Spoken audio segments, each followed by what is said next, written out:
Shabbat Shalom. Shabbat Shalom. All right, we're the Israelite School Group for History, Practical Knowledge. We had Norfolk, Virginia, and we're gonna get started with the Sabbath morning praise. So me and these two brothers are gonna start off with the praise. So get everybody going. I know everybody's gonna be filing in, so.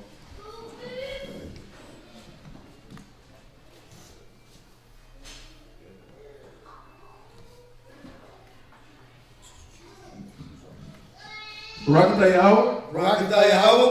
Bahasham Yahushai. Bahasham Yahushai. Hahawa. Nathanahu. Award. Zayawam. The water. Aman. And that's bless you Yahweh in the name of Yahweh Shai that gives to us the light this day. Thank you, so be it. And the light represents the knowledge and wisdom and understanding of the Heavenly Father. Baruch Yahweh. Baruch Yahweh. Bahasham Yahushai. Bahasham Yahushai. Hahawa. Nathanahu. Rayah. Yashaka. The water. Aman. And that's bless you Yahweh in the name of Yahweh Shai that gives to us sweet Savior. Thank you, so be it. And the sweet Savior represents our prayers going up to the Most High. And you can find that in Psalms chapter 19. 141. 141. Verse 2. Yeah, you can find that in Psalms 141, verse 2. So.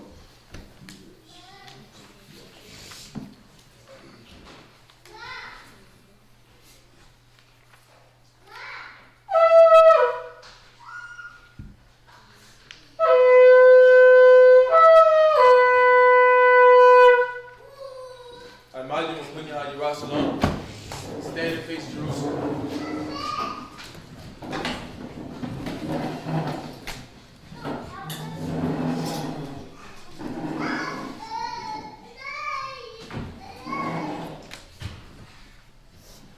Baruch Yahweh.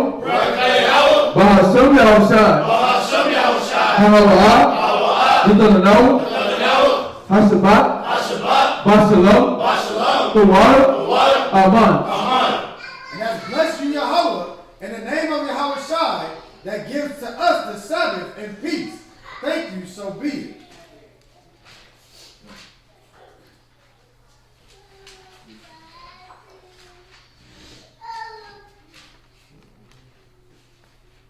This is Psalms 121. Anasha. Ayunya. Al. Hahayam. Naaya. Yahuwah. Isaiah. Yahuwah. Mayahu. Sha'isha. Shemaiah. Wa'arataza. La'ah. Jonathan. Labawat. Wadoya. Yala'ah. The Wom.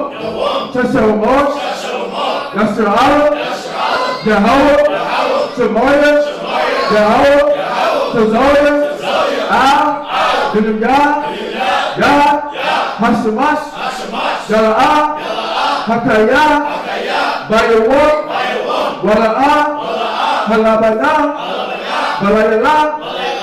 Yahweh. Yashimoya. Makol. Ra. Yashimah. Napasha. Yahweh. Yashimah. Hawalakia.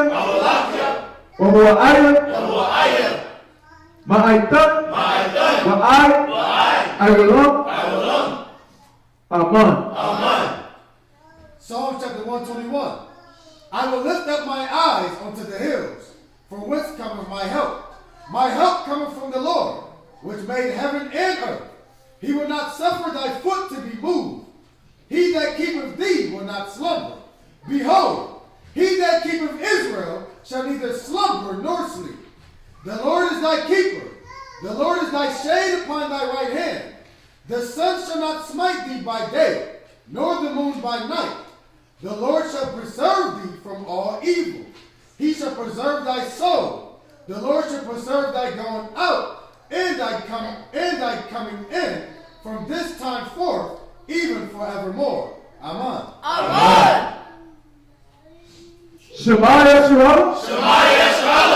Yehovah Eloheinu. Yehovah Eloheinu. Yehovah Echad. Yehovah Echad. Shema Yisrael. Shema Yisrael. Yehovah Eloheinu. Yehovah Eloheinu. Yehovah Echad. Yehovah Echad. Shema Yisrael. Shema Yisrael. Yehovah. Shema Yisrael. Shema Yisrael. Yehovah Eloheinu. Yehovah Eloheinu. Yehovah Echad. Yehovah Echad. And that's Hear, O Israel, Yahweh, Yahweh, our power, Yahweh is one. And this is the Lord's Prayer in Hebrew. Abanahu, Shabbat Shemayah, Kodash, Hayah, Shemka, Yahweh, Malakotka, Daba'ah, Watazaka, Hayah, Aisha, Ba'awataza, Korah, Hayah, Bashemayah, Latalanawa, Lacham, Kol, Yawam, Wasalaknawa, Kabawatnawa, Kasalaknawa, Kabawat Yinawa, Wala'ah, Tabiyanawa, Banasayawan, Abo, Hawashaynawa, Mayan, Rad, Kaya, Lakat, Hamalakwa, Wa'ala, Wa'ata Paharat, La'aywanomim, Aman. And this is Matthew chapter 6 and verse 9. After this manner, therefore, pray ye, Our Father which art in heaven, hallowed be thy name.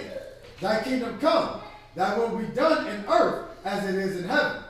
Give us this day our daily bread, and forgive us our debts as we forgive our debtors. And lead us not into temptation, but deliver us from evil. For thine is the kingdom, and the power, and the glory forever. Amen. Amen. This is the 10 Commandments in Hebrew. Number 1, La'ah, Yahaya, Lakah, Alahayim, Ahoyim, Alpanya.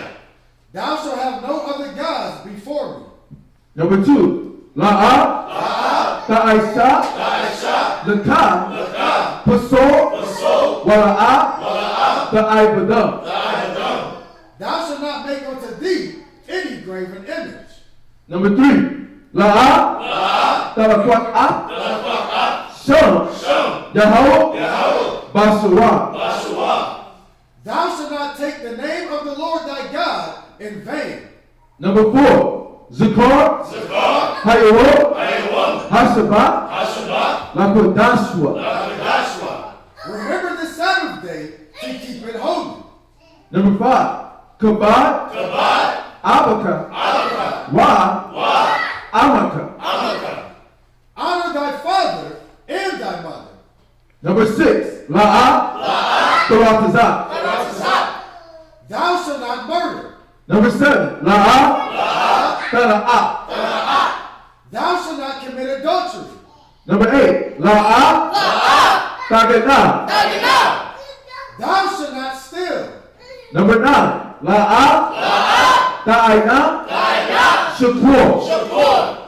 Thou shalt not bear false witness against thy neighbor. Number 10, La'ah, Takamah, Kol, Asherah, Lara'aita.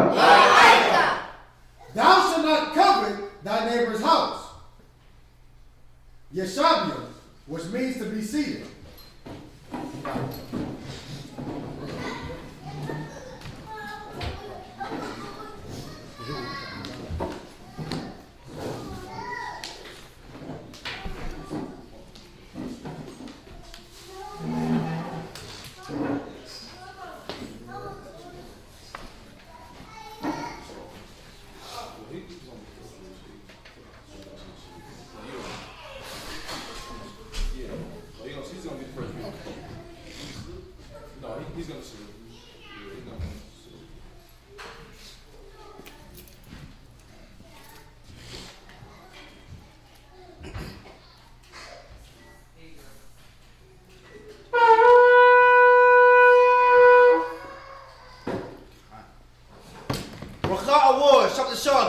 banyak Allah. Makawa sabi so God banyak sekali dari Israel 맞아?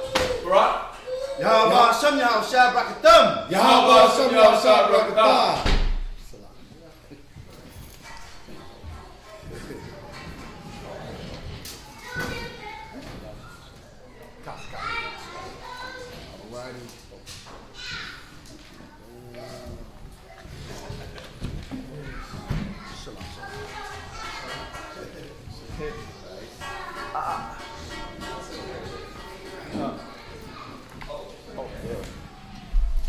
So the Sabbath reading is going to start at Exodus chapter 13, verses 1 through 21 for the first reading. Exodus chapter 13, verses 1 through 21 for the first reading.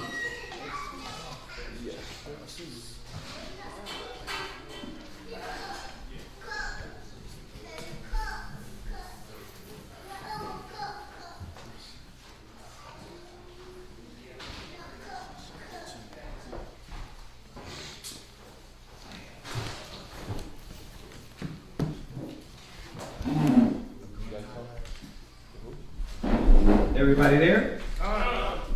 Okay. Let's go ahead and start. Exodus chapter 13, verse 1. And the Lord spake unto Moses, saying, Sanctify unto me all the firstborn, whatsoever openeth the womb among the children of Israel. Okay, for everybody online and everybody here, I mean, y'all should be scholars at this right now. As much as if you're in Sabbath class and you're getting this, you should be able to go through all the plagues and all that. You should know what the Passover is about, what's going on, all these things. You should already know these things. So, remember, this is our culture, this is our heritage. So, it's important for y'all to understand as we move forward out of all the curses and plagues and all these things, and going into the wilderness, we have to understand not just the story, but the spiritual part behind the story we're supposed to be getting. Right? That's the only way you're going to really get substance from this. Go ahead. Both man and a beast is mine. Okay, so what just happened real quick? Somebody give me a summary of what just happened right now. So we can kind of see also what's going on here. What did we read last? Who remembers? Anybody? What? Show anybody. Because you look smart. Go ahead. It was the last of the plagues, the 7 plagues, and the last one was the death of the firstborn. So the death angel swept through. Right. So the death angel swept through, killed all the firstborn in Egypt, right? We did read that, right? What? Oh, no, I was at home. Okay. But we did, I mean. I'm ready. Okay, all right, that's what I wanted to hear. I'm ready. Like, God, you know that all the firstborn swept through and did what? The Most High, swept through and killed all the firstborn. Then the Most High is coming back and telling Israel what? Like, let's look at it. Let's put it together. He killed all the firstborn in Egypt. Then he comes back and tells us what? The firstborn's his. Right? See, the Most High is like, look at what I've done for you. Now you have to give me the things that also mean the most to you. Right? Israel wants to always take, but never give back. You know what I mean? It's like, I want to take. It's like, okay, but what are you giving back? Right? And this is what we have to see, that the Most High is like, nah, I'm not dealing like that. Remember, this is not imagining. We're not imagining this. We're reading it and understanding the Most High never deals like that. Like, you were just going to come, take, receive, and not give back. So I want y'all to get this. Remember, these stories are way more than just reading it like Dianetics. You know what I mean? Like the white man, you're just reading it through and not getting what we supposed to be learning from them. Go ahead. Verse 3. Uh-huh. And Moses said unto the people, remember this day in which ye came out from Egypt. You see? So what is he telling them? Remember, you just came out of Egypt. Right? Why? Because what happens to Israel? We got short-term memory. Right? Who's Yahweh? What he did for me. Right? What? Like, man, that happened a long time ago. 3 days ago. Right? The Most High is working in your life, but we don't want to realize that. We forget quick. Like, damn, the Most High just, it'd be like that with Israel. It'd be like, don't you see, sister, don't you see the Most High is correcting you, showing you, right, in some way, and we what? We just forget, right? And that's a mistake. And that's what you're going to see.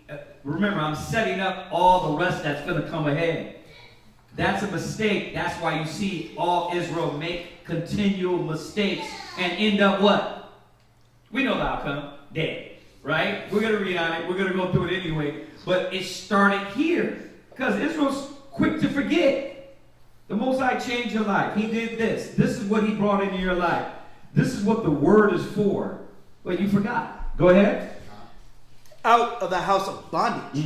Remember, I brought you out of slavery. Go ahead. For by strength of the hand of the Most High, right, brought you out from this place. Right.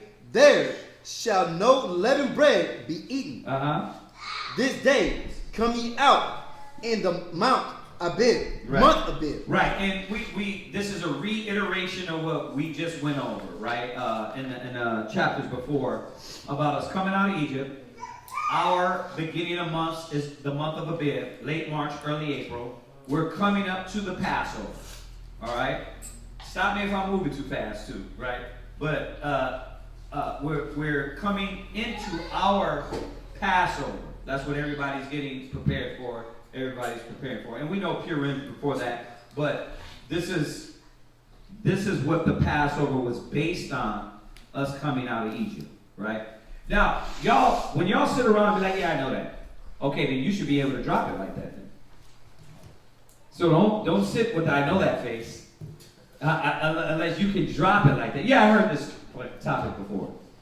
Well, it's about you being able to drop it, being clear, and getting everybody else to understand. Khan? Go ahead. Verse 5. And it shall be when the Most High shall bring thee into the land of the Canaanites, and the Hittites, and the Amorites, and the Hivites, and the Jebusites, which he swore unto thy fathers to give thee, a land flowing with milk and honey. Right. So somebody tell me what the milk and honey. Remember I told y'all the other day I'm going to ask y'all more questions now instead of just going through these things? Because it's repetitive. So if you said, oh yeah, I heard that before, okay, then drop it then. What's the milk and honey, Nas? The milk and honey meant that it'd be a land blessed with goods. For an example, the grapes would be basically overabundance. Okay. Yeah, so the Most High would be blessing Israel with the inheritance, but we have to be worthy to walk that. You're along the track, but you got to get just a little bit on, a little bit more, which is, what does it mean by milk and honey? It means that it would be sweet, in the sense of it would be a good land. Right, good land. Good land. The natural resources and all the things that come from the land would be productive, right? Your agriculture, remember, and I'm learning this a lot more now, and I know all of us are learning this. A lot of us are trying to get our gardens, trying to plant our own potatoes, tomatoes, right? Avocados, right? Quatazal's been on it. He's Quatazal the farmer now, right? So I'm ready to go to war with him. And for the camp, actually, I want all of us to put in to our own yard, to where y'all can all come. We all can come to my yard, right? Our yard, and get fruits, tomatoes. But I need help. We got a lot of things going on. Just how we're creating the pantry, I want to do a whole garden. I got a lot of space in the backyard. But the problem is we be so busy, we get something started, we got a bed started, and we got to get on the other one. So I want to do this for the camp. That way, if you need something, you need some cilantro, some fruit, some potatoes. You know what I mean? You can come. Hey, can I stop by? Just grab a few things. Come on through. But you put in work too. It wasn't like, because we're gonna do it, right? It wasn't like, okay, you did all the work. Can I go take from that? No. This is what I'm showing my kids. Like, look, you're gonna put this work in, and then you're gonna receive the benefits from that work. Well, but it's a funny thing that we need to all get on that now. The land flowing with milk and honey is definitely not America. It's definitely not going to be the backyard. The land flowing with milk and honey was the natural resources that will come from this land. It will benefit us, and the goodness of the land would be wealth to us, right? Which we don't have. And when we talk about lands, when we talk about agriculture, horses, just think about it. I'm going back out there to Texas this weekend, last weekend. He has 3 chickens. Those 3 chickens gives him a dozen of eggs every 2 days. This cat haven't paid for eggs in how long? So I'm over there, I'm like litty off of this. I'm like, bro, you haven't paid for eggs? What? And he's like, bro, no, 3 chickens. Wow. So we were over there looking it up how they do it over here in VA. And apparently, I guess in Virginia Beach they don't let you, but in Norfolk they let you have, you can have a few chickens. Yeah. Like you can have goats out there too. You got goats, right? Sucks because I'm in VA, but I'm gonna still get chickens.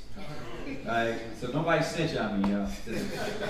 Alright, I'm gonna at least get 4 of those babies. But think about that, you can come through and get some eggs. You see what I'm saying? So everybody, you buying your house? Look at that. I know y'all got a backyard, right? You got to start it. Start your garden. You started the garden yet? You guys got to start your garden. I mean, that's your gift, right? Don't you deal with landscaping? Yes. Bro, start that garden back there, bro. Get those kids, start planting, get those seeds. You can even get already preset, like already an avocado tree already half grown, and just dig up, dump it in there, keep the soil good, do it like that. But we got to start doing this for each other, you know what I mean, and have something for the kids, and we don't got to get what? Then when you get the grapes, it got all the white cake over it, all the spray, all the pesticides. Bro, imagine doing your own stuff in your backyard. Everything's different. It's natural. Y'all get that? So I just wanted to throw that tidbit in there about the land flowing with milk and honey. All right. So yeah, you got it. Go ahead, read on. Come. That thou shalt keep this service in this month. Right. Verse 6. 7 days thou shalt eat unleavened bread, and in the 7th day shall be a feast unto the Most High. Right. So once again, it's a reiteration. Because we didn't read this, right? It sounded like we did, but I think it's a reiteration from 12. Yeah, it is. It is from 12. So it's reiterating that we are to keep the Passover. Give me that scripture 3 times a year. Now, we talked about this last time too, but I want to once again remind Israel. We're following the laws to our best ability. We're doing our best, right? And hopefully none of you think you're a master in the law, because then that's hypocritical. Because there's no way you keep all the laws to the best ability. But we're going to strive for perfection, right? The scriptures say, "Be perfect, because the Father's perfect." That's what we got to do. Right? We can't just be like, well, it can't be done. No, we got to strive for perfection. So, I said it last time. A lot of these feasts, you don't keep them right. Let's be real. That's why I said, stop getting all the hoopla about the Sabbath when you literally don't do all the other things correct. Right? keep the Sabbath, do the Sabbath, fight for the Sabbath, fight for these feast days, but we got to see that a lot of times we can't keep them to the level they're supposed to be kept to in this condition we're in, right? And it's just a fact. It's just a fact. Read that where you're at. Deuteronomy chapter 16, verse 16. 3 times in a year shall all the males appear before the Most High thy power, in the place which he shall choose, in the feast of unleavened bread. Right, you see that? So the feast of unleavened bread is the Passover. The feast of, because remember, they go right together. The feast of unleavened bread starts the Passover, and then the feast of unleavened bread is merged right within that. Right? So you 3 times a year you had to go to Jerusalem. Right? Go ahead. And in the feast of weeks. And in the feast of weeks is what? What? Pentecost, which is 50 days after the Passover. Right? That's what Pentecost, or they call it Pentecost because it's 50 days, right? But it's called the Feast of what? Weeks. Right, Feast of Weeks or Feast of Harvest, right? Okay, those are the other names for it. Remember, y'all got to know this. You're priests. You got to be able to spout that off like nothing. What's your feast day? Passover, Feast of Unleavened Bread, the first fruits, right? The Day of Atonement, Purim. Like, you got to be able to... Oh, what do you guys celebrate then? Oh, this is what we celebrate. Let me show you. Let's go here. You're a priest. You're an Israelite, right?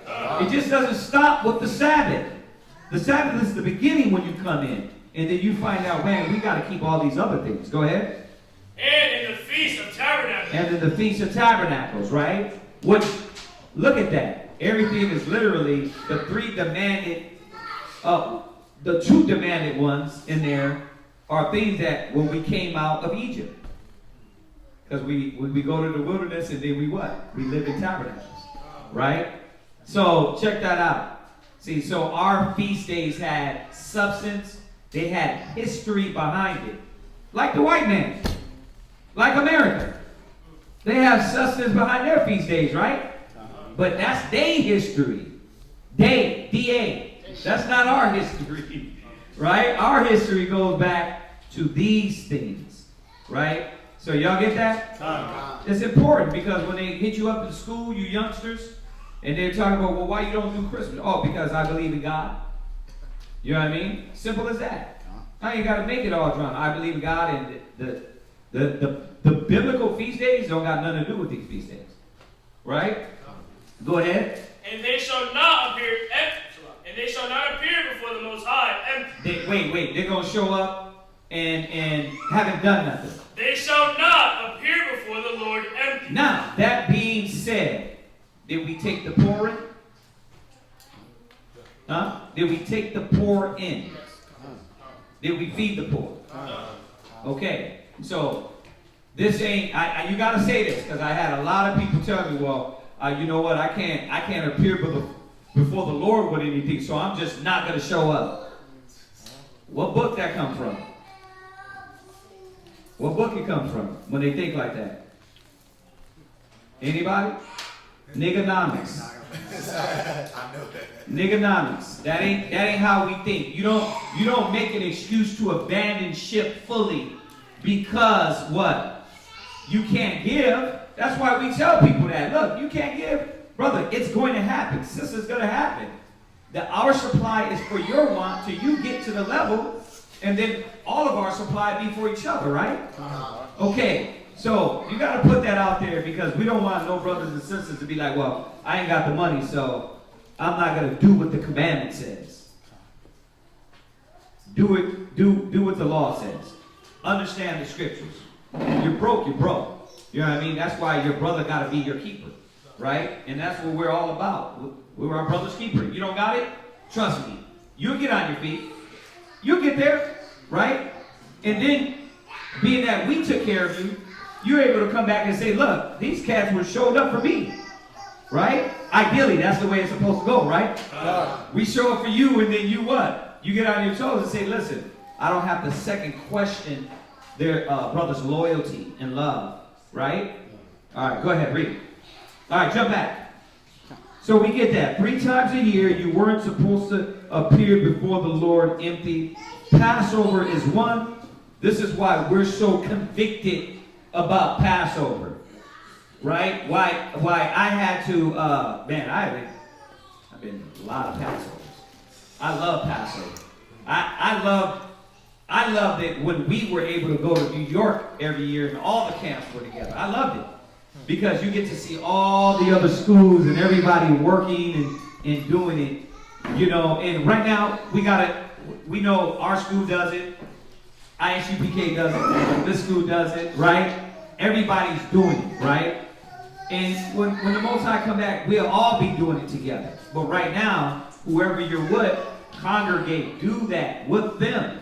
You know what I mean? Don't be like, oh, you know what? You know, it's just me and my wife. The scriptures don't say that. Right? And that's what we're going to keep reiterating. The scriptures do not say that. Go ahead. Exodus chapter 13, verse 7. Uh-huh. Unleavened bread shall be eaten 7 days. Right, so we talked about that. Everybody knows what is unleavened bread, right? Okay, no yeast, right? And then we had the other conversation, well, what do I throw it out? You know what I mean? Well, the Most High knows you're broken poor, right? So are you going to just go and literally throw everything out? If you got the money, do it. If you got the money, do it. You understand? So don't let that work on your conscience. But the point is not to what? Not to eat these things. Now, nobody's making you eat it. I know you get the shakes though for those 7 days. That no breads. Oh man, I'm a bread lover. You know what I mean? So everybody loves that bread, right? No, you got to cut it out, leave it, and then look at your chips. Look at your food. A lot of foods you're not going to be able to eat during that time. The what? The beers. Some wines. Some sodas. That's what I heard. You know, and we got the list. But I just want to remind y'all that that's the sacrifice. It's the reminder that what the Most High did for us coming out of Egypt. All right? And we get that list out also. Go ahead. And there shall no leavened bread be seen with thee. Mm-hmm. Neither shall there be any leaven seen with thee in all thy quarters. Yeah, technically everything's supposed to be thrown out. So if you got it, do it. If you got the money to replace it all, do it. Right? So remember, striving for perfection. Right? But at the same time, the Most High knows, like, if your house is living on bread, that's all you got. There's some brothers and sisters in that situation. Like, that's having to come to the little pantry we got. Like, bro, can I get some of these canned foods? So, you don't think the Most High knows that? He does. But at the same time, you don't have to eat it. We get that, right? All right, go ahead. Verse 8.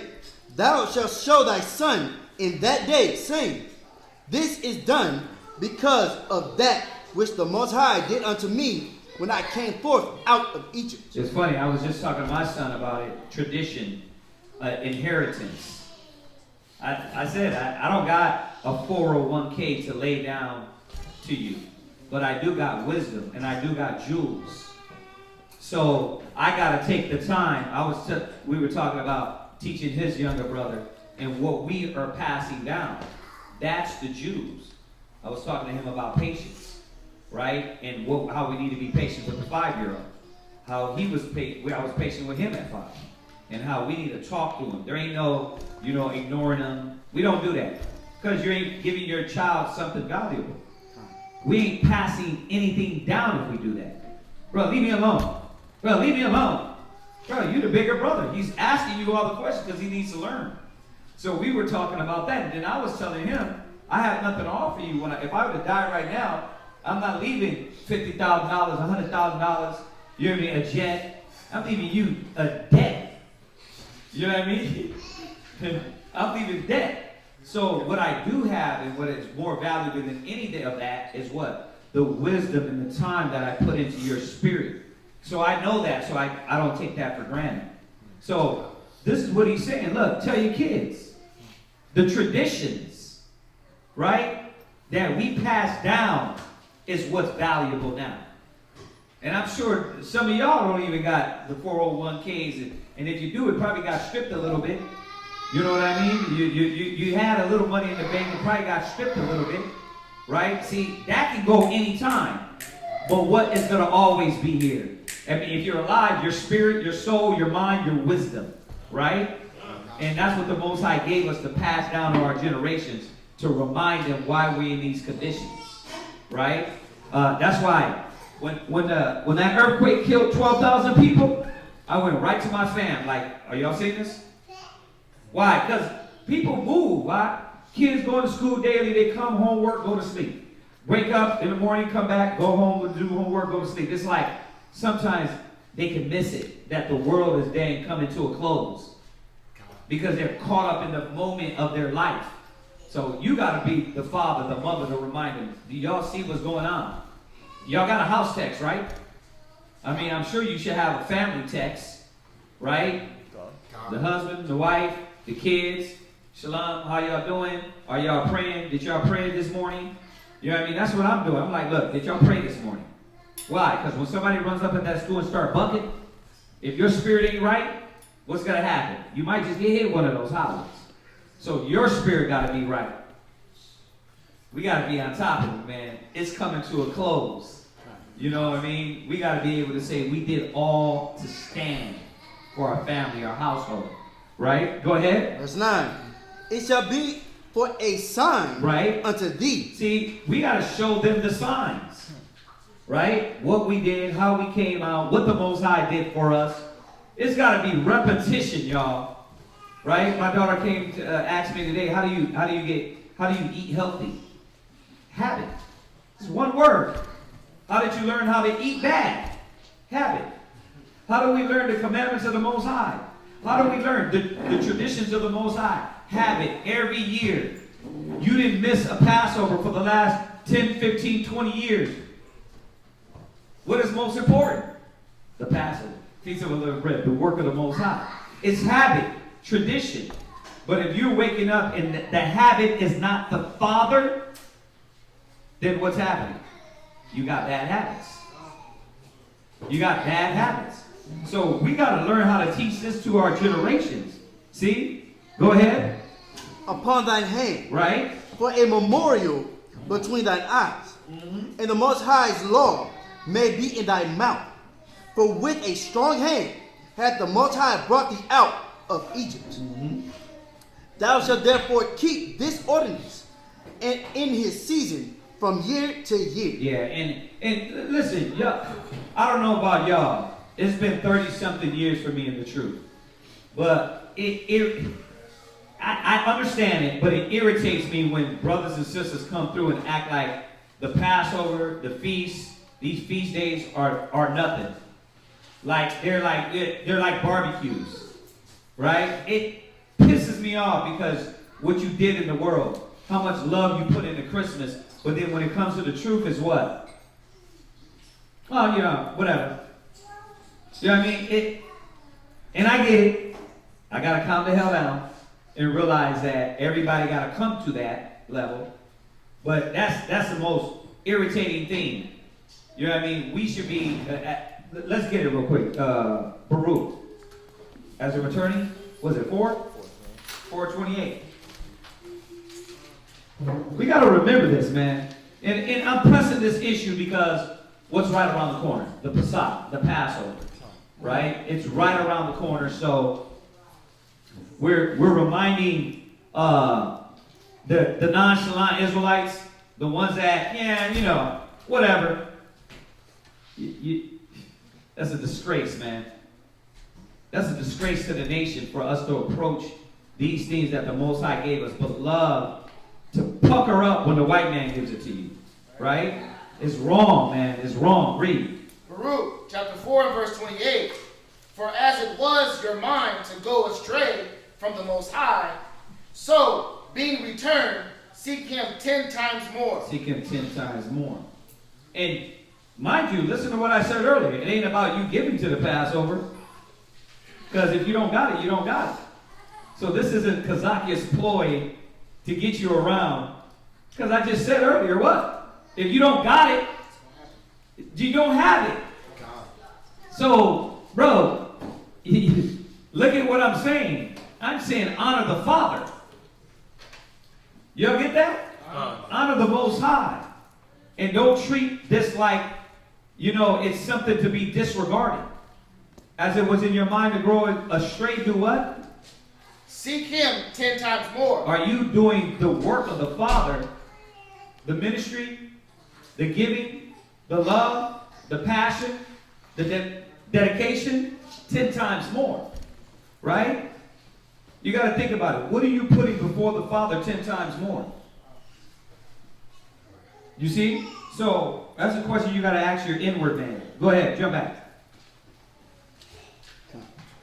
The book of Exodus, chapter 13, verse 11. And it shall be, when the Most High shall bring thee into the land of the Canaanites, right, as he swore unto thee and to thy fathers, and shall give it thee, that thou shalt set apart unto the Most High all that openeth the matrix. See? So once again, the scriptures is requiring. The matrix is the womb. Right? Yeah. Baruch 4:28. The matrix is the womb. So anything that comes out of that womb, you're going to set apart for the Most High. Go ahead. And every firstling that cometh of a beast which thou hast. Right. And as we can start getting into this Exodus and the Leviticus, you're going to see the best. The Most High Father wants the best. He doesn't want your part-time, maybe. He wants your full heart, your full dedication. Y'all get that? Children too. Children too. Go ahead. The males shall be the Most High. Right. The males. The males should be the Most High. That means that you're a nation of kings and priests. Right? It's about your duty to the Father. Well, I didn't really want to be a teacher. Too bad. You know what I mean? Well, I can't speak well. Well, you got to learn. You know what I mean? Like, none of us speak well. Right? Until we learn how to what? Properly articulate ourselves and learn. You see that? And we do it for the Father. So that's your calling. It didn't change from the Old Testament to the New. He called us to be a nation of kings and priests. Right? Go ahead. Verse 13. And every firstling of an ass thou shalt redeem with a lamb. And if thou wilt not redeem it, then thou shalt break his neck. And all the firstborn of men among thy children shalt thou redeem.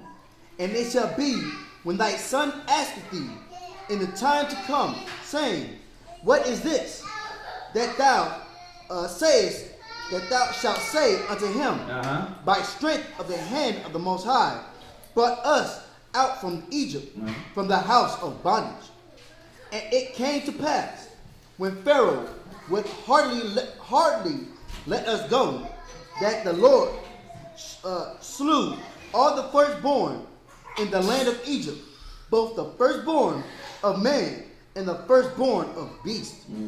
Therefore I sacrifice to the Most High all that open the matrix, being males, but all the firstborn of my children I redeem. So there's the answer. You see that? There's the answer why we do it. Right? The firstborn, the first of our flock, the first of our animals, because the Most High redeemed you from them. Right? And in return, he wants that same thing back, right? Quality spirit, quality giving, right? You got to give up, right? Because you were given something. Go ahead. And it shall be for a token upon thine hand, right? And for thy frontlets between thine eyes. For by strength of the hand of the Most High, right, brought us forth out of Egypt. And it came to pass, when Pharaoh had let the people go, that God led them through the way of the land of the Philistines, although that was near. For the Most High said, least Pre-adventure, the people repent when they see war, and they return to Egypt. Okay, what verse did you just read? Verse 17. Okay, read that again now. Because some words you got wrong, and it's not going to be clear unless you read that correct. Huh. You said abode, but it was although. Huh. Go ahead, read it again from the top. Verse 17. And it came to pass, when Pharaoh had let the people go, that the Most High led them not through the way of the land of the Philistines, although that was near. Right, so they were close to that land, but he was like, okay, you're not going to go through it. Go ahead. For the Most High said, least pre-adventure the people repent when they see war, and they return to Egypt. Okay, so now you're understanding about something about this word repent. The English translation and the Hebrew translation. It doesn't mean repent all the time. It means change their mind. Right? That's what a lot of people, he's supposed to be a God that doesn't repent, but he said he repent. That's one of those, like, they try to catch Hebrews and people in the Bible. It's like, brother, this is easy. Let's just look up the definition of repent so you can understand the context. So it's not saying repent like forgive me. It's saying I'm going to repent, meaning they get scared and they turn back and want to run, right? Because remember, we were army, but we weren't army-minded, right? You just came up from this land, you know, you got to corral them in, right? So he didn't want doubt to get in there. So it was like, don't go through that way, all right? Not yet. I got to get you to that level. Go ahead. But the Most High led the people about, though the way of But the Most High led the people about through the way of the wilderness of the Red Sea. Mm-hmm. And the children of Israel went up, hardness out of the land of Egypt. Mm-hmm. And Moses took the bones of Joseph with him, for he had straitly sworn to the children of Israel, saying, the Most High will surely visit you, and ye shall carry up my bones away hence with you. And they took their journey. Right. So 19 verse, noted for all you scholars. This is why Joseph's bones are not in Egypt. They took them out of Egypt. What? So if Joseph's bones were taken, where was the other brothers? Were their bones in Egypt, or did they go where? What other brothers? Like Judah, Joseph's brothers. Were they buried in Egypt as well? No. Yeah, but what is our custom? Let's be buried with our forefathers. Right? So, being that it doesn't go into each and every one, we know what we did. Right? We would carry those bones out of that land and bury them with our forefathers. Right? Okay. All right, go ahead. Verse 20. And they took their journey from Succoth and encamped in Ephraim, in the edge of the wilderness. Right. And the Most High went before them by day in a pillar of a cloud to lead them the way. Right. Now, y'all know what this pillar of cloud was, right? What was it? It was a chariot, right? Which they call them what today? A UFO, right? Or actually, they changed the name from that. Oh, it's UP8, yeah. UAPs, exactly. They changed the name, right? But we know that a cloud, a rain cloud, that deals with moisture and gas in the sky wasn't leading us.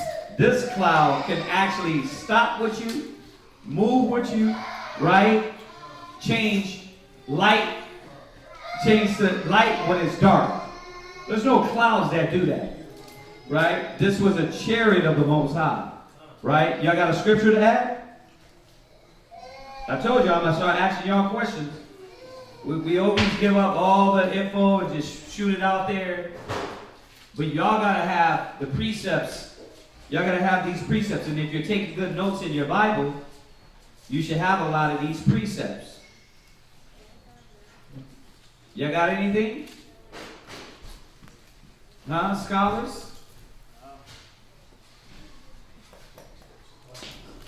Well, I said, what scripture proves that this wasn't just a cloud? Okay, we'll wait. We're going to wait. We're going to get some. Go ahead, read on. Why all the scholars grab some. Go ahead. And by night, a pillar of fire. Right. To give them light. Right. To go by day and night. See? So there's no cloud that does that. Right? And we know, oh, that's crazy. Because, you know why they think it's crazy? Because you taught them that there was green people in those chariots. Right? So this is the point of painting the narrative of the UFOs. So when we read it in the scriptures, we're only thinking about, oh, they're aliens or people, green people or gray people or whatever. But we don't understand that these are the vehicles of the Father. And when you go to Ezekiel 1, it goes through that, right? About the chariots, right? Ezekiel, the first chapter, goes into the angels, right? How they're known as clouds, whirlwinds, right? But there's more, though. I'm asking y'all for more scriptures than that. All right, go ahead, read. That's you? Okay. All right. All right, so next brother, come on. You want that script? What you got? Psalms 104 verse 3. Go ahead and read it. Psalms 104 verse 3. Go ahead. Psalm chapter 104 verse 3. Who layeth the beams of his chambers in the waters. Uh-huh. Who maketh the clouds his chariots. Who maketh the clouds his chariots. Go ahead. Who walketh upon the wings of the wind. Mm-hmm. Yeah, just showing that part. Oh, okay. So showing that the clouds are his chariots, right? Right. Okay, but there's more. Got it. There's more. All right, next brother, come on up.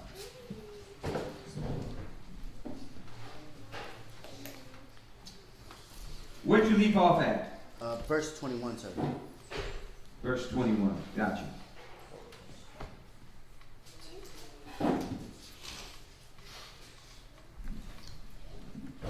Hey, said, you got to leave a little bit, all right?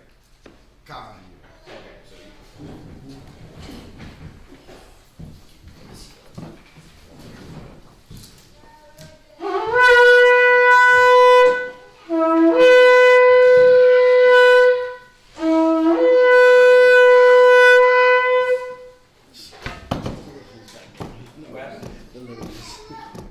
Asa Shabbat Tashar, Rabban, Ban Yashala. Aisha, Shabbat Shah, Ra'aban, Bud Yashala, Abaju, Baruch, Yahweh Shabbat Yahweh Barakathon. Yahweh Shem Yahushua Barakatah.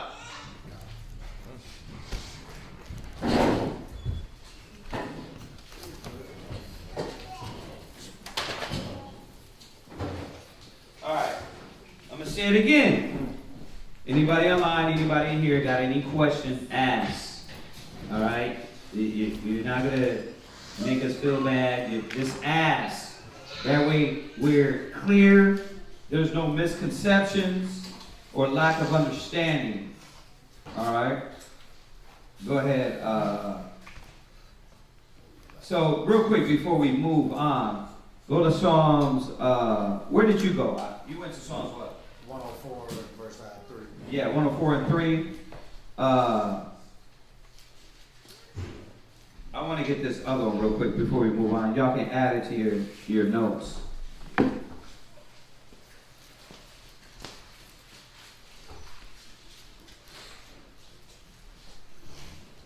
Psalms 6. 4:13? Yeah. But there's another one. Go there, go to Jeremiah 4:13. No. Go ahead, read that. Jeremiah chapter 4, verse 13. Behold, he shall come up as clouds, and his chariots shall be as a whirlwind. His horses are swifter than eagles. Right. Woe unto us, for we are spoiled. Yeah, see, his chariots, you see, are swifter than eagles. Woe unto us, because when these chariots come through, right, the Most High's chariots, right, the angels, it's going to be like nothing you've seen before. So, this is what it was as far as the chariots of the Most High. Then you can go to that Psalms, what is it? What you got? You got another one? Isaiah 16:8. You can go there. Go to Isaiah 16:8. Add that one. I want y'all to have these so y'all can add to that precept. Yeah. Where are you at? Isaiah chapter 60, verse 8. Who are these that fly as a cloud? Right. And as the doves to their window? Surely the idols shall wait for me. Right. So who is these that fly as the what? As a cloud. And as the doves to their window. Two things are happening there. The doves represent Israelites. We're looking through the windows. This is a prophecy of the last days. But we're seeing that the clouds, what? Now a cloud has windows? Y'all get it? Right. So these were chariots. It's making it clear that these clouds, the analogy, the symbolism of a cloud represented the chariots of the Most High. Yeah. I think I have the scripture. What you got? 2 Samuel chapter 22, verse 11. 2 Samuel 22 and 11. Let's see what you got. Go ahead. And he rode upon a chariot, and did fly, and he was seen upon the wings of the wind.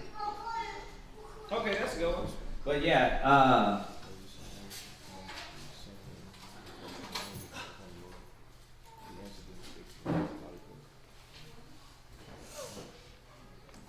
No.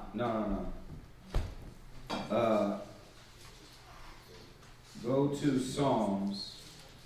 Is it Psalm 68? Psalm 68 and yeah. Yep. Oh, come on. Read that. Psalm chapter 68, verse 17.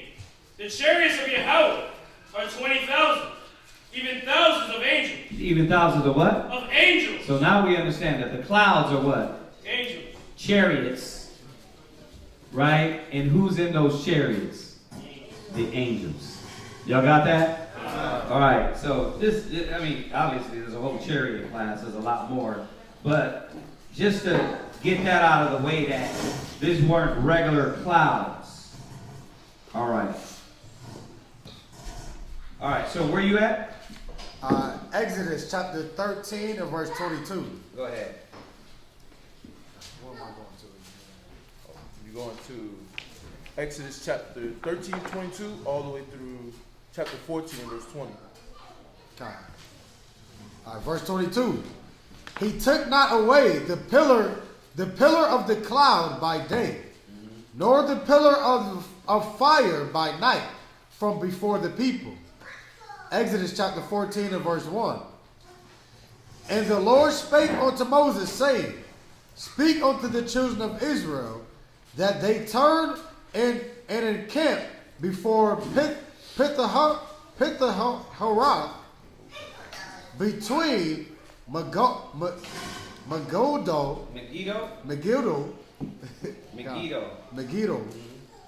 and the sea, over against Baal Zephon. Before it shall ye encamp by the sea. For Pharaoh will say of the children of Israel, they are entangled in the land. The wilderness have shut them in. And I will harden Pharaoh's heart, that he shall follow after them. And I will be honored upon Pharaoh and upon all his hosts, that the Egyptians may know that I am the Lord. And they did so. And it was told the king of Egypt that the people fled, and the heart of Pharaoh and of his servants was turned against the people.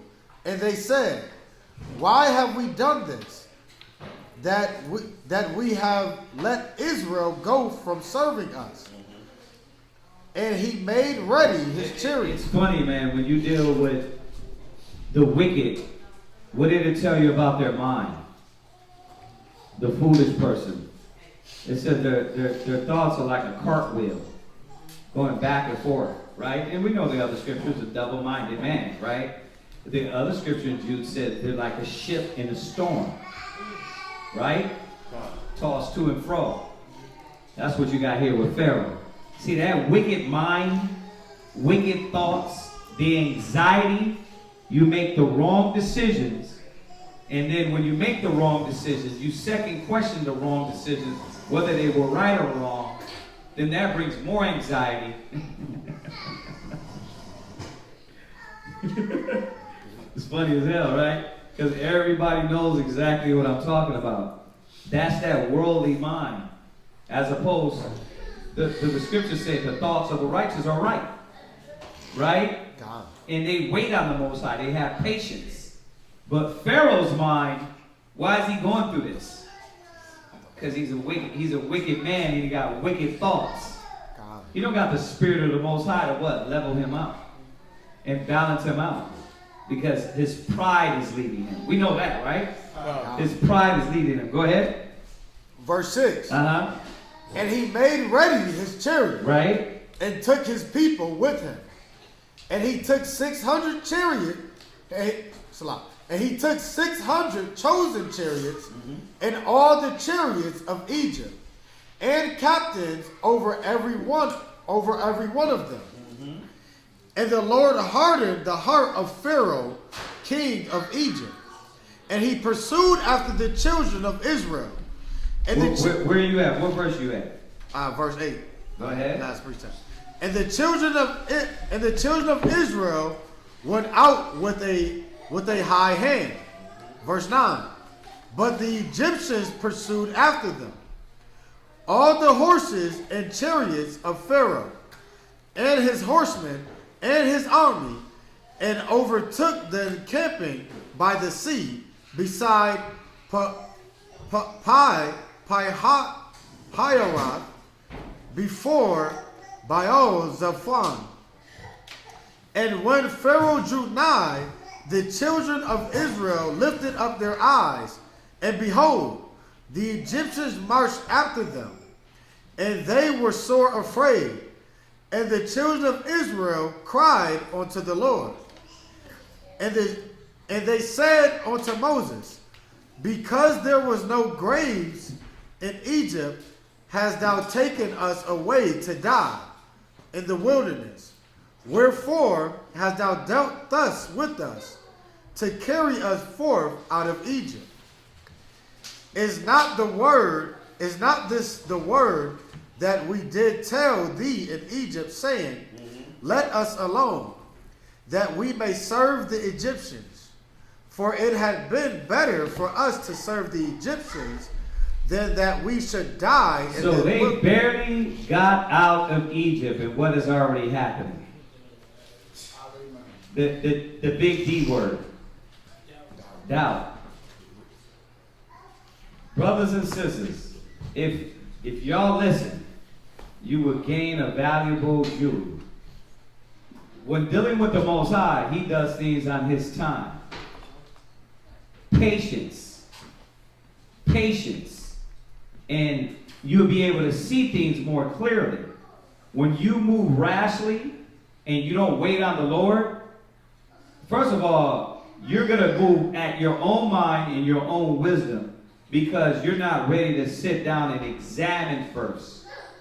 And now let's see the Most High move and move the pieces.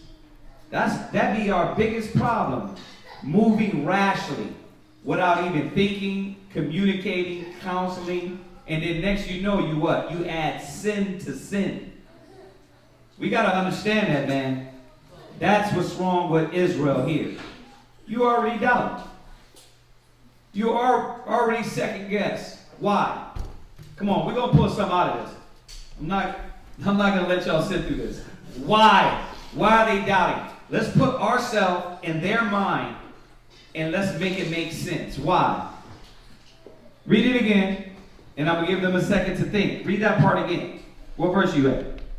Damn, my bad. 14 and what? 14. Where's he at, y'all?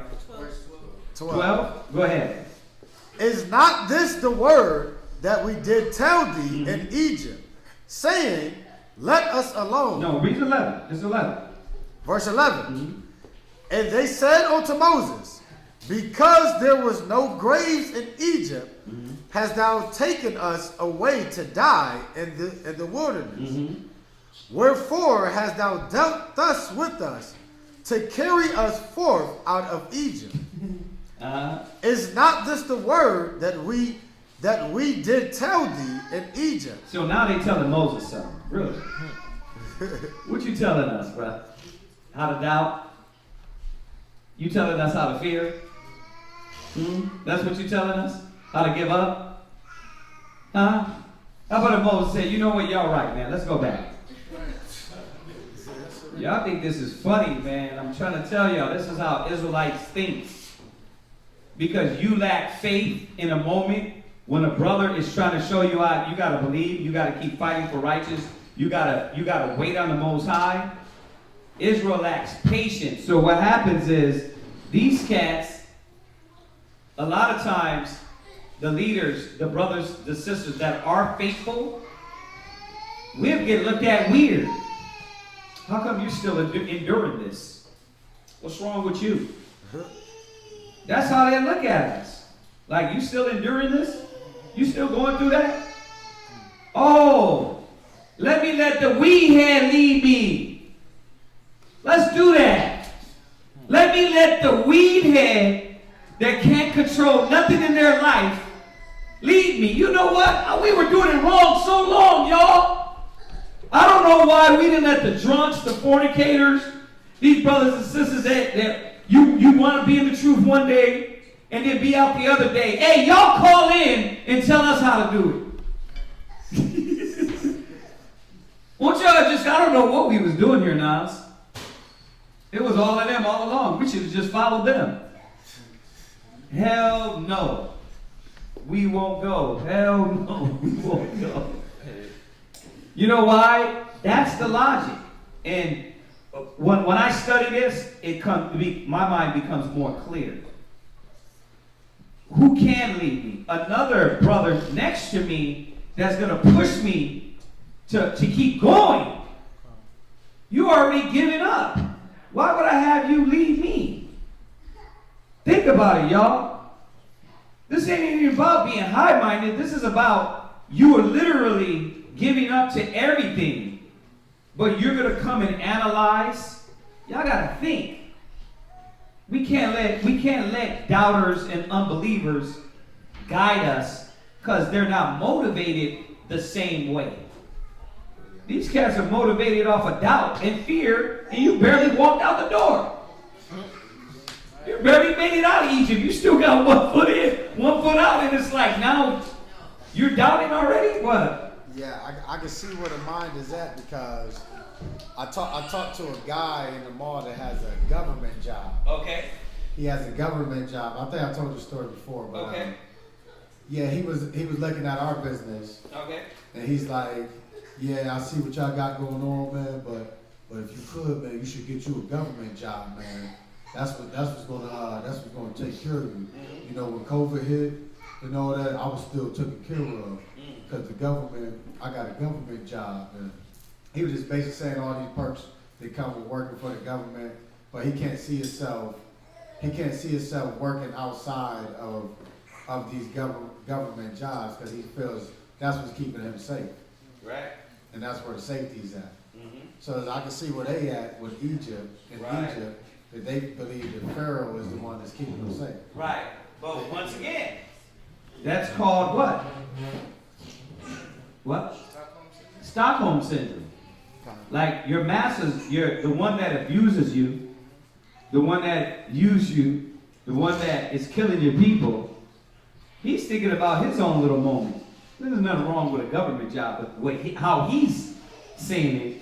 He telling us to give up ours. Right. You're like, you know how many white people quit quit their own jobs during the pandemic and say, you know what? I realized I can make money in different ways, be around my kids, be around, and instead of what? Working these 9 to 5. How come it's only us that won't look outside the box? You know what I mean? Like yourself, you got your own thing popping where you're saying, no, I'm free.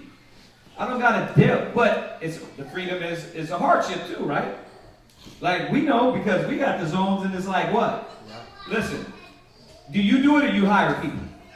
No, me and my wife will do it. Right, but when you're doing that, right, you count on you, right? And that's the thing that we don't have to worry about Esau and all that. That's one thing though. That's one thing. Putting your trust in that. But the point is, why was these cats doubting and fearing? Because they wanted it easy all the time. And easy to them meant the whip on the back was fine. Right? The whip on the back was fine, so that's why it's easy. Then another thing we're supposed to be getting out of here is if you're leading, you're going to be the leader of your house. Sometimes everybody ain't going to see what you're doing. Your rib ain't going to see it. Your kids might not be able to see it. You got to lead in the spirit, through counsel, and through wisdom. You know what I mean? And at the end, you'll be able to see. Your rib will be able to see, oh, I see why you did that. But a lot of times, man, a lot of people ain't seeing off the first shot. They don't see this. We only see this because we're reading in retrospect. We're looking at the whole pie at one time. They're in the moment. And when Israelites are in the moment, we all do that. We laugh at this and be like, these cats, Israel's wicked. Well, brothers and sisters do the same thing. Because you be in that moment and you're giving the wisdom to say, hey, that's the wrong way. You're like, but I'm in this moment. And the only way out, easy, what I see, is this way. That's why it makes sense to them. That's why I like putting myself in their shoes to understand where they're thinking from. And you can understand, I can see why they're coming up with that. You know what I mean? Because you got to deal with faith. One man came out saying he's speaking to the Most High, right? And now, mind you, miracles, chariots, going through the Red Sea, right? All these things were going to happen, right? Those are extra additive for us to be woke. But it ain't happening to them. Well, what about today? There's miracles that's happening. There's change that's happening. Well, what do you look at? You look at the comfortable way, the easy way to deal with things. I can see it like this too. Yeah. Like I'm 50 years old in Egypt. Right. And now you just coming to me talking about some God is going to deliver us. Right. Our God is going to deliver us. When I've been living and seeing Egypt growing all these years. I like that. And now you just coming. That's why the black man that is caught up into this country, the Hispanic man, Native man, they're looking at us like, what are you guys doing? What this monkey say, Whack 100, he told him, if you want to go back to Israel, you go back. You know what I mean? He was like, we good here. That's what he told him. We good here.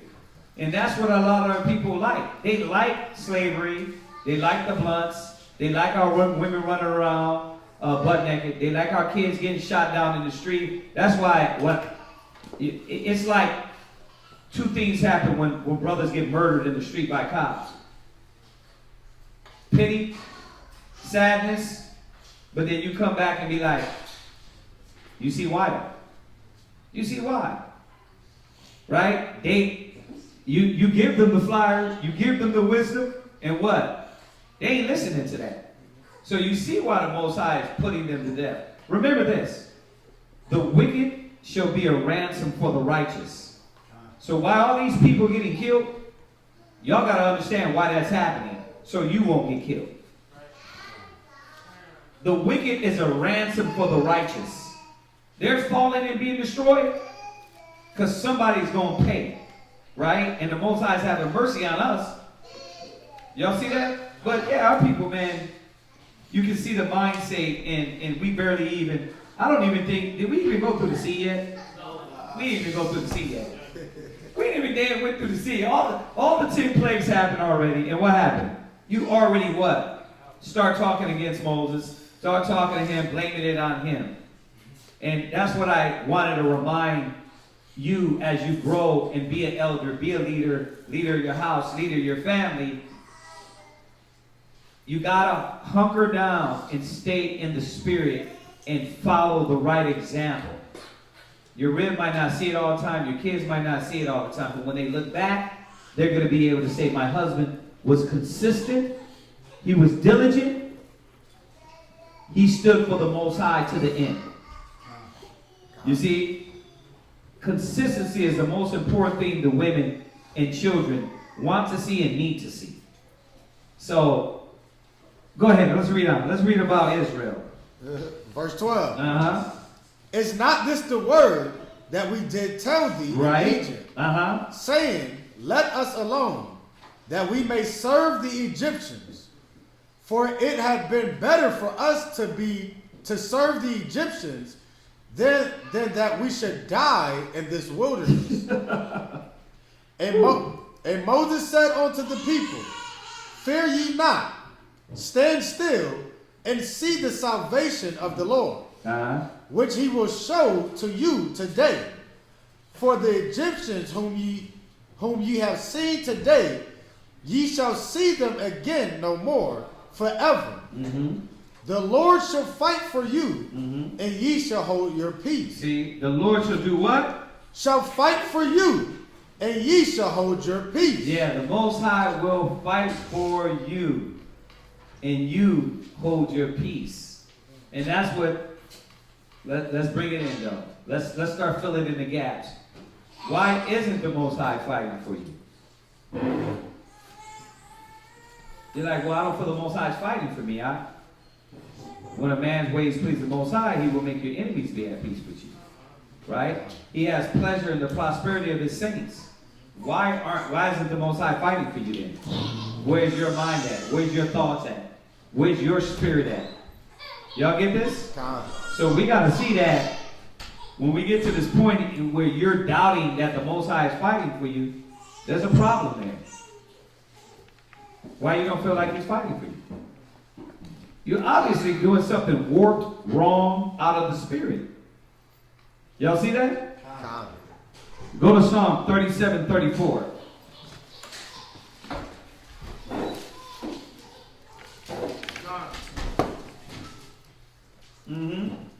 Psalm chapter 37 and verse 34. Go ahead. Wait on the Most High and keep his way. See, we were supposed to do what? Wait on the Most High and keep his way. And that's what a lot of Israelites don't want to do. They panic.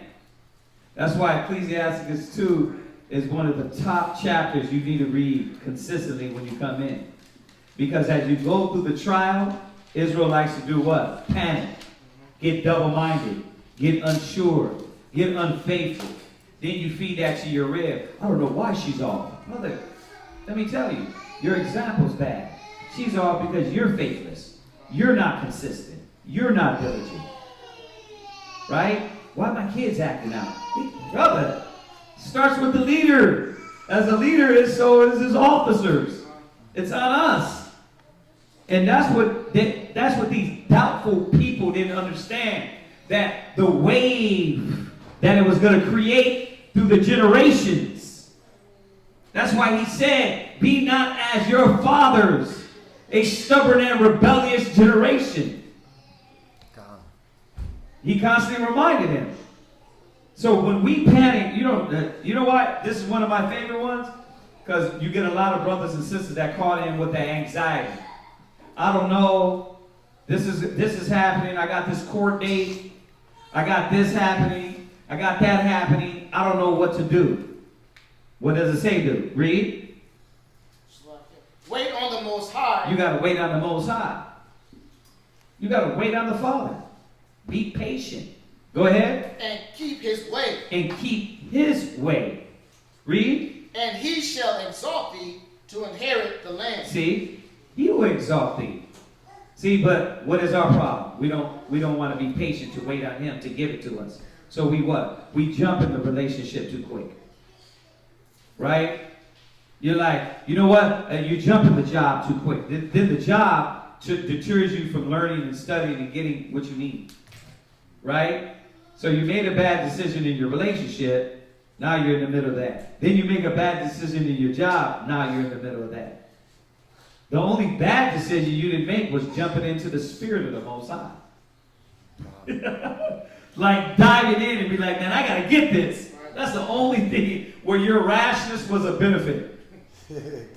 Right? When you dived into work and said, man, I'm a Hebrew Israelite. Man, I'm going gun ho. See? Go ahead. When the wicked are cut off, thou shalt see it. Right. See? If we be patient, the wicked will be cut off and everybody's going to see. Be patient. It's coming, y'all. It's happening. Understand, look at the things of the world and don't be naive. Don't be like them in the world. Just act like, oh, it's another earthquake that killed 12,000 people. Really? Really? This ain't no coincidence. Like, something that just, you know what I mean, happens like regularly. No, the Most High is turning the fire up on the world. Right? Jump to verse 7. Verse 7. Yeah. Come. Rest in the Most High. What? Rest in the Most High. See, when you're rest, you're calm, patient, you're relaxed, right? So what was taking over the nation of Israel right now? Anxiety, fear, right? And they don't know, they start panicking. And when a black man panic, a black woman panic, what are they going to do? They're going to take it all out on you. You know what I mean? It's your fault, It's your fault, husband. It's your fault, wife. Because they ain't trusting in the Father. Y'all see this, right? This is how your mind starts to break down. Right? And then you get what? You go from 16 to then 30, you still got the same mental illnesses and diseases. Now you're what? You got to keep getting high every day to what? Make it through the mental agony and pain and suffering. And that's what we have today. But the righteous are going to do what? We're going to wait. I know the Most High got it. And Father, my Papa got it. And whatever way he turned it out is going to turn out right. You know what I mean? I didn't get what I want. I didn't need that then. Right? Oh, it's a little rough patch. What I got to be learning about this? What is it that the Most High is showing me? Right? Go ahead. And wait patiently for him. And do what? Wait patiently for him. Check that out. Wait patiently for the Most High. And that's what they were not doing. Go ahead. Fret not thyself. What? Fret not thyself. Wait, hold on a second. Let's see here. Fret. Let's see what fret means. Be constantly or visibly worried or anxious. So I wasn't just using that word to sound smart. It literally is anxiety. It's anxiety. And that's why Israel has anxiety, because they don't be patient and they don't wait. They don't trust in the Most High. Right? Y'all got to understand this. You youngsters got to understand this. Right? The world, what they show you. Right? Why you get shaky? Why do you let fear come upon you? Because you got to get in your mind, and you got to go back to the Father and say, Yahweh, keep my mind and my thoughts in the right place. Right? Same thing with the parents. See, there's no such thing as like take a pill and it's going to fix anxiety. It's fear. It's overwhelming fear, because you don't know what way things are going to go. And you don't know how to control that fear. Right? and talk yourself through it. That's humanity. Fear comes on all of us. Why do you think so many Americans, right, are popping pills?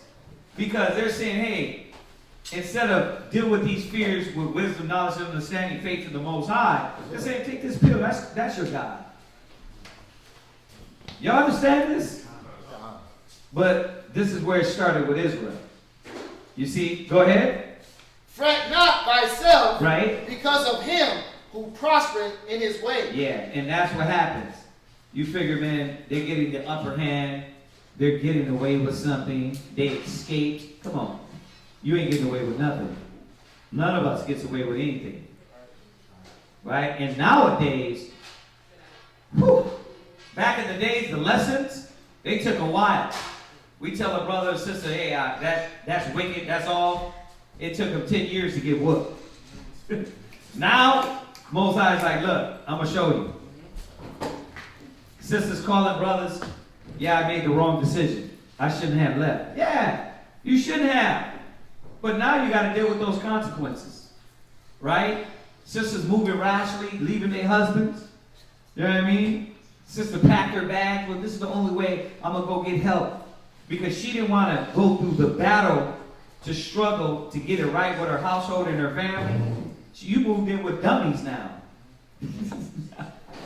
You moved in with weed heads, drunks, and idiots. Y'all gotta see, man. You can never convince me that a worldly way, a worldly mind is correct. It is never right. Stressful. It is what? Stressful. It's real stressful. Right? Not saying the truth ain't stressful, but the truth, first of all, you're fighting for something that's more valuable, one. Two, if you apply the wisdom that the Most High gives you, whatever environment you're in, you'll be relaxed. Right? And that's what we have to learn more and more and more. That's why I was telling my son, bro, the most valuable thing you can have is patience. One of the most valuable things is patience. Because you don't know how to deal with things, and you lose it. Your body changes when you don't got patience. Right? Anxiety takes over, fears take over, I can't control the situation takes over, and you start to shake. Y'all know that, right? You're like, what's going on? You're stressed. So patience is needed, and that's what the scriptures remind us. Let's jump back. That's that Psalms. Add that. Exodus. Wait, hold on a second. What we got? There's a question online. Yeah. So is that why Moses was not allowed to enter the promised land? Say it one more time. So was that why he's typing it wrong? Sorry. Was that why Moses was not allowed to enter the promised land? Well, what? Why? What are you talking about? What? Why? Because you know how the feed comes in a little bit later. So, what point are you talking about? Moses wasn't able to enter into the promised land as we read on. Moses, in one moment, didn't glorify the Father. When he hit that rock, he said, "Must I have to do this?" And I know I'm jumping way ahead, but to answer the question, it was because of that. Moses was known for the meekest man, to be the meekest man. The Most High was showing us, the Most High was showing Moses, keep on your path. If you're the meek man, be the meek man. Right? Don't switch up. So he took the glory for the Most High in that moment. And like I said, we're going to read that, being that we're in Exodus now. But he took that glory from him, and that's why he didn't go in. He said, because of that, you're going to see the land, but you're not going to be able to go in. Moses didn't lose faith. Moses didn't lose and doubt the Father. Moses went to the Most High, asked him. The Most High said, do it like this. He said, come. Right? He said, come. That's how Moses moved. So, if you're thinking that Moses was like these knuckleheads, he was not. No. His was a different mess up. Because he was such a in a high position he didn't, that mistake that he made was one mistake you don't make. Taking glory from the Father. This is a mistake that a lot of Hebrew Israelite leaders, they're going to see it's the worst mistake you can make.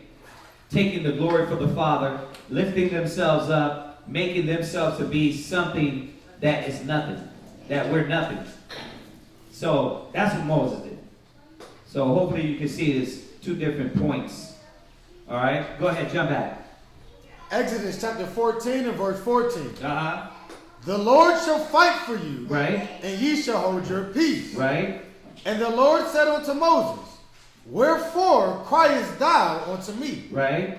Speak unto the children of Israel that they go forward, but lift thou up thy rod, and stretch out thine hand over the sea, and divide it.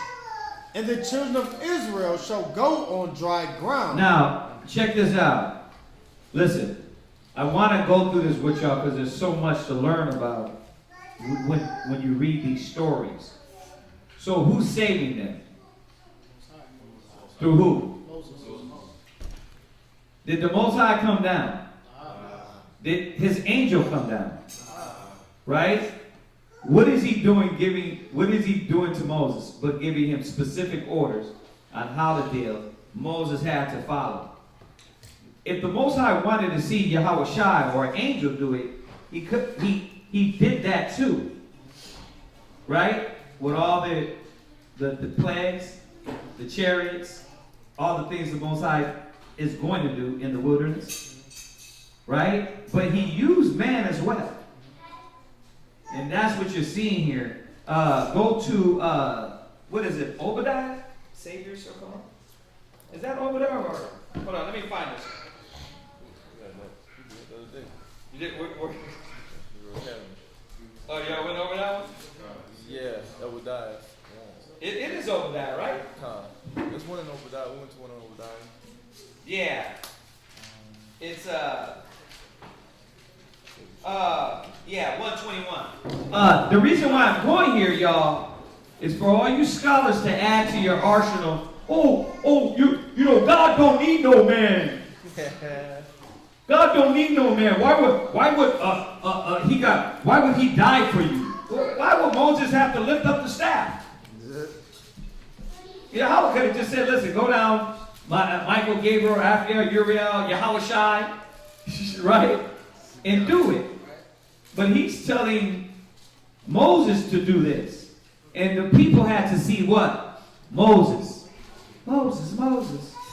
Right? Obadiah 1:21. Read that. Obadiah chapter 1 verse 21. Right? And saviors shall come up on Mount Zion. Right? To judge the mount of Esau. Right. And saviors. What does that mean?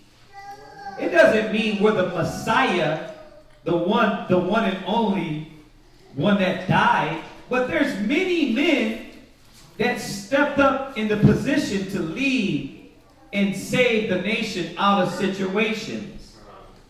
Come on, y'all. Starting with Moses, right? He took us out of these conditions. Or, truthfully, let's start with Joseph. Let's be real. God.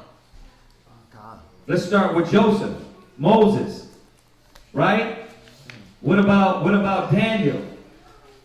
What about Esther, Mordecai? The Most High used men to get us out of those positions, right? And women. Judah went and cut off the head of Holofernes, the general of the army, right? What are you talking about? I don't get these Old Testament cats. It's like, what Bible are you reading? It can't be the Old Testament. Because all through the Old Testament, men saved us. So why is it different when Yahweh Shai come down and he do it? Because he said he's the Son of God, but you're sons of God. Like, this is a no-brainer, y'all. But see, people don't read. They don't go through these precepts and understand in the Torah that the Most High has always sent men to do what? Be there to guide us, to get us out of these conditions and situations. Ultimately, we know who's the puppet master. It doesn't care about Yahweh Shai or nothing. Yahweh Shai kept saying, Yahweh, I know that, you know that, I know that, you know. Right? He gave power to the Most High. He never said he came to do his own will. So even him was like Moses, like Joshua. Right? It's always been there in the Old Testament. They missed these points. And the Most High said, look, this is what you're going to do, Moses. Right? So Savior should come up. Jump back to Exodus what? Exodus chapter 14 and verse 16. Go ahead. But lift up thy rod and stretch out thine hand over the sea, and divide it, and the children of Israel shall go on dry ground through the midst of the sea. And I beheld, I will harden the hearts of the Egyptians, and they shall follow them. And I will get me honor upon Pharaoh. And see, it all was going back to the Most High. So what if the Most High is using a man? We are but worms, right? Most High is like, I'm getting me honor. This is all praise to the Father, to the Most High. Like, we're just tools, y'all. And easily can be replaced. You can't do nothing against the truth before the truth. So, we have to come off of our ego. Most High can easily move you out of the way. You know what I mean? I done seen it. Look at what he did to Saul. Like, oh, okay, you don't want to be sincere? I'll move up somebody that's more sincere.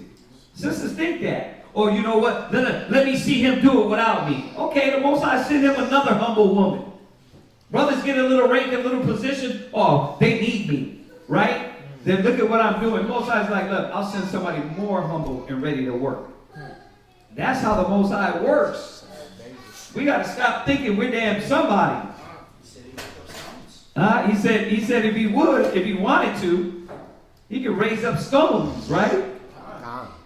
Y'all got to understand this, man, that we be on this pedestal and really be thinking, man, and taking for granted the grace of the Father.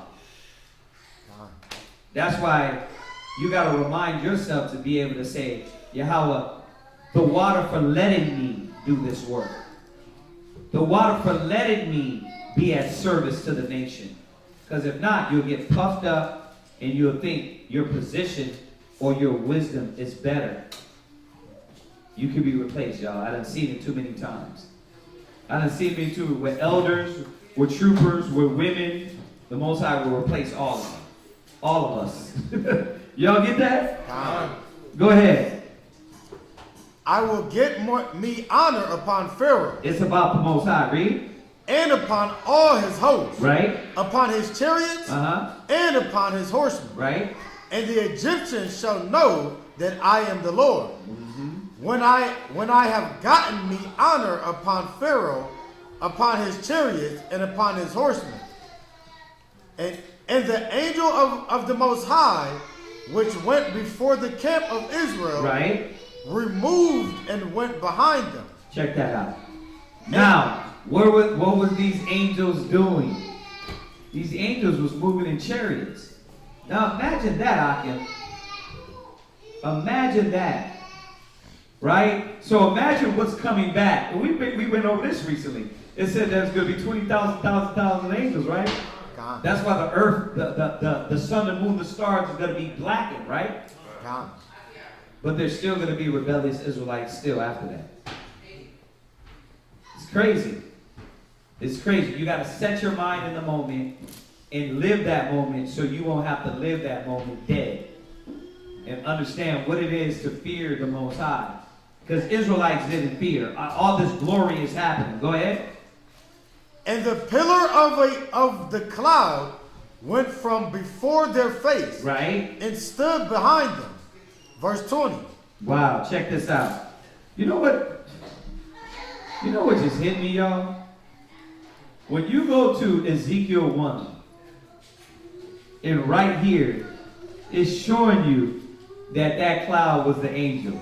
Watch, read that again. Whole verse. Verse 19. Verse 19. And the angel of the Most High, which went before the camp of Israel, right, removed and went behind them. Go ahead. And the pillar of the cloud went from before their face. Check that out, man. So you got the angel. When it tells you Ezekiel, it said the cloud. It describes the angel next to the cloud, next to the chariot. And it said when he moved, they moved. So you got the angel moving, right? Said, okay, listen, I'm going to take the back. You come and take the front. You see the chariot just come up front. The angel falls in the back. Golly. Most High is powerful and scary. He's scary.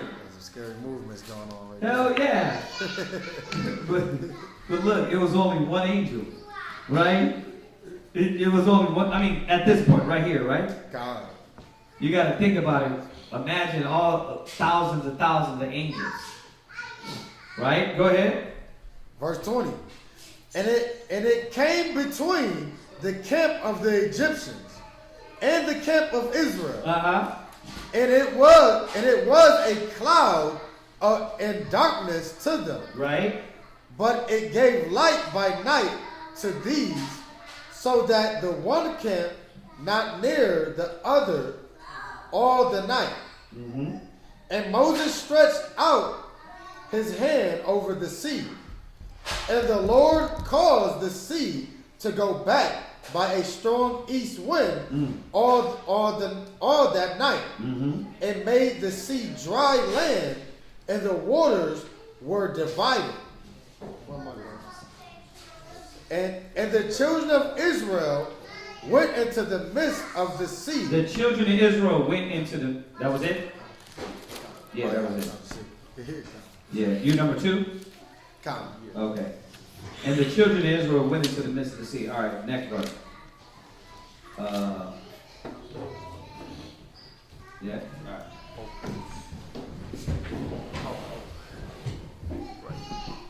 Got it.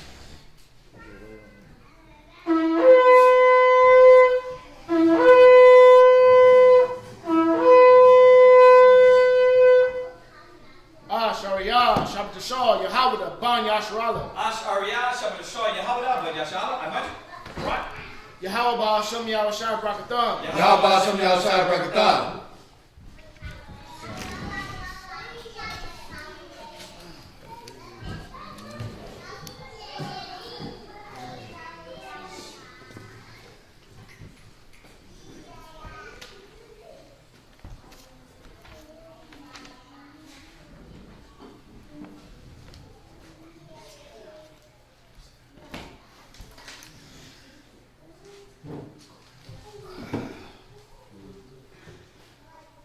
Okay, you're reading from 21 to 15 and 10.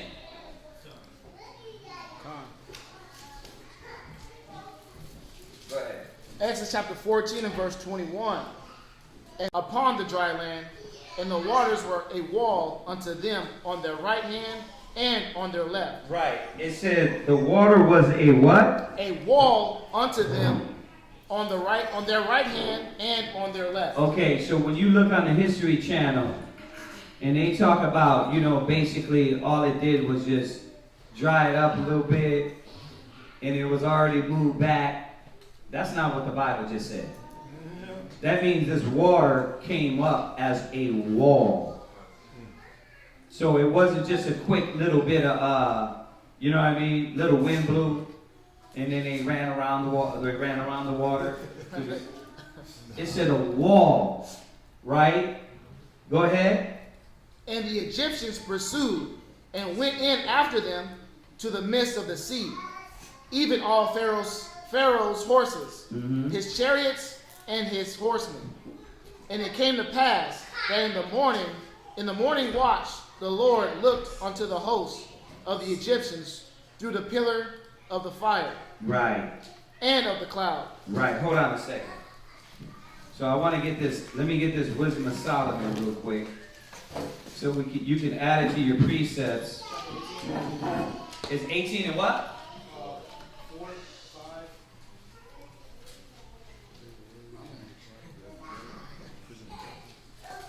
5. Hold on a second. Is it? Because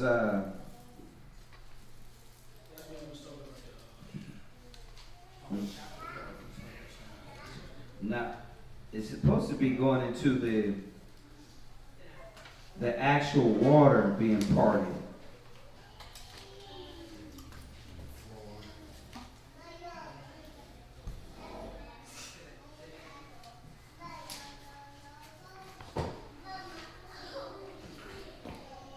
Okay, yeah, it's after, we know it's after that.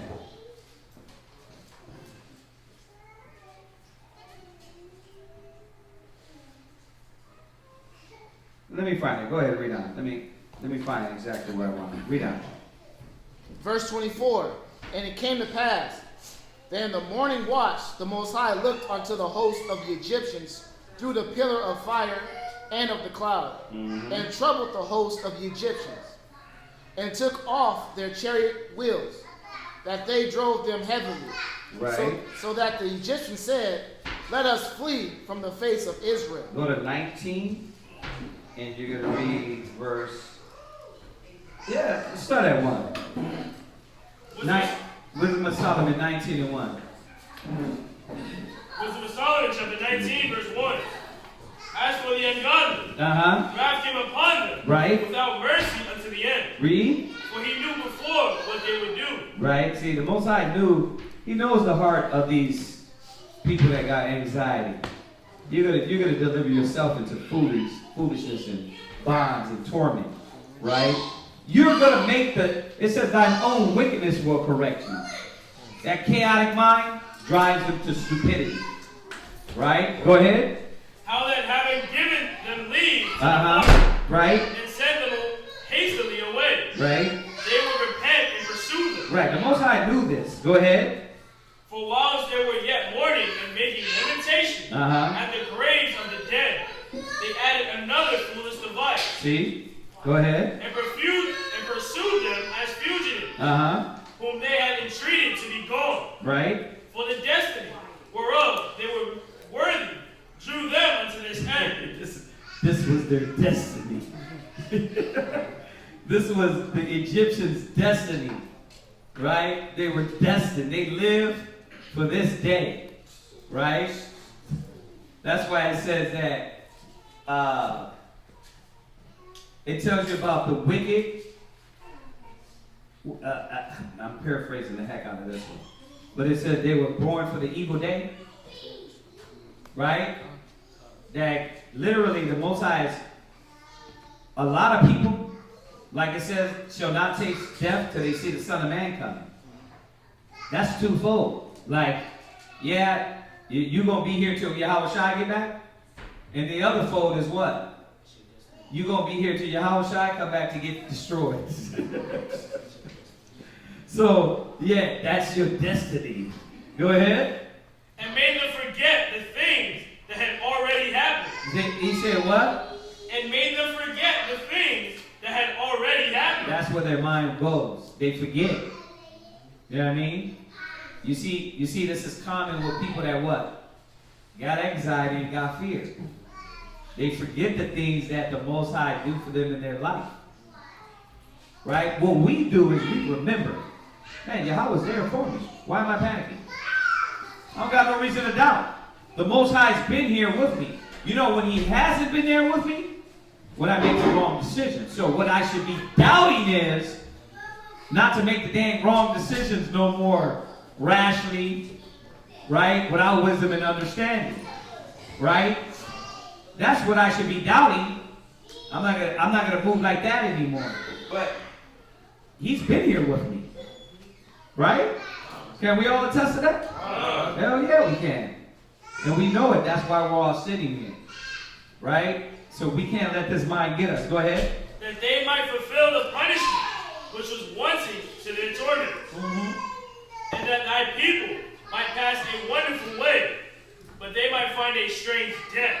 They might find a strange death. We were finding a wonderful way. Right? Go ahead. For the whole creature in this proper kind was fashioned again anew, serving the peculiar commandments that were given unto them. Right. Now, this is what it meant by it was a wall.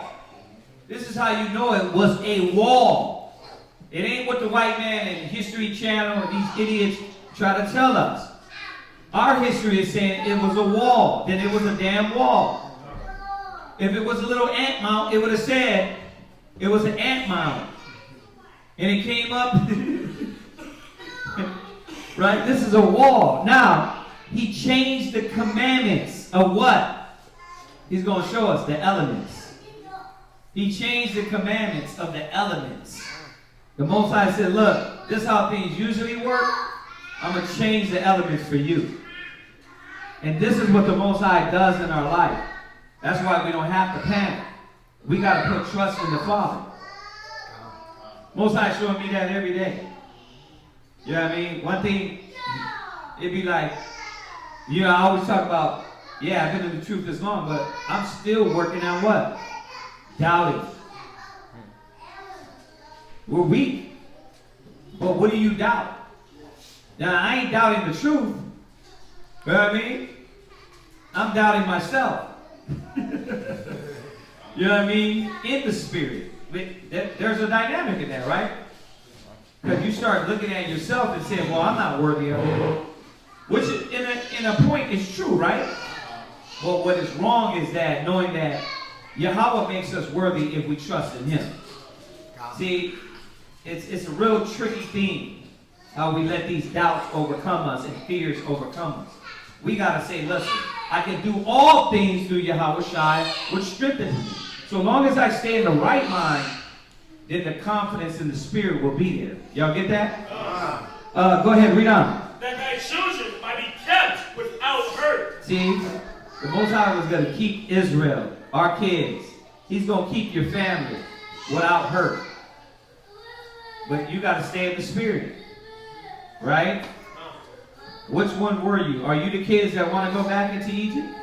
Are you the parents that want to go back into Egypt? Well, how hard are you fighting to get out of Egypt? Right?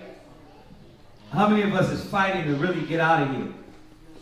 Or are you making it comfortable? What's up, Miles? How many of us? You got a number? Go ahead. Go ahead. I'm trying to get out of work, trying to get this disability. Right. Anything I can do. I'm 22. Oh, right. Hey, take advantage. Listen, use the world, but don't abuse it. Right? You gotta, the thing with the world, there's a line that you know you gotta stay on. You take advantage, you pay your taxes, but take the opportunities when you can get them. You know what I mean? Because that's what the white man do. You see the joke about Dave Chappelle did about Trump? It's on Facebook, on YouTube and Facebook. It's like, he said, I knew Trump was the truth, man, when he came out and said, it's all a lie. Remember? You don't see that? You didn't see that one? He was like, yeah. When Trump said that, he was like, he knew this cat was different. He said, I know it's all a lie. I know how the system works because I use it. They use it. Take advantage of it, use it, but don't cross that line. Pay your taxes, you abide by the law, right? But where you can get the advantage, right? Back to this point. The Most High is showing us what? We're going to be taken care of if we put our trust in Him. Children, you're going to be taken care of if you put your trust in the Most High. Go ahead. As namely, a cloud shadowing the camp. Right. And where water stood before. Right. Dry land appeared. See, read. And out of the Red Sea, a way without impediment. Right. And out of the vilest stream, a green field. A what? A green field. So the water came all the way up to where now you can see the grass on the bottom. That's why this was Solomon 16, 17, 18, 19, I think it is. It's cold, man, when it goes into Egypt. Right? It's showing us what the Most High did for us. It's beautiful. So don't let the white man tell you, well, scientifically it's not possible.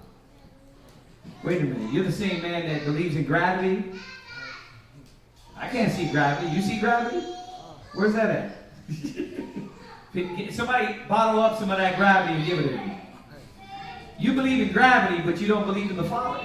See, this is why I warn my son about science class. I'm like, look, don't let them get you in science class. Because they're like, look, this is easy. All you do is add this, and look, I can create something too. The white man's idiots. They're big kids. They're big kids. Yeah, because you mix this and mix that. Most High gave you power to know that. Who doesn't know that? Right? Who wouldn't know the things that are in this life? But the Most High deals with things beyond what we can see. Right? So when they try to dilute your mind and tell you to believe in science more than the faith of the Father, you know there's a problem. The Most High has always changed the elements in the science of things to fit us. Right? You gotta understand these things. And when you know your history, you start to see why you can't listen to a faithless, godless people. Because they'll turn you to be a damn atheist. Right? And to be what? From an atheist, it always goes where? Homosexuality. Hey, you asking, when there's no rules and there's no guidance in your life, there's no rules, y'all. So y'all, I know we think it's funny, and it kind of is, but it always goes to something sexual, something defiled physically, right? That's what atheists will lead us to. When you deal with a lot of these kids that deal with they're pansexual or whatever damn sexual or they're non-binary and all that, right? Get in a conversation with them. They don't believe in God. And when you go down that road with them, they justify themselves in their mind. So remember, that's what their agenda is, to make us a godless people like them. Right? Go ahead, read on. Wherethrough all the people went that were defended with thy hand. Right. Seeing thy marvelous strange wonders. Go ahead. For they went at large like horses. They went what? At large like horses. They went at large like horses. Go ahead. And leaped like lambs. And what? And leaped like lambs. So we what? We crip walking through the Red Sea, man. Right? We dancing through the Red Sea. We leaping and dancing and singing through the Red Sea. Right? One thing Israel can definitely cap on, things that are a coincidence, they would have called that right away. Well, this don't. When you see a wall go up a water, that's going to make you dance. You be like, what the barakata? You're going to lose it. Imagine dancing all the way through that. Right? This is what we was doing. Right? Because we knew the Most High was with us. Once again, what did I say earlier when we started? Israel's short memory, right? They got a short memory, man. Go ahead. Praising him. Oh, Yahweh. We said what? Oh, Yahweh. Praising him. Right? We singing. We dancing. That's how you know it's black people, bro. White people be walking over to the water. We got to study this. We got to understand this. Go ahead. Who had delivered them. For they were yet mindful of the things that were done when they sojourned in the strange land. Right. They were what? They were yet mindful. See, in that little moment, it brought them back to their right mind, right? Go ahead. Of the things that were done while they sojourned in the strange land. Go ahead. How the ground brought forth flies instead of cattle. Right, so jump back. So y'all see this, right? All right, let's jump back. Exodus chapter 14 and verse 25. Right. Exodus 14 and 25. And that was Wisdom of Solomon 19, right? Go ahead. And took off their chariot wheels, that they drave them heavily. So that the Egyptians said, let us flee from the face of Israel. For the Most High fighteth for them against the Egyptians. And the Most High said unto Moses, stretch out thy hand over the sea, that the waters may come again upon the Egyptians, upon their chariots and upon their horses. And Moses stretched forth his hand over the sea, and the sea returned to its strength when the morning appeared. And the Egyptians fled against it. And the Lord overthrew the Egyptians in the midst of the sea. And the waters returned and covered the chariots. Okay, so archaeologists have found remains in the bottom of the Red Sea. They have found They have found them. Huh? Well preserved too. Well preserved, right. So, the Most High is constant. Remember, when it says in Revelations, the earth shall help the woman, the earth is speaking to this things that when you dig up the earth, it's the archaeology. They call it archaeology today. That's how it helped to show Israel what? That is not alive. We don't got to wait another 20 years for them to find some artifact to say, oh, you know what, we were wrong. They do that all the time. Oh, you know what, we were wrong about this. They just found it 30 years later. We didn't need you to know you were wrong, buddy. Huh? We knew you all wrong. So we got to be mindful of that. Just because they haven't found certain things, we didn't need them to. Our faith goes on. The Most High said it. The Creator done it, did it, right? We know it was written, right? There's nothing else to this majesty can match to the power of the Creator. So why would we have to doubt? You believe everything else in this life. Everything else. You got cats believing in Harry Potter more than Yahweh Shai. Come on. You read all, what is it, 8 books? 10 books? Do you know how many books? Anybody read Harry Potter? How many books?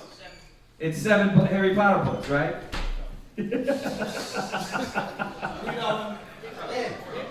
Hell yeah, he's a reader. So what happens?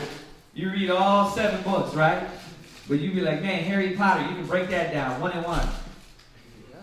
Nah, bro. Come on. Verse 28. And the waters returned and covered the chariots and the horsemen and all the hosts of Pharaoh that came into the sea after them. There remained not so much as one of them. But the children of Israel walked upon dry land. Okay, so Pharaoh, kings, and what was that one with Batman, the guy that played Batman? God of Egypt. Yeah, Pharaoh, gods of Egypt. And you see at the end what? Pharaoh sitting on a rock. That ain't what the scripture says. What did it say? Pharaoh died. That Pharaoh died. So when they threw that in that movie, that was wrong. Y'all see that? That's why you can't get your history from damn Hollywood. All right? Go ahead, read. Verse 29. But the children of Israel walked upon dry land in the midst of the sea. It said we leaped. Go ahead. And the waters were a wall unto them on the right hand and on their left. Check that out. Read. Thus the Most High saved Israel that day out of the hand of the Egyptians. And Israel saw the Egyptians dead upon the seashore. And Israel saw that great work which the Most High did upon the Egyptians. And the people feared the Most High and believed the Most High and his servant Moses. Exodus chapter 15. For the moment. It should have said, for the moment. All right. Oh, you're reading the 15 and 10. Go ahead. Exodus chapter 15 and verse 1. Then sang Moses and the children of Israel this song unto the Most High. So this is that song they sing in the middle of the sea. Go ahead. And spake, saying, I will sing unto the Most High, for he hath triumphed gloriously. The horse and his rider hath he thrown into the sea. The Lord is my strength and song, and he is become my salvation. He is my power, and I will prepare him a habitation. My father's power, and I will exalt him. The Most High is a man of war. The Most High is his name. Pharaoh's chariots and his host have he cast into the sea. His chosen captains also are drowned in the Red Sea. The depths have covered them. They sank into the bottom as a stone. Wait a minute. Pharaoh's chariots and his host have cast down into the sea. So why they have Pharaoh at the end of the movie sitting on a stone with his head down? What? That movie is a lot. In the beginning, when they first pulled up on the Pharaoh, they hugged each other. There's a whole lot of it. Yeah. That whole movie was It paints this whole different narrative. How Moses. That's why you can't. And Aaron too. You got to think about it. A lot of people that refers back to history, especially a lot of our people, you act like you read it somewhere. Bro, that was in the movie, bro. You seen that in the cartoon Prince of Egypt. You didn't read that nowhere. But that's what a lot of people do. That's what we all do. We refer, like a lot of people put that together like that's history. You see, Pharaoh died. That Pharaoh died, right? And his army that went through with him. Now, we know that it didn't say the whole Egypt ran through the sea. So obviously another Pharaoh is going to come up, right? Another king is going to come up and more military. But that king died. Go ahead. Verse 6. Thy right hand, O Yahweh, is become glorious in power. Mm-hmm. Thy right hand, O Yahweh, has dashed in pieces thy enemy. Mm-hmm. And in the greatness of thy excellency, thou hast overthrown them that rose up against thee. Thou sendest forth thy wrath, which consumed them as stubble. And with the blast of thy nostrils, the waters were gathered together. The flood stood upright as an heap, and the depths were congealed in the heart of the sea. The enemy said, I will pursue, I will overtake, I will divide the spoil. My lust shall be satisfied unto them, upon them. I will draw my sword, my hand shall destroy them. Thou didst blow with thy wind. The sea covered them. They sank as lead in the mighty waters. Sink as lead. Yeah, beautiful. Okay, next brother.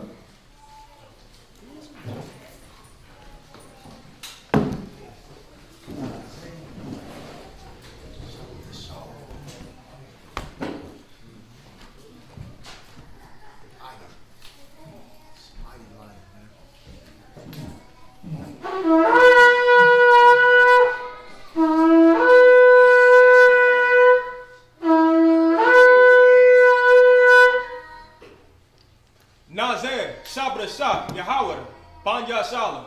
Nazir, Shabbat Yahweh, Banya Shalom. I much. Baruch.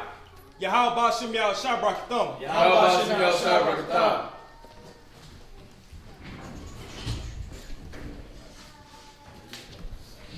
All right. Anybody got any questions so far? Anybody online or anything? Nothing. Just comments. Okay. Trash. Yeah. Come. All right. So you're number 4. Come. Number 4th reader. Go ahead. Exodus chapter 15, verse 11. Right. You're gonna read to 16 and 4. Come. Who is like unto thee, O Lord, amongst the gods? Right. Who is like thee, glorious in holiness, fearful. Read a little bit louder. Come. Go, so they can hear you online. Go ahead. Who is like unto thee, O Lord, amongst the gods? Right. Who is like unto thee? Who is like thee, glorious in holiness, fearful in praise, doing wonders? Thou stretchest out thy right hand, the earth swallowed them. Thou in thy mercy hast led forth the people which thou hast redeemed.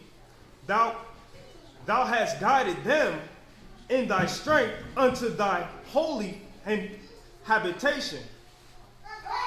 The people shall hear and be afraid. Sorrow shall take hold on the inhabitants of Philistia. Right, so it says, thou hast guided them in thy strength unto thy holy salvation. The people shall hear and be afraid.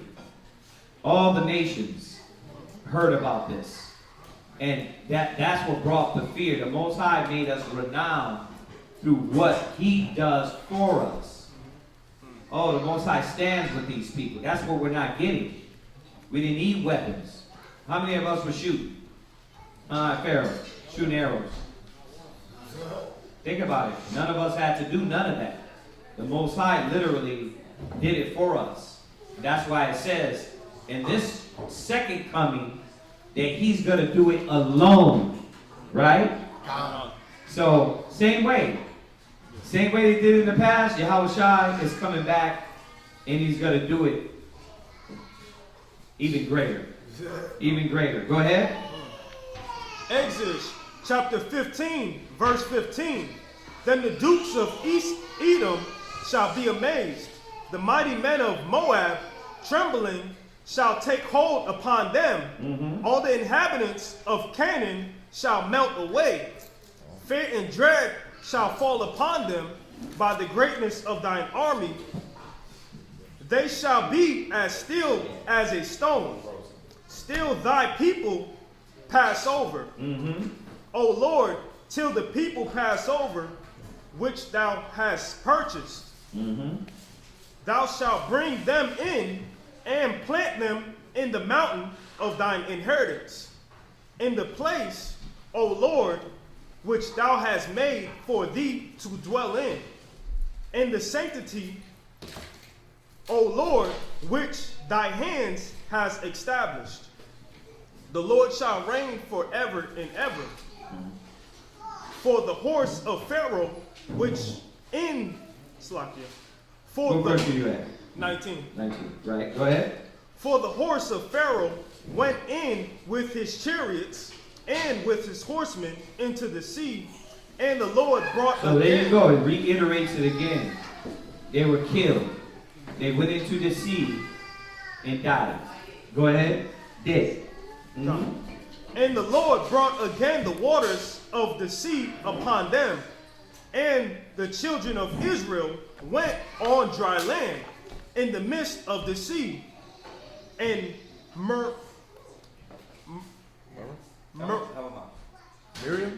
Miriam, the prophetess, the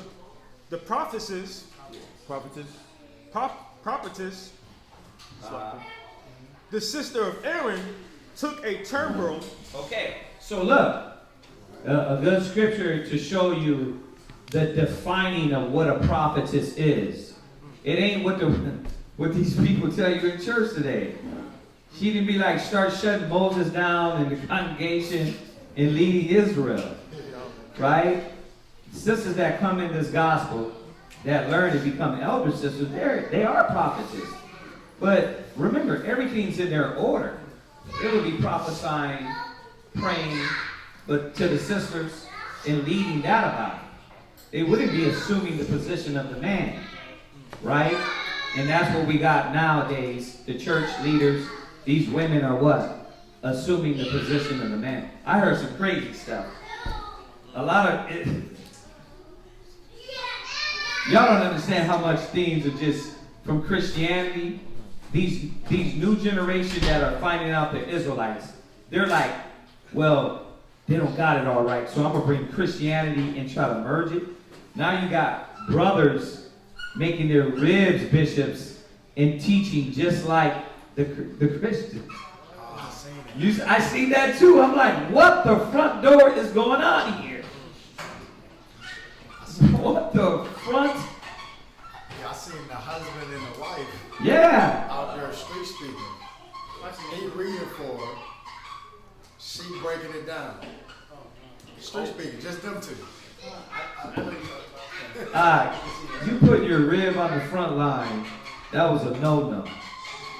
That was a no-no, brother. It ain't about, man, it's about, look, your rib had her place in her job. Now, what happens if a truck comes through and wipes both of you both out? Where those kids going? Like, they're not thinking. It's American. It's American ideology. Oh, she's just like me. Brother, nobody said she wasn't just like you. But in their order, we're in different positions. Right? And that's what they're not getting, the order of the Most High. But this is what it meant to be a prophetess. It meant that she would do what? What was she doing? Read on. John. Took a timbrel. A timbrel. In her hand, and all the women went out after her. Wait, who was following her? All the women. All the women. The women were following her. So when it says Anna in the New Testament, the prophetess, it didn't mean that the sister was like sitting down and be like, listen, Shemai, brother. Listen, listen, I got this right here. She wasn't doing that. The scriptures say a woman wasn't supposed to usurp the authority.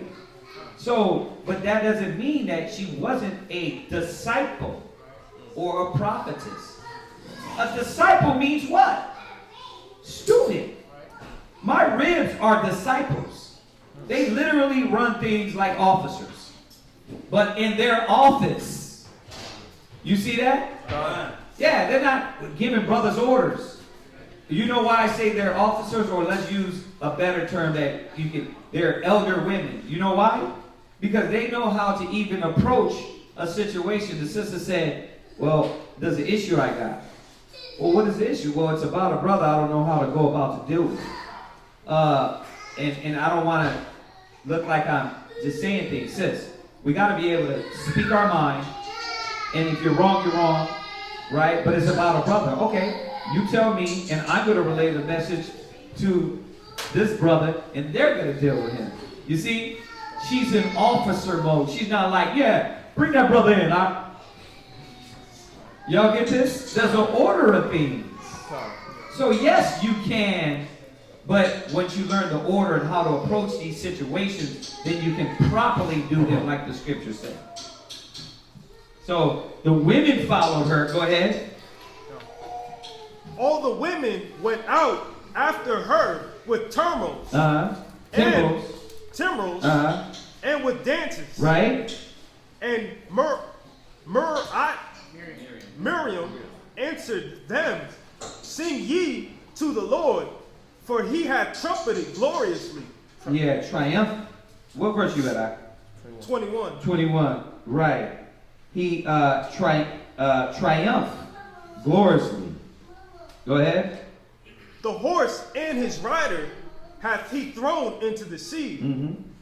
So Moses brought Israel from the Red Sea, and they went out into the wilderness of Shur. And they went 3 days in the wilderness and found no water. Mm-hmm. And when they came into... There's that first trial of faith.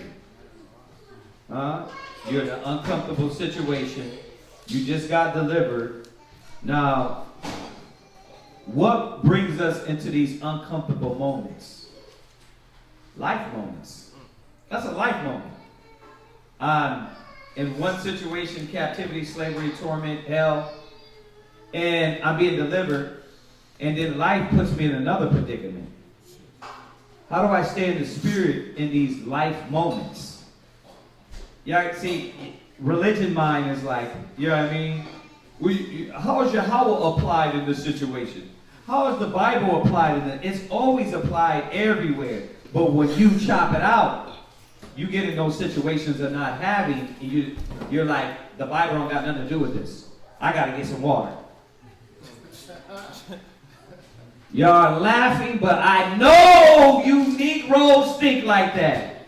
Because you do it with us. Try to like, the Bible ain't got nothing to do with this, so the Bible's going to fix everything. And then you look at us with that face. Like we supposed to second question and be like, now that I think about it, I'm telling you, niggonomics, it don't work with us. Right? You get in that life moment, and yes, you're supposed to apply wisdom, knowledge, and understanding to get you in the right mind, to be in the right mind, to deal with the situation. And it's something little like that. I don't have this, and I need it. Right? Come? Don't sit up here and just read these stories, man, and waste 5 hours of your time and don't get substance out of them. Y'all got to understand what formulates your mind, how you feel, your thoughts, and your emotions. It's either the wisdom of the Most High or whack worldly logic. You know what I mean? And when you see more and more how you think is whack, that's why you deny those thoughts. Right? Go ahead, read on. And when they came to Murrah, they could not drink. When they came to Mamre, excuse me, what verse you at? 23. 23. Right. Murrah, go ahead. they could not drink of the waters of Merah, for they were bitter. The water. Therefore the name of it was called Merah. And the people murmured against Moses, saying, what shall we drink? Right. And he cried unto the Lord, and the Lord showed him a tree, which when he had cast into the water, the Most High gives it to you, but not on your time, not your way. We got to stop thinking that. If the Most High thoughts are above our thoughts, and his ways are above our ways, it's not going to be our way, y'all. Right? It's never our way. So if we keep thinking like the white man and Americans, you fight against the way of the Father. Right? We're always in need. Who's not in need right now? The scriptures say to this very hour we hunger, we thirst, we're naked, we're without. Right? But you're here, you're alive. So the Most High y'all got to see, man, how much this is applicable. So far history, but yet still right dear to our situation. Right? Go ahead. The waters were made sweet. There he made for them a statue. And isn't that life? Isn't that life? Oh, we live in bitterness, but all we need is a little sweetness added to it. And the Most High what? He said he'd bring you high and bring you low. He'd bring you low, right? Out of the grave, up. Right? Come on, that's how it is. So why would we trip? Why would we panic? Where does the spirit come of, I can't live no more? I can't do this no more. You haven't settled your thoughts. You haven't been faithful to the method that the Most High has given you. That's why you still think like that. Their thoughts in an array. Our thoughts are settled because we're waiting patiently. We're trusting in the Most High. I'm trying to speak to y'all because we know what Israel, what our people, what this world deals with. You deal with mental, psychological issues, psychological things that as you grow up, the world is going to tell you, smoke weed, pop pills to make it through the day. Liquor, bottle, sex to make it through life. If that was the case, then why they still got to do it daily, if that was going to help? So literally, that's not the method. So let's be clear with that.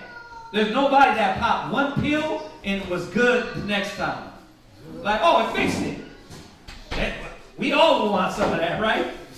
There wasn't one bottle of liquor that you drank and said, you know what? Now I never need to drink again. Behold. No, you always need that bottle. You always need that sex. You always need the carnal things if you let the carnal rule you. That's what we're riding into now. We're seeing how the carnal mind, carnal people, faithless people, they were motivated and never able to see all the great things the Father was doing from them. You're complaining already. We need water. Okay, here's some sweet water. Right? That's it? He's no longer with you? He was only with you for the moment, now he's gone? That was just the beginning. Go ahead. The waters were made sweet. Right? There he made for them a statute and an ordinance. And there he proved them. There he what? Proved them. He what? He proved them. Right. You see that? There he proved us. In your life, brother, sister, you will be proven if you believe. How many times?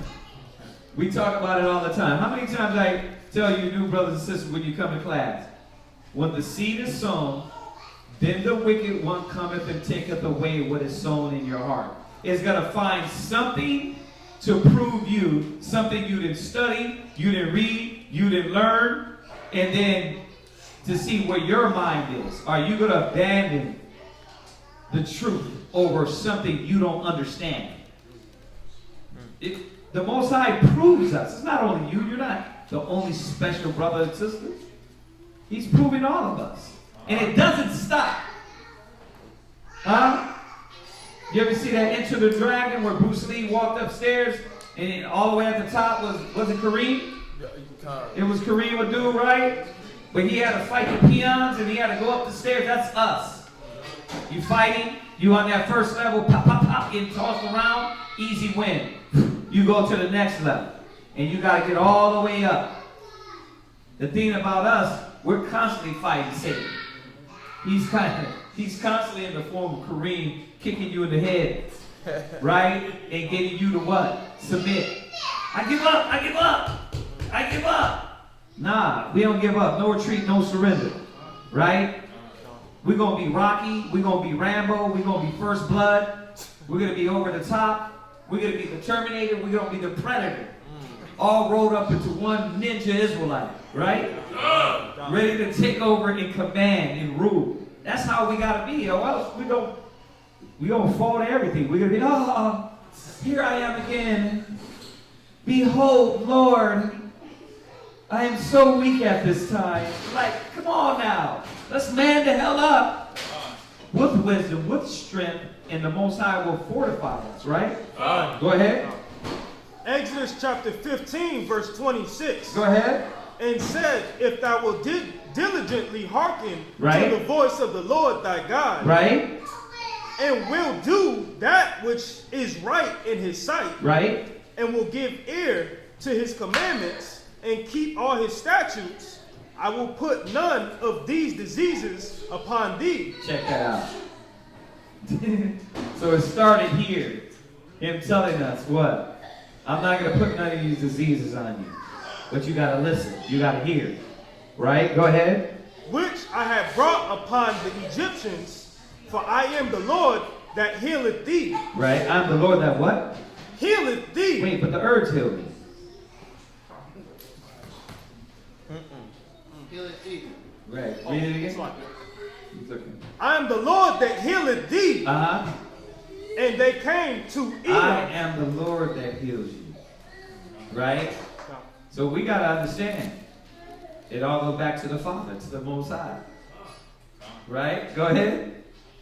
And they came to Elam, where the 12 walls of water. What verse you at? 27. Mm-hmm. What chapter? 15. Go ahead. Verse 27, and they came to Elam, where were 12 wells of water, and 70 palm trees, and they encamped there by the waters. Mm-hmm. Right. Chapter 16, verse 1. And they took their journey from Elam, and all the congregation of the children of Israel came. Elim. Elim. Because you don't want to get it mixed up with Elam. Elim. Uh-huh. Go ahead. And they took their journey from Elim, and all the congregation of the children of Israel came unto the wilderness of Sin. I was trying to look for a good map, man. I couldn't find one. I thought in all these maps they would have a nice map of us coming out of Egypt. I mean, it's either this one or that other one. You got one in there? Find one in here too, the bigger one. I'm trying to. Sorry. So, what is this? The conquest of Canaan. Where? Oh, there you go. The Exodus from Egypt. So, yeah, we come down.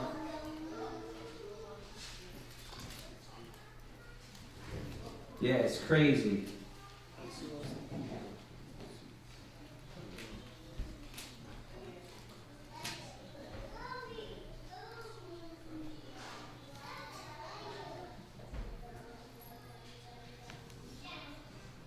Oh, the Red Sea. Yeah.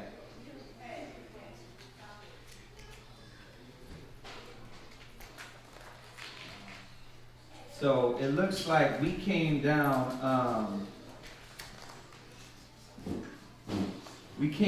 north from Ramses, from Egypt.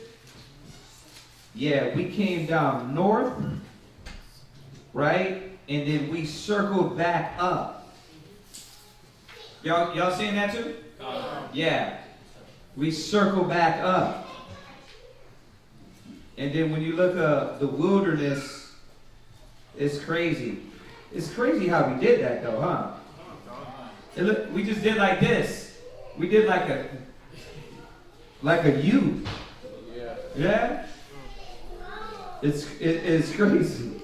But once again, why the Most High have us do that? Because that was going to purge out Israel. That was going to weed out the rebels. That was going to deal, what do we have to deal with? What is our biggest problem? Patience, right? So Israel wanted everything to happen. Now, I'm going to take you on this long walk. We're going to have a long talk, man. Let's ride. Right? And everything starts coming out during this walk. All the way up. Wow. Okay. Yeah, when you look at the map, you start to see other things that the Most High, like why Israel lacked the patience and love. Because you're walking all through this wilderness, right? They went up from Goshen, yep. Come on. Yeah, these Bible maps, man. We got to get some of these blown up bigger. Yeah, so we can go ahead and get them on signs, yeah. We crossed the Red Sea, right? But on the map, it doesn't show that we crossed it. It just shows that. Right, and that's what I was looking at. What I was thinking is, when you go down here,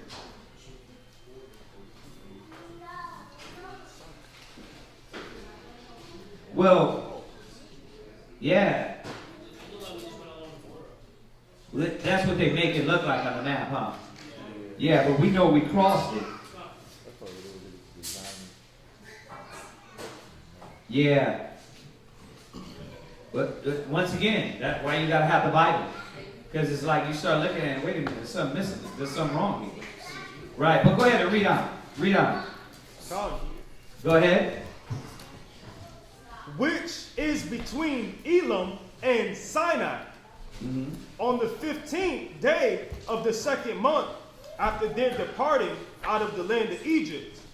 And the whole congregation of the children of Israel murmured against Moses and Aaron in the wilderness. So they murmured against who? Moses and Aaron. Go ahead. In the wilderness, verse 3. Mm-hmm. And the children of Israel said unto them, would to God we had died by the hand of the Lord in the land of Egypt. So what does this do to a person like Moses? What can this do? I want y'all to think. What can this do to a leader when you keep reminding him that you put us in this situation? I want to go back. Why you got us here? We left this state to come over here to do this. We left this job. We left this. What does that do to a leader? What? It can make them. It could make. I like how you said that. It could make him what? It could make them doubtful and regretful. Yeah.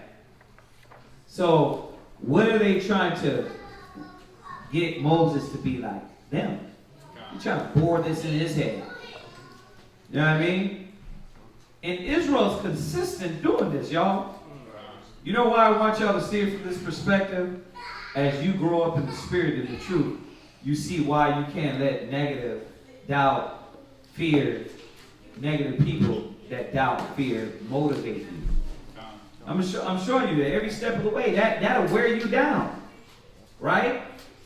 We went over Jeremiah a few weeks back, and what Jeremiah was doing. He came to the princes to give them the writings, right? What the Most High said. The king took that and chopped it up and threw it in the fire. It was like, they cast his cat. That's discouraging. Right? Like, you're always put in these situations. Remember we read about Ezekiel? He had to lay on one side and eat this amount of food? Okay. How many of us will look at that the proper way? If you don't understand now, before you even get in a position, why you go through these things, Now you see why a lot of people cannot be put in those positions. Because they'll do what? They'll bring the people back. You know what? You want to go back into Egypt? Let's go then. Let's go. We're going to go back into Egypt. Right? They'll go back to the vomit. They'll let people pull them back to the vomit. So we got to be mindful of that. Right? That we don't let people pull us back to the vomit. Right? It's about getting out of the dirt, out of the vomit. Right? I want y'all to look at these things. Go ahead. When we sat by the flesh pots. Right? When we sat by the what? Flesh pots. Right? And when we did eat bread to the full. So once again, what controls a lot of Israelites? What controls a lot of Israelites? Like, think about it here. See, this is mostly important when we read the story. If you read past this, you won't understand a lot of demons you get on you and in your household. Why you let them on you? Because you're thinking about what? Food. Think about that belly. I'm going to put my belly first. Right? And that's what a lot of Israelites do. We put our belly first. Right? Our circumstance determines whether we believe in the Father or not. But that's what makes you real or fake. Right? We got to be mindful of that. Your circumstance can't. Remember, we're not Christians. We're not white people with the Bible. We're not what they told us to be. We're supposed to be true believers. Right? Who was a transformer in the world? Huh? 1 minute you're a Crip and the next minute you're a Blood? 1 minute you're a Democrat, now you're the next you know you're a Republican? Like, let's take it to any arena and ask yourself, when did you double dutch with everything? Now, if you come back and say, well, because I literally did that, well, then you know your problem. You double dutch with everything in life. You never stuck to nothing. And that's what you see with Israelites. Our belly what?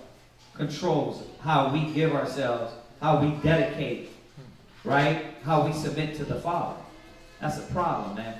And that's why a lot of our people are dying now in this day and age. Because they worried about nothing else but that flesh. The flesh pots was food, meat, to feed their bellies. Where are you at? Philippians chapter 3 and verse 19. Go there real quick.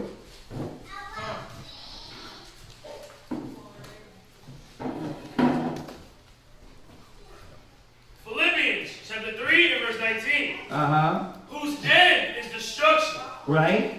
What is going to happen to these people? Whose end is destruction. Go ahead. Whose God is their belly. Whose God is their what? Their belly. See? Their God is their belly. You know what I mean? I'm going to be respectful until I start to get slim. My stomach starts to stint. I'm going to lose it now. You know what I mean? I'm going to spaz out on somebody. Right? Not knowing that the Most High bring low. He said, don't forget him. He said, there's a forgetfulness when you're successful about the hard times. It shouldn't go like that. Y'all get that, right? So, where's that at again? Philippians chapter 3, verse 19. Go ahead. Whose end is destruction. Right? Whose God is their belly. Uh-huh. And whose glory is in their shame. See, whose glory, what was the Israelites' glory in right here? Their shame. Like, damn, you gonna sell us out for some food, bro? Damn, you gonna abandon the truth for food? Okay, let's interpret this. Let's interpret this through our time. It'd be money. It'd be a woman. It'd be a situation, right? It's like, damn, you could have said something. Y'all gotta think, man, that these things don't supposed to rule us, right? Was that it on it? Love. Go ahead. Who mind earthly things. There you go. Who what? Mind earthly things. So you're gonna start seeing these earthly, carnal people. And that's what we're going to start reading about more and more we get through these chapters. Israelites are carnal as hell. Now, where's the white man here? Got him. Got him. Where's the white man? Who are we doing this to? The white man ain't here. Who's doing this alone? Israel. And who are they doing it to? Their own people. Their own people. So before the white man even got involved, we got to recognize that even now, the white man's not around. Right? He's not telling you, hey, don't apply that sister, wife. Don't go talk to your husband and communicate with him. Just be evil like every other one. The white man ain't telling you that. He already put it out there. He did his job. And you what? You be his minion and go do it. Hey, brother, don't forgive that brother. Huh? A white man come with a three-piece suit in the house? Or when you have an argument with a brother, be like, listen, don't forgive him. And walks out? No. It's you. It's you. Right? It's us with these chains on our mind. The white man ain't there. It's us. And we start lashing out on our own brothers. We start lashing out on our own sisters. And that's incorrect. That's wrong. Right? And Moses is what? Right now, what is Moses doing to them? He's having compassion on the ignorant. Okay, I'm going to let it ride. Remember, Moses ain't doing nothing wrong. Why are you smashing on us, Moses? Moses is letting you what? Dig a ditch. He's like, okay, you keep insulting the Most High. You keep in this mind state, right? Okay. Learn why, brother. Well, what happened? Well, we were patient with the brother. Weren't we patient with you? Didn't we let you ride, fall, and get back up? But you took that for granted. You take that for weakness because a brother wants to forgive or work with you. It's almost like now you want to play on brothers and sisters' feelings and goodness instead of saying, damn, these cats are actually trying to work with me and trying to work with my spirit. Right? And that's all. That's how they did Moses, right? So Philippians what? 3 and verse 19. Okay, finish it up. That was it. That was 3, 19, and 20? Just verse 19. Okay. Mm-hmm. All right, go back to, you got another one? Come. Go ahead. Judges chapter 10, verse 14. Just on basically the circumference of everything that's being spoken. Because this is what we do. You know, we'll read that verse 13. Judges chapter 10, verse 13. Yet ye have forsaken me. And that's what we do in a time where we lack things. The time where the Most High is actually trying to prove our belief. We forsake him. We like they did in Egypt, murmur. And this time you're like, well, I heard the brother saying come street speaking, but I gotta do extra hours though, man. You looking at it like it's the brother, but you're not interjecting in your mind that this is a duty that the Most High is calling you. Yeah. You're looking at it as this man. You're not paying attention to the spirit. Right? These brothers say come to Flyers, but I'm trying to do boot time. I've been at class all week. It's Sunday. It's time to go chill with my boo. But you're not realizing that time for the Most High. You got to redirect the way you live your life. But in those moments, you show the Most High that you forsake him. You don't appreciate the moment he woke you up when you was at your lowest estate. Low, like ready to just give up on life. Read. Yet ye have forsaken me. And read. And forsaken, and served other gods. And you know, nobody's out here saying I'm worshiping Buddha. And some people were, but for the most part, nobody is worshiping, at this point in time, nobody's worshiping Buddha, right? Krishna, all these different gods. But who you worshiping? Like the last verse said, your belly. So you worshiping your belly. But look what the Most High tells us. Read. Wherefore, I will deliver you no more. So that's why he pauses. So if you're in a moment of, you're in a moment like a state of confusion, you're like, why things don't seem to be going up for me? Why things don't seem to be changing in my life? Why things ain't going in the path and the direction I want? Why the result ain't happening? Because you're constantly chasing after your belly. So you can't get the result that you want. You can't get that expected in, right? Because the Most High has thoughts of peace. But he can't give you the expected end because you're not taking the right steps. You're not doing the trust. And the moment that he's giving you the moment where he's trying your belief, you don't show and prove.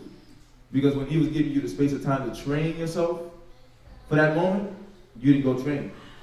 You didn't sit home, you didn't read, you didn't study, you didn't communicate, you didn't ask for help, you didn't follow, you didn't listen, you didn't humble when you got that correction, you bucked up against it, you rebutted, you said to yourself, why that don't apply to me? And then when that moment came, it hit you unexpectedly. It surprised you because you didn't listen when somebody was trying to prepare you ahead of time for what the Most High was going to drop on you. Read.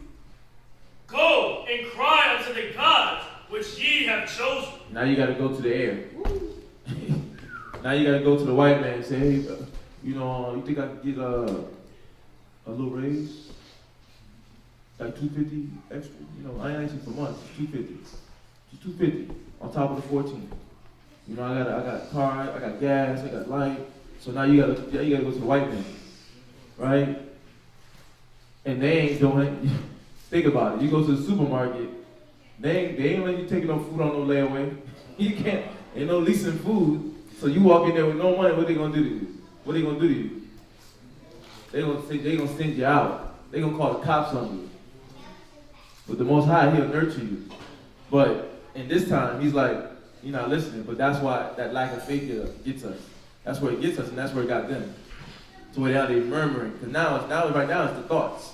The thoughts is mustering in them, the lack of faith, the bubbling, and they wavering with the lifestyle in Egypt and the lifestyle that the Most High is giving. And that's what happens. When you wake up to the knowledge, you go off the high. Then the high fades away, and then the reality sets in of all the things that you actually got to be doing. Then you wavering with the spirit, or do I stay in the spirit, or do I lean towards the world? Do I trust in me, or do I listen to the counsel coming from the scriptures? And that's the waver, and that's where the Most High, like, he's looking at. Okay, am I going to deliver this guy, or am I going to put pause the brakes on him? Am I going to deliver her, or am I going to pause the brakes on her? It's dependent on you. That's what it's saying, basically. It's dependent on you. Mm-hmm. Read.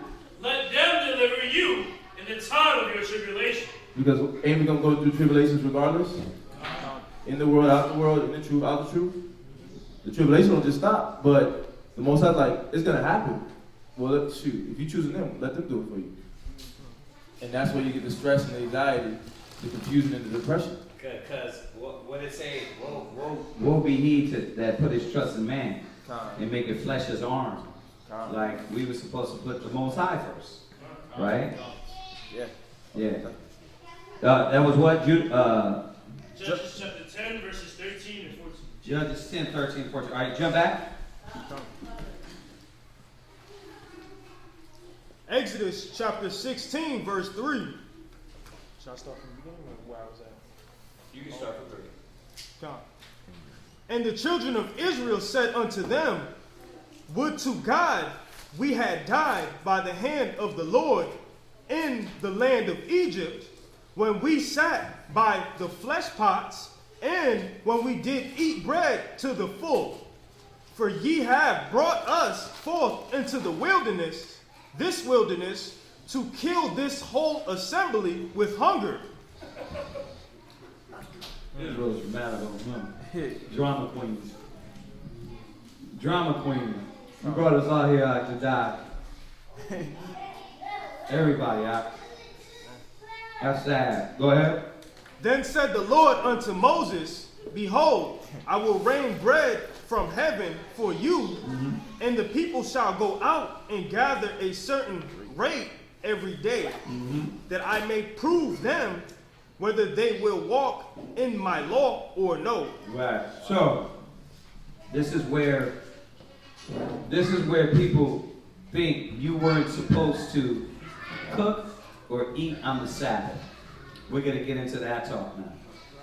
Because they're saying this moment, not realizing, first of all, as we go through all the other scriptures, the priest cooked on the Sabbath. The reason why he's going to tell us you weren't going to gather on the 6th day, on the 7th day, is because you didn't need to. you didn't need to do none of that. He's literally going to give you your food extra. You understand? So I'm not going to jump ahead on this because we're going to get into all that talk too. But remember this moment right here. Okay, go ahead. Oh, that was it for him? All right, next brother.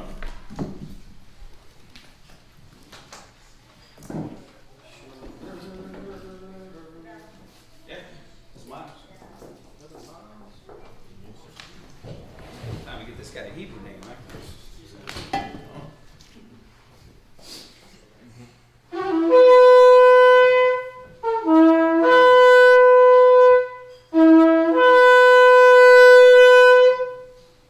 Ma'al Shabbat Shalom, Yahweh, Banya Shalom. Ma'al Shabbat Shalom, Yahweh, Banya Shalom. I imagine. Baruch. Yahweh Ba'ashim Yahweh Shabbat Yahweh Ba'ashim Yahweh Shabbat.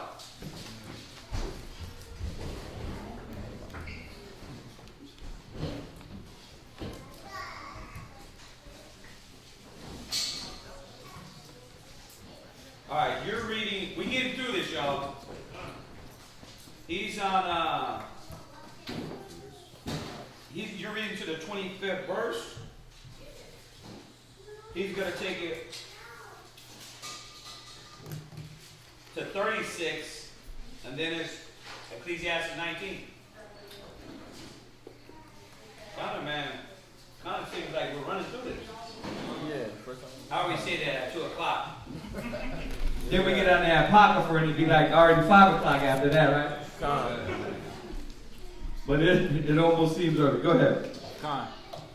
Exodus chapter 16 and verse 5. And it shall come to pass that on the 6th day they shall prepare that which they bring in. And it shall be twice as much as they gather daily. Right. Look, you don't have to work no more. Right? Now, are we in that condition where you a lot of times you don't have to work? No. More likely, you what? Master want to put you extra hours. You're like, bro, I can't do the weekend. I mean, I got class on the weekend. Well, we need you to work this extra weekend. You know what I mean? We came out of slavery. It was not needed to go get extra and do extra and slave over it. The Most High literally rained it from heaven. He gave quails. He's like, look, you're going to get it this way. Right? He gave manna. Right? And we didn't want to listen. That's what you got going on here. That's like me saying, listen, I'm going to order your food. I'm going to give you food 6 days a week. And I'm going to give you extra food on the 6th day. You don't got to do nothing. Which one of us won't take that? We'd be like, God, please do. Right? But we didn't even see the order in that.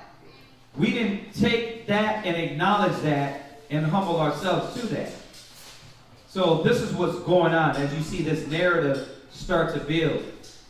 What happened to these individuals that didn't listen to the order that Moses set down through the Most High. Go ahead.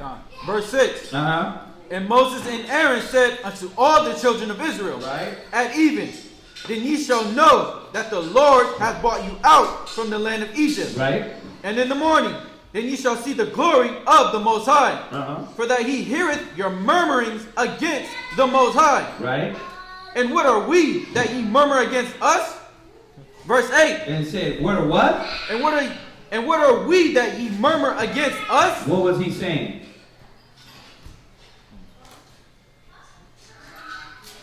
Go ahead, Jonah. They ain't murmuring against the physical people. They're talking against God, against the Most High himself. Exactly. But here's the question. Do we look at it like that? Nah. You know what I mean? Listen, this is something we all got to practice more. Understanding that the Most High's got to deal with it. They didn't know that. You know what I mean? They didn't understand that the Most High was dealing with that. There was no reason to go against Moses. But once again, they're thinking Moses is running the show. One thing I can tell you, straight from the scriptures, the Most High will replace man quick. Nobody's getting away with anything. From the king supreme to the lowest brother or the unseen sister, the Most High is moving all the pieces. It doesn't matter. You know what I mean? So we can't get caught up in thinking something's going to get slip through the cracks. Now, are we around people that let wickedness happen? No. Because that's what we're supposed to be separated from, right? Letting wickedness, the church mentality, letting things go on. That's why we keep telling brothers and sisters, like my rib had to tell the sister, sis, you gotta talk. Well, I don't want to get in trouble. You gotta talk. Say it. You never know if you're wrong or right unless you say it. Well, I'm feeling this way. Okay, you're on point because this is wrong. This person did that wrong. Well, I'm feeling this way. Oh, well, you're wrong because the scriptures say this. You would never know. But when you don't talk and you don't say nothing, that's where Satan dwells, in darkness. And he causes division. He causes discord. A lot of times, you can't work something out with somebody.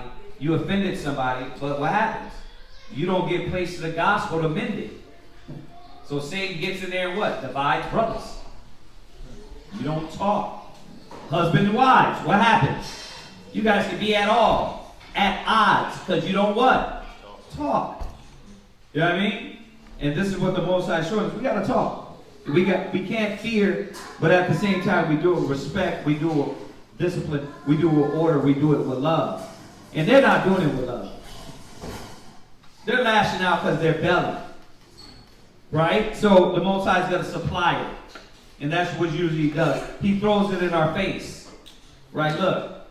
You didn't have to panic. Look how stupid you look. Look how dumb you look right now. And usually, what do? Nonchalantly act like it's not happening. Like you act like it's not happening. That's why I be telling brothers, did you show her what happened afterwards? No, I didn't. Bro, you're letting a teaching moment get past this person. You gotta let them know. That's why we be like, you see what's happening here? Remember when we told you whoop-de-whoop? Because they act like what? You weren't told, it ain't been said to you. You gotta let people know. Babe, you see why I told you to have faith? Look at what happened. I do it to my ribs all the time, and it builds them. They're like, okay, you were right. No, I wasn't right.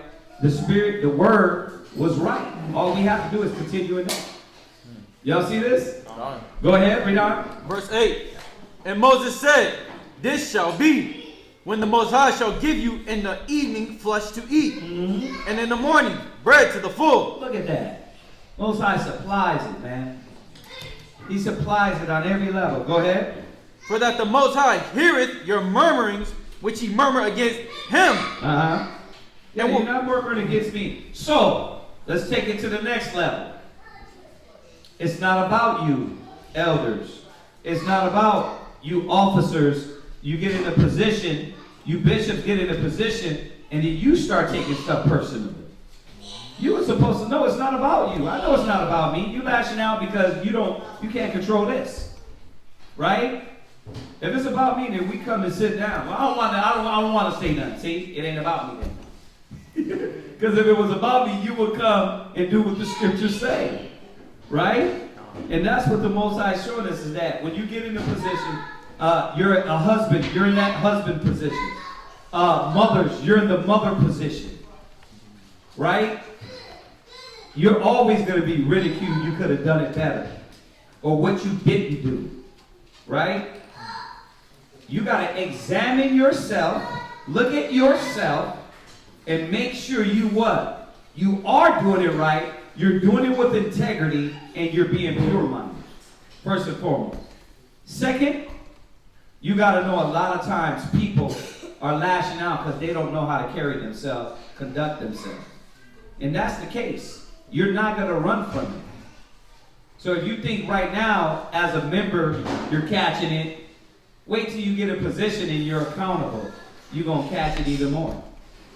You're not going to run from that. That's what Yahushua went through. The ridicule, the despising, the rejection. I'm trying to do it good for my heart, but it's not good enough. That's how it is. That's how it is. Y'all get that? And that's what you're seeing with Moses. No matter what he did from a good heart, he was a good man. What happened? They only looked at the what?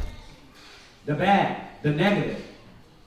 No matter how much we go out the street, speak, and give up our lives and lose our lives for Christ, people are going to be like, y'all dirty, get up out of here, get off the street, y'all bums. Right? You ain't doing nothing, they're going to talk mess about it. That's what you've been called to. So don't think it's strange concerning the fiery trial that shall try you. Like so some strange thing happened unto you. This is what you're called for. Right? Go ahead. And what are we? Your murmurings are not against us, right? But against the Most High. See, and that's what we got to remind, bro. Listen, that's you. That's between you. No, it's against you, brother. Okay, if it's against me, well, let's do what the Bible said. Let's sit down and talk. No, I ain't got nothing to say. Well, then, how are you a godly person? How are we going to get it right if you ain't got nothing to say to me? I got to give you the opportunity. You got to give me the opportunity. You see what I'm saying? See, those are the dynamics that come in there where you what? Throw the gospel out the door. Oh, I'm not going to apply it in this manner because I'm so angry. Bro, you're emotional. Do what the word says. Right? And it goes all arenas, right? Husband and wife. I don't want to talk to you. Why? Because I just don't want you. You're not listening. Well, we both were talking over each other. Nobody's listening. See? You see how we have to deal with these issues? The proper way. Go ahead. Verse 9. And Moses spake unto Aaron, saying to all the congregation of the children of Israel, right? Come here before the Most High. Right? For he hath heard your murmuring. Right. Go from there. Go to Wisdom of Solomon. The Most High tells us about murmuring. Children, brothers, sisters, murmuring is not a good attribute. Right? Because all you're doing is holding in the negative mind, the negative thoughts. Right? 1 and 11. 1 and 10. Go ahead. Wisdom of Solomon, chapter 1 and verse 10. Go ahead. For the ear of jealousy heareth all things. See, the Most High hears all things. He hears when you murmur, you whisper, you complain, right? You act like you ain't been blessed, right? You act like the work is not worth it. Read. And the noise of murmurings is not hid. Read. Therefore, beware of murmuring. Yeah, beware of murmuring. Go ahead. Which is unprofitable. Read. And refrain your tongue from backbiting. See? Why are you talking behind his back? Why are they doing this to Moses? Right? Go ahead. For there is no word so secret. Right? That shall go for naught. Read. And the mouth that belieth slayeth the soul. See? So basically, it goes back into the tongue. Your own tongue is going to destroy you because you keep murmuring and not really dealing with your issues. Go back. Jump back. Exodus 16 and verse 10. And it came to pass, as Aaron spake unto the whole congregation of the children of Israel, that they looked toward the wilderness, and behold, the glory of the Most High appeared in the cloud. Verse 11. And the Most High spake unto Moses, saying, I have heard the murmurings of the children of Israel.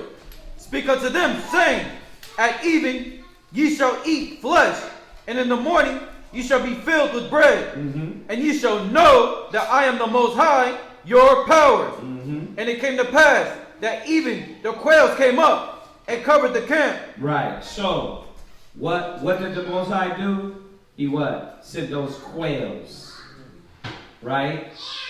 That's the angel's food. The angel's food what? Meaning what? The Most High changed the elements once again for now these flock, right, of quails to do what? Be there for us. So there is something that's happening, a miracle here, right? So that's why it says angels' food. It says what? Read it again. A lot of people don't get that. They think that actually it was like angels eat. Like it wasn't actual. It was a parable form, right? Because we know quails is a what? Meat here on earth, right? Go ahead. Verse 13 from the top. And it came to pass that at even the quails came up, right, and covered the camp, right. And in the morning the day lay round about the host. Verse 14. And when the dew that lay was gone up, right, behold, the face of the wilderness, there lay a small round thing. Right. So it's telling you right here, y'all. Notice what it meant by angels' food. Two things happened: the quails. And then a dew came down, right? The Most High watered the ground and read. As small as the hoar frost on the ground. Right. And when the children of Israel saw it, they said one to another. Right. Is it manna? Is it what? Is it manna? So what was manna? What is it? Right. That's what manna means. What is it? what is that? Right? Because they didn't know, right? Read. For they wist not what it was. Right. And Moses said unto them, this is the bread which the Most High hath given you to eat. Right. Now go from there, go to Numbers 11. Is that 28 or 38? Let me see. I got it written here. It's 28, right? Go ahead. Numbers chapter 11, verse 28. And Joshua, the son of Nun, the servant of Moses, one of his young men, answered and said, My Lord, Moses, forbid them. And Moses said unto him, Envious thou for my sake, when the Most High, that all the Lord's people were prophets, and that the Lord will put his spirit. That's not it. No. It gotta be dark. It's supposed to be about the manna. And yeah. I got my little.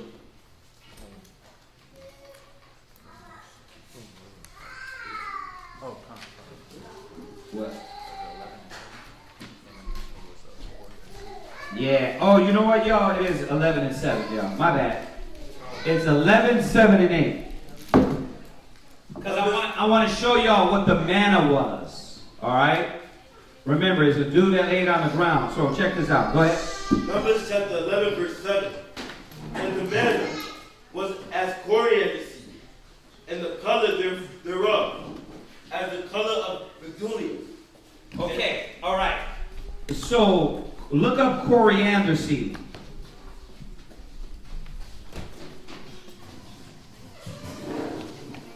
Manna was coriander seed. Anybody listen? See, look it up on your phone, y'all. Everybody can see. What was it? So this coriander seed, check that out. Which are actually the dried fruit of coriander plant is used as a spice. Typically used ground coriander seeds has a spicy citrus flavor, right? So this is an herb, but you can see how they did it. They were making a bread out of this, right? Yeah. What do you got? Coriander leaves and seeds are full of vitamin K, which plays an important role in helping your blood flow. Vitamin K also helps your bones repair themselves, Right. helping prevent problems like osteoporosis. Right. Well, we know that. The food. That's what comes from the food. But the point is that what was the Most High giving us? The dew was hitting the ground, and what was coming up? The herb was growing. You see that? So you don't have to get mystified. It's angel food, right? When the angels come down, they eating what we eating. Right?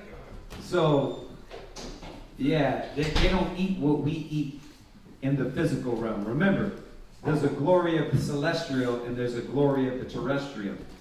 They don't got bathrooms up in the spiritual realm.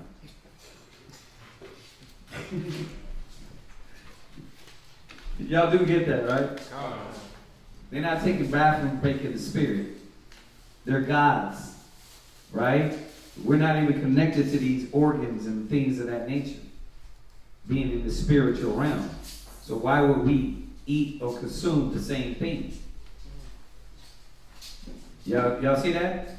So, this is showing you, it was quails, and then the coriander seed, and then this coriander seed, we break it up, and you can make many things with it, right? Make bread, you eat the bread. What you got? Verse 8. Go ahead, verse 8, go ahead. Verse 8. And the people went about and gathered it and ground it in mills. Right. Or beat it in a mortar. Right. And baked it in pans. See? Go ahead. And made cakes of it. Yeah. You know, Israel's innovative, man. We're going to flip this. We're going to make everything out of this. Right? Check that out. Go ahead. And the taste of it was as the taste of fresh oil. Okay, go ahead. And when the dew fell upon the camp in the night, the manna fell upon it. Yeah, you see that? That's what's going on. That's what the Most High is doing. And it is a miracle. Because first of all, you're in the wilderness. Right? You're in the wilderness and you got damn quail meat. Who's eating quail? How much a quail cost you right now? Really? $32? Really? But I mean, you're gonna say it tastes like chicken. Anybody eat quail in here before? Some of the Texas brothers ain't here right now. They eat everything. Huh? Aaron had quail? I think he did say he had quail. So y'all get that, right? You got the precepts to prove that. You understand what it says about angels' food. Con? Okay. All right, let's jump back. Only one brother said con, but I'm hoping you all got con. All right. Go ahead. Exodus chapter 16 and verse 16. This is the thing which the Most High hath commanded. Gather of it every man according to his eating. An omer for every man according to the number of your persons. Omer is a weight. Go ahead. Take ye every man for them which are in his tents. Go ahead. Verse 17. Right. And the children of Israel did so and gathered, some more, some less. Right. So ideally, some of them follow the order. Look, grab what you need. Some follow the order, but you know, it got to be the anomaly among us, right? The person that's different, right? Some grab more for their family. Some didn't eat so much, right? That was the order. You see, I want to point that out as we read on. Go ahead. Verse 18. And when they did meet it with an omer, he that gathereth much had nothing over. Right. And he that gathereth little had no lack. Right. They gathered every man according to his eating. And Moses said, let no man leave of it till the morning. Notwithstanding, they hearkened not unto Moses. See, you see what's going on? He's giving them the specific orders on how to eat this food. Because the Most High is doing something magical here. He's making a miracle here, right? So look, you're not going to keep this. You're not going to store it. This is going to be your daily food. So what does that have to do with? Think about it. What is working here on the mind of the people? Come on. We getting through this. It's over soon. I want y'all to think though. What is this working on? The brother tell you, listen, grab only what you need. Don't grab more, don't grab less. What's the first thing that comes to the mind? Obedience? Hell no. That don't come to the mind of Israel. Yeah, let me follow order. No. What comes into mind? The first thing. What? Okay, in what way? Selfishness in what way? What? In this case, it's like, I'm gonna do me. Okay, I'm gonna do me. Why? Why, Shirai? What were they scared of? There you go. That's the first thing that's going to come to mind. Like, bruh, you telling me to gather this much. How about if there ain't none left over, none comes tomorrow? So what do you have to do? You have to be faithful to say, okay, you see how the Most High was putting on the spirit of Moses to tell them certain things, to get them to see, okay, I got to listen to this cat and be faithful because the Most High is telling them this, right? And they're like, in the back of their minds, they're still saying what? There might not be no food left. So you see how every step of the way they're doubting, right? Now you see why their minds are like they are, and it just keeps going on. Because they're a faithless generation of faithless people. So that's why they're thinking there might not be no more. And let's think about this. Put your shoes on, put their shoes on you, right? That makes sense to a doubtful ass person. It makes sense to a doubtful person. The brother just brought me through a sea that congealed into ice. Literally stood up as a wall. A chariot is following us with an angel in it. I just seen Egypt, all these things. What do I got? I'm like, what? Well, baby, we might not have. Shut. What do you mean? Like literally, the brother does an angel outside. Why do we got anything to doubt? Let's just do what he said, right? Bring it to now. How do we apply this now? How do we learn something from this now? Well, there's things in our lives, akim, akwakim, that happen. The Most High constantly is showing us He's working in your life. Why do you have to panic? Why do you have to be moved rashly? Why do you have to fight one another and kill one another to obtain? Trust in the Father. Trust in the Most High. Don't be faithless. He will provide. He will bring. Right? Don't panic. Y'all get this? Right. So, go ahead. Read on. But some of them left of it until the morning. Right. And it bred worms. Right. And stank. Because you didn't listen, Ak. You didn't listen, Aqua. Go ahead. And Moses was wroth with them. Right. And they gathered it every morning. Moses was mad. He's like, y'all listen, man. How many times I gotta tell y'all? Go ahead. Verse 21. And they gathered it every morning. Right. Every man according to his eating. Right. And when the sun waxed hot, it melted. Uh-huh. And it came to pass that on the 6th day. So, how do you know if the brother is sin of the Most High? Because he delivers the message, you don't follow the message, and what? Everything goes wrong. That's how you know the message. The Most High is like, look, you didn't do right, so I'm going to curse that. I'm not going to bless that. And what do we have about it? You want to avoid this happening. You want it, because why? A holy angel didn't come down and tell you. Right? We didn't go by behind the Holy of Holies and they come back out and say, yeah, the angel said it. So you're like, yeah, that's just what the brother said. But we're speaking from here. Listen, this is the wisdom to go about how to deal with that situation, this situation, or whatever situation. But you still don't want to see that this is leading us. This has to lead us. Anything else is going to be chaos. When it comes to the women, you don't want my advice for women. You don't want my advice. My advice is I dump her, get another one. That's why I don't tell you my advice. I tell you the Lord's advice. The scriptures say be patient. Husband, love your wives. Right? See? I got ninja wisdom. Right? Don't we all? So we got to go to this. So that's why when we in council, you can't say, well, that's Kazakia's wisdom. I'm like, brother, the word says this. The scriptures say this. Well, how do I get a woman? Brother, the word says this. The Most High says this. You will know when it's my wisdom, and I'll know when it's your wisdom, right? Because it's going to be some ninja wisdom, right? Y'all got to understand that. And that's where you will get better at following the word. You know what? I heard what the brother said. I went and read it. That's what it says. You know what I mean?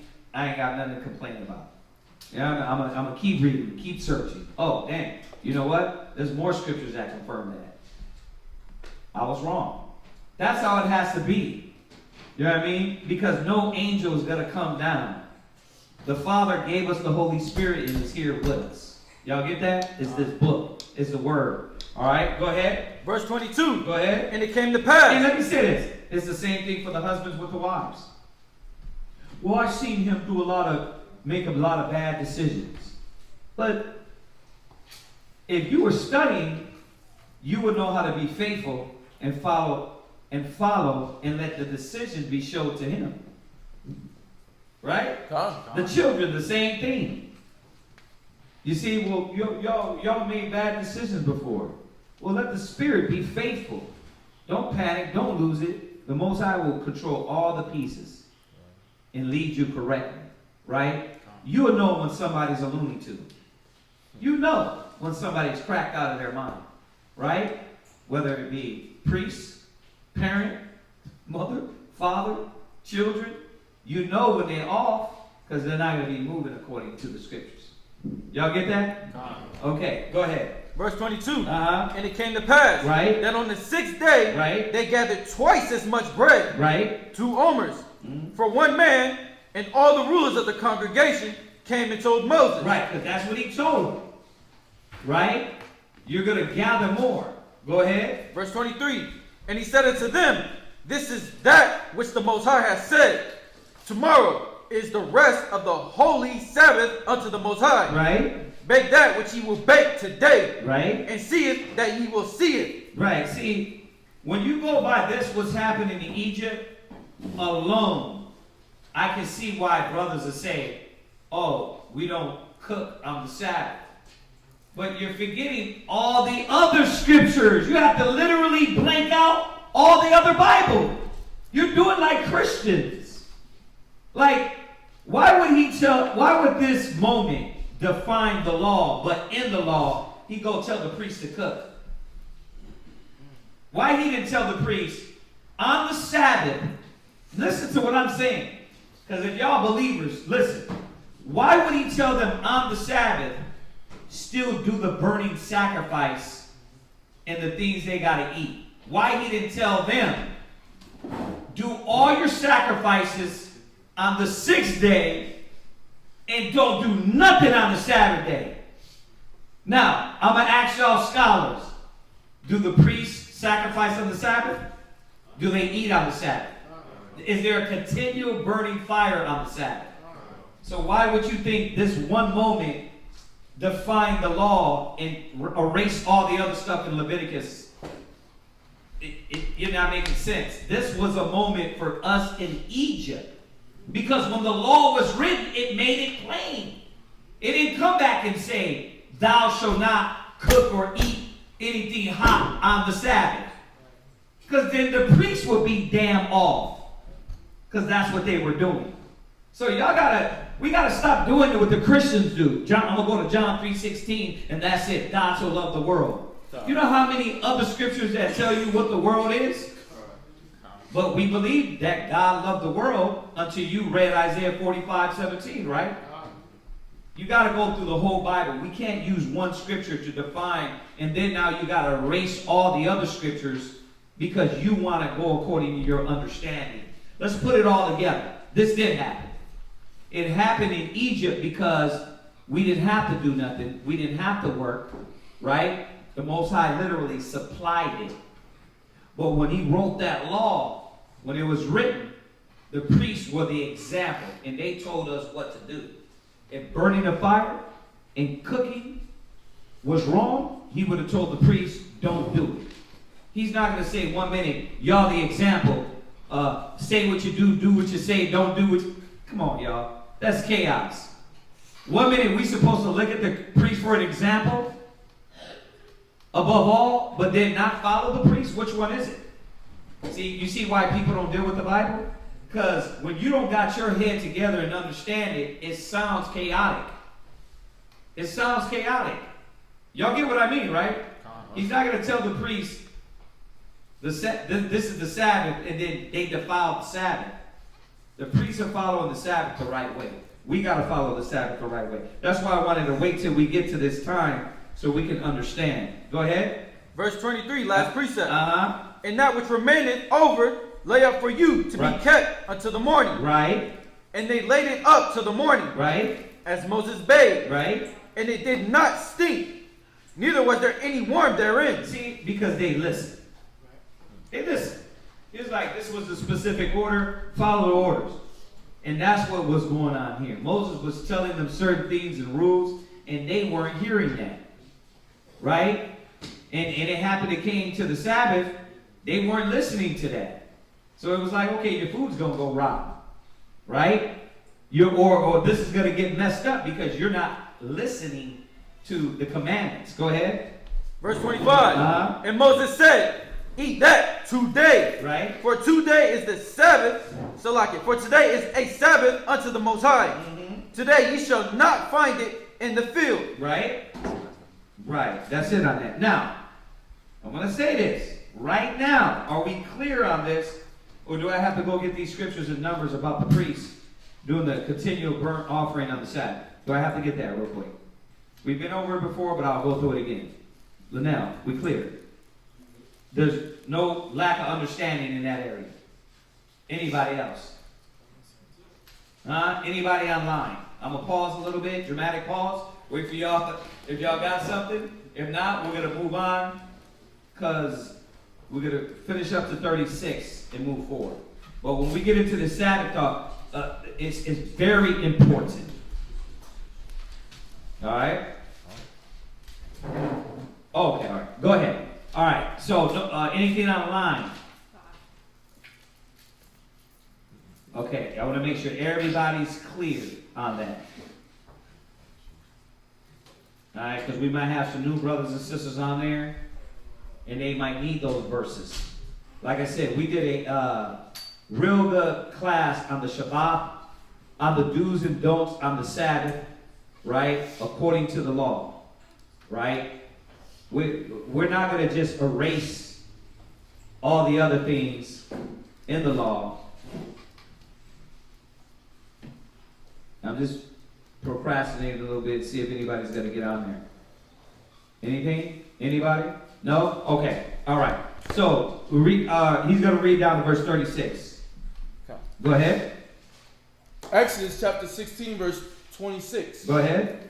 6 days ye shall gather it, but on the 7th day, which is the Sabbath, right, in it there shall be none. Right, because we didn't have to do no extra work. He literally did it for you, right? And we're gonna get back to that. You hear me say that a lot. We're gonna get back to really doing the Sabbath day like we were supposed to, where we could get together and really, because like we always say, we're here on the Sabbath to sun up to sundown, right? But how many other brothers and sisters ain't? How many of them have to work? Right? You see brothers have to get up and leave because they got to go to work. That's because we're in the devil society. And what? They require that. Right? Whether job or business, you got to do that. Right? It's not going to be like that in the kingdom. In the kingdom, we're going to have a real Shabbat. We're going to be able to get together, have a fiesta, right? And really eat together and celebrate the Lord's day. But until then, we got to strive for that perfection. Go ahead. Verse 27. And it came to pass that there went out some of the people on the 7th day for to gather. Right. And they found... Now, let's think about this. What's been happening so far till now? The Most High has been what? And Israel ain't what? Huh? Israel didn't have to do anything. Right? But what are these people doing? Like literally you were ordered to gather everything. Why didn't you do that? Why didn't you follow the order? This is more than just about the Sabbath in this moment. This is about Israel didn't want to listen. They didn't want to adhere to Moses every step of the way because they were rebellious. They were stiff-necked. You got a question? Go ahead. Yes, I need to know those scriptures on the Sabbath. Sorry, No, it's okay. We're gonna grab those. Grab those for them. As we go on, we'll get those for you. But you see what's going on here? Israel's rebellious as hell. They don't want to hear. They don't want to listen. Go ahead. Oh, you're reading. Finish reading while he grabs those. There's a few of them. Who's that? 28? Verse 28? Just get the main one. We'll go to Numbers. But yeah, verse 28. Why? We find this real quick. Exodus chapter 16 and verse 28. And the Most High said unto Moses, How long refuse ye to keep my commandments and my laws? Right. So go to Numbers 28. And really, who is it? A man or a woman? Really, sis, it's the 28th chapter. So we're gonna go over that, run over that real quick, because there's a few verses in here. Read Numbers 28 and 2. I mean, 1 on down. Go ahead.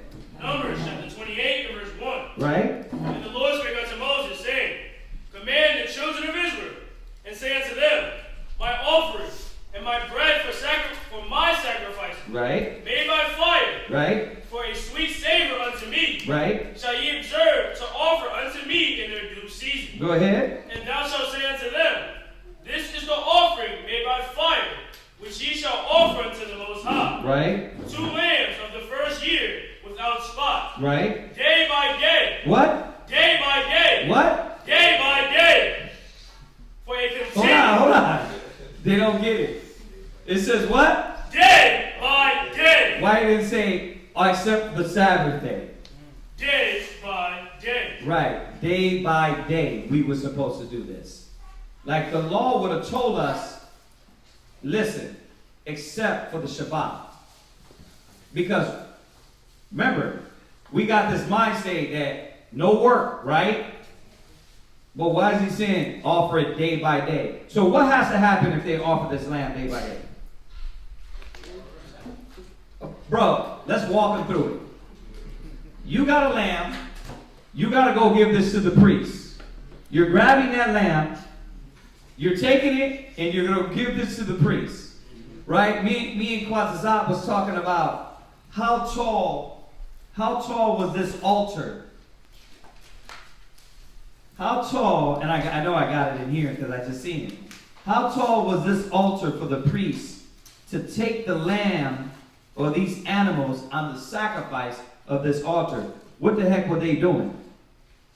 Sweating, working, right? Because this altar was like, I think he said like 7 feet.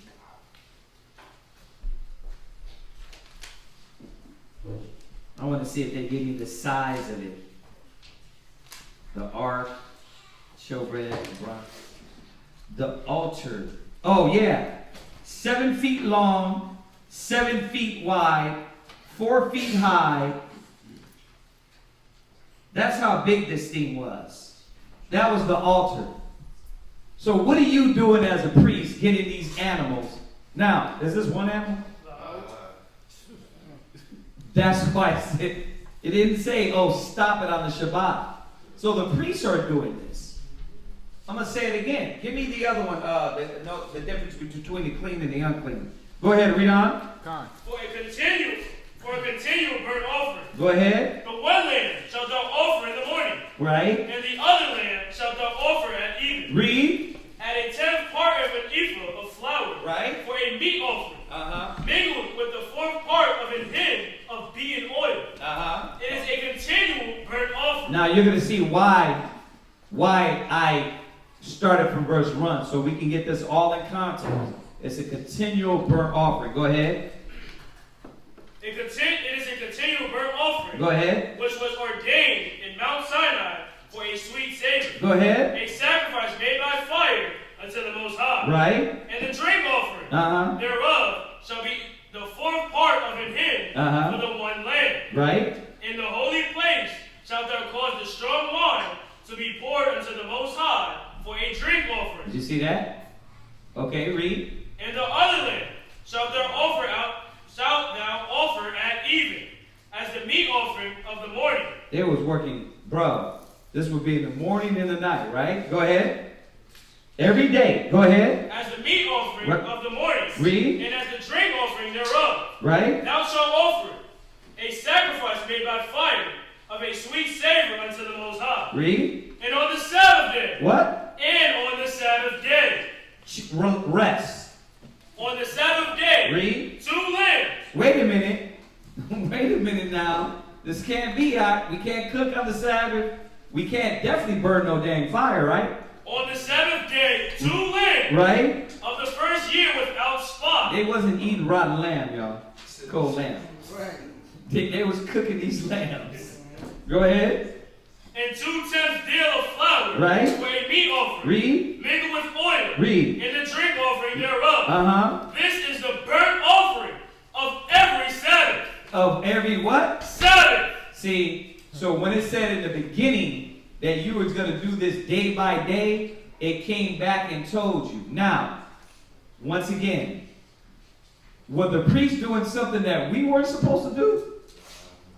Hell no. Because first of all, we were complicit to that because we would have to bring the offering to the priests. But I thought there was no servile work. This is why Christ said what? Which one of you having an animal in a ditch is not going to pull them out? You're bringing this animal to the priest. They fall in a ditch, hurt themselves. What is it going to take you to get them out? They didn't understand the law. They were hypocrites. Right? They didn't even know the law when it's literally telling you here, according to the law. That's why I said, where's brothers getting that from when the priests were doing these things on the Shabbat? You're a what? Nation of kings and priests, right? So what are you going to be doing on the Sabbath? The continual burnt offering to the Most High. Right? And that takes what? Working and eating. That's why the Sabbath was a what? Holy convocation. Right? When we got together, we didn't eat cold sandwiches, y'all. Y'all are tripping. We got together and ate food. We was cooking. We was putting these lambs. We was sacrificing. And we would eat that food. Okay? Where are you at? Ezekiel 44 and 23. Go ahead, read that. And we did a whole class over this. I'm pulling one scripture. I always refer brothers and sisters to that class because he did a 4-part class on that. And it's really good. So, from all the do's and don'ts on the Shabbat. All right? And I'll have him find that and send it in the text so you can get its entirety. Because this is just one scripture that shows that. But when you go through the law, it continually tells you this. Right? Go ahead. Read that. Where you at? Ezekiel chapter 44, verse 23. And they shall teach my people the difference between the holy and profane. Right. Remember, that's the job of the priest. So if your argument was, well, that was the priest, they were supposed to teach us the difference between right and wrong. So you can't be like, well, that was just the priest. No, it wasn't, because we had to go do the things that the priest, which is what? Go take these lambs, be these offering to them. Right? Then we know it wasn't just the priest because it said it was a holy convocation and it was a feast day. Did y'all miss that? That the Sabbath was a feast day? Let's go to Leviticus 23. Leviticus 23, right? Yeah, straight 1 and 2. So I know this is for the sister that asked online. But I think these are the little nuances. You don't gotta feel like you're sinning, but when you eat on the Sabbath. Now, there's an argument going around. See, this is how ignorant this gets when you don't just listen to the basics of the law. Now the brother's saying, we don't supposed to start our engines on the Sabbath or drive. Because you're starting a fire. Brother, if you just go to Numbers, it's telling us. Now you're going to have people thinking you're being wicked because you get in your car and you start your car. You don't have to feel that way, y'all. When Yahushua already told us, is it lawful to do good on the Sabbath? You don't have to feel that way. All of us, I've been in the truth since 15 years old. This is the way we serve the Sabbath, right? We serve the Sabbath properly and according to the law. Go ahead. Leviticus chapter 23, verse 1. What we're not doing is going out and partying on the Sabbath. What we're not doing is having sex on the Sabbath. You see where we at on the Sabbath. We're not doing our own pleasure on the Sabbath. So if our works need to speak for themselves, let them speak, right?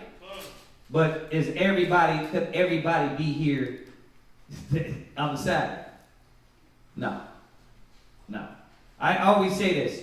You shouldn't tell brothers that and then say, oh yeah, brothers don't supposed to work on the Sabbath, but then you got brothers working on the Sabbath. First of all, you're lying. You're like camps that tell brothers that, and then you see them, you're like, hold on, I seen your brother with a purple and gold shirt working UPS on the Sabbath. So why would you push that narrative and make yourself look hypocritical? We don't have to look hypocritical. We just got to go to the Bible, know that the law says it, and that way you can feel right. Now, that being said, are we perfect in the law? Are you perfect in doing the Sabbath properly? No, you're not. Still, regardless, because you were supposed to congregate. It's going to tell us. Read. Leviticus chapter 23, verse 1. Go ahead. And the Lord spake unto Moses, saying, Speak unto the children of Israel, right? And say unto them, concerning the feast of the Lord. The what? The feast of the Lord. We never read that. You never read that when it comes to the Sabbath. It said concerning the what? The feast of the Lord. You just jump over to the Passover on this. But what does the word start out with? Go ahead. Which ye shall proclaim. Read. To be holy convocations. Holy gatherings.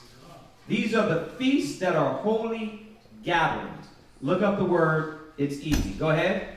Even these are my feasts. He keeps reiterating. These are what? My feasts. Right. Who told you the Sabbath was about sitting at home in a corner by yourself? Who told you that? Like literally it's telling us, I don't have to pull 1,000 scriptures. Look up the word feast if you're got a Webster dictionary. Look up the word convocation. You don't have to be scriptural prophet to break it down. It's telling us what the Sabbath is. It's a feast day. It's a holy gathering feast day. Right? Go ahead. 6 days shall work be done. There you go. Then it jumps right in and tells you what? 6 days shall work be done. Listen, you work all these days. The Shabbat is a feast day. You're supposed to get together, right? Sit down, eat, feast with each other. It don't say nothing about, hey, you were supposed to sit in a hole and be quiet. You err not knowing the scriptures. Go ahead. But the 7th day is the Sabbath of rest. Right. The 7th day is the Sabbath of rest. What rest? If it's a feast, what are we resting from? From all the other rigmarole of the world. Right? And we were supposed to get together and be like, bro, we're done with all that. Really feasting and being together. You know, they call it the siestas. Issachar called it siestas, right? And they will what? Take off time, and it would be their little Shabbat, their little rest. But we don't do that as Americans. We what? You got to work every day, even on their little holy day, Sunday. They'll make you work on that day. But it's going to come to a time where that all comes to an end. Go ahead. And holy convocation. A holy gathering. Go ahead. Ye shall do no work therein. Right? It is the Sabbath of the Lord. Right? In all your dwellings. But remember, it just said it's a feast. So what work were we not doing? The other servile work. We were doing the work of gathering together, being with each other, eating. That would be the feast. Go ahead. These are the feasts of the Lord. Right. Even holy convocation. Now, and then it reiterates that. So if you're like, no, that's talking about the Passover. No. It just said that and then brought out the Sabbath first. Then it comes back and reiterates there's more. And then it goes down, and you guys can read that. It goes down into all the other feast days. All right? So, like I said, those are just two common sense scriptures that you can look at and say, wait a minute. Okay, contradictory-wise, it would be contradictory for them to say, watch the priest, do what the priests do, but the priests are wrong. Or the priests do that, but you don't do that. That's not how the Bible works. It was said the priests were our example, and what were they doing? Right? Then it reiterates that our feast days, we were doing the same thing. The lambs, we were cooking, we were burning fires, we were doing all that. So let's go back to this Egypt thing. In Egypt, it wasn't necessary for us to do that. The Lord supplied everything. So what was the problem here? The problem was that they weren't listening. They weren't adhering to Moses, and they wanted to go back into Egypt, so the Most High was cursing them, making their food rot. He was doing what? Cursing them because of their murmuring and their complaining. We all on the same page? Huh? Okay, go ahead. Numbers chapter 16, verse 27. Uh-huh. And it came to pass that there went out some of the people. Right. On the seventh day. Right. For to gather. Because they didn't listen. You weren't told to do that. You were told, get everything so it can be ready. Right? Go ahead. And they found none. And the Lord said unto Moses. Right. How long refuse ye to keep my commandments and my laws? Uh-huh. See, for that the Lord had given you the Sabbath. Therefore he giveth you on the sixth day the bread of 2 days. Right. Abide ye every man in his place. Mm-hmm. Let no man go out of his place on the seventh day. Right.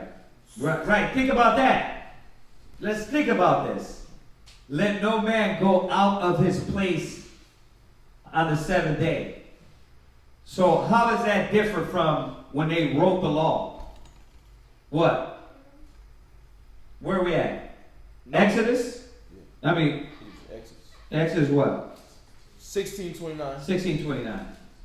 So, what's the difference between what he just said and what was written in the law? I want to see if y'all catch it. What? You're supposed to congregate with your people. So which one is it? Not go out or go congregate?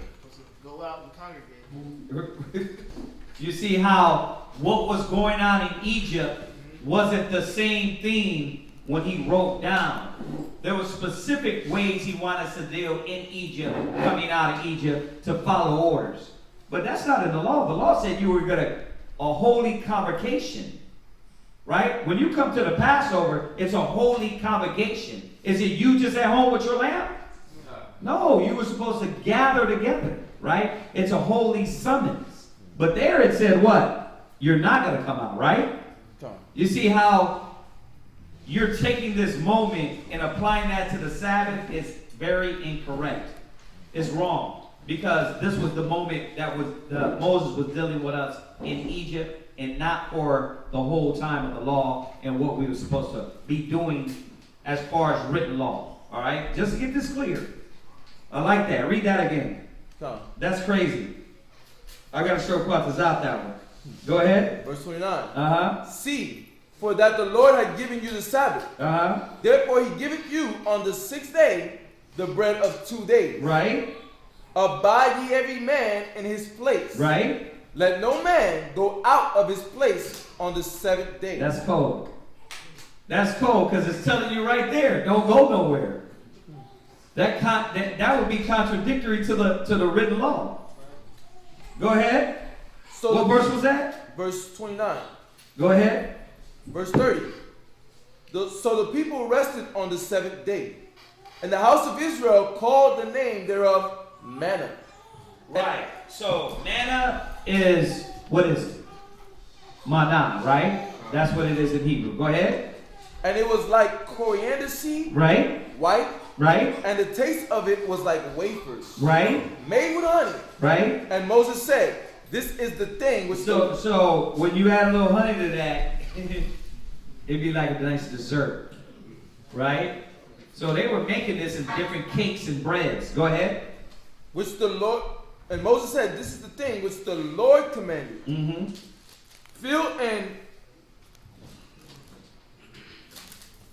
Fill an omer of it to be kept for your generations, that they may see the bread wherewith I have fed you in the wilderness. Okay, so they kept manna, right? An omer of it. This was going to be put in the ark.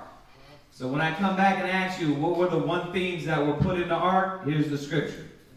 Okay, go ahead. What verse was that? Verse 30. 1. Oh, it's like 32. Mm-hmm. It says, verse 32.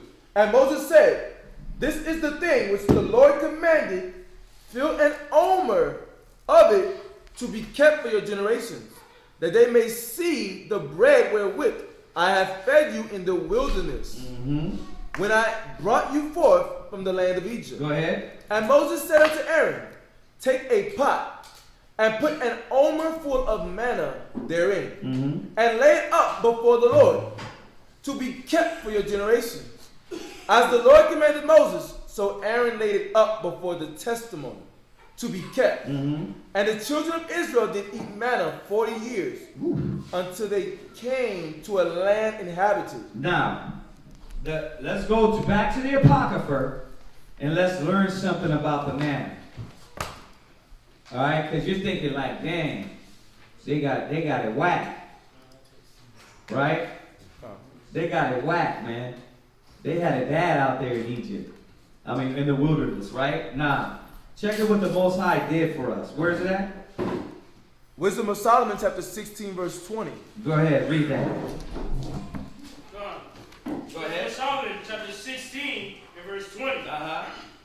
Instead whereof thou feddest thine own people with angels' food, and didst send them from heaven bread prepared without their labor. See? You didn't have to labor.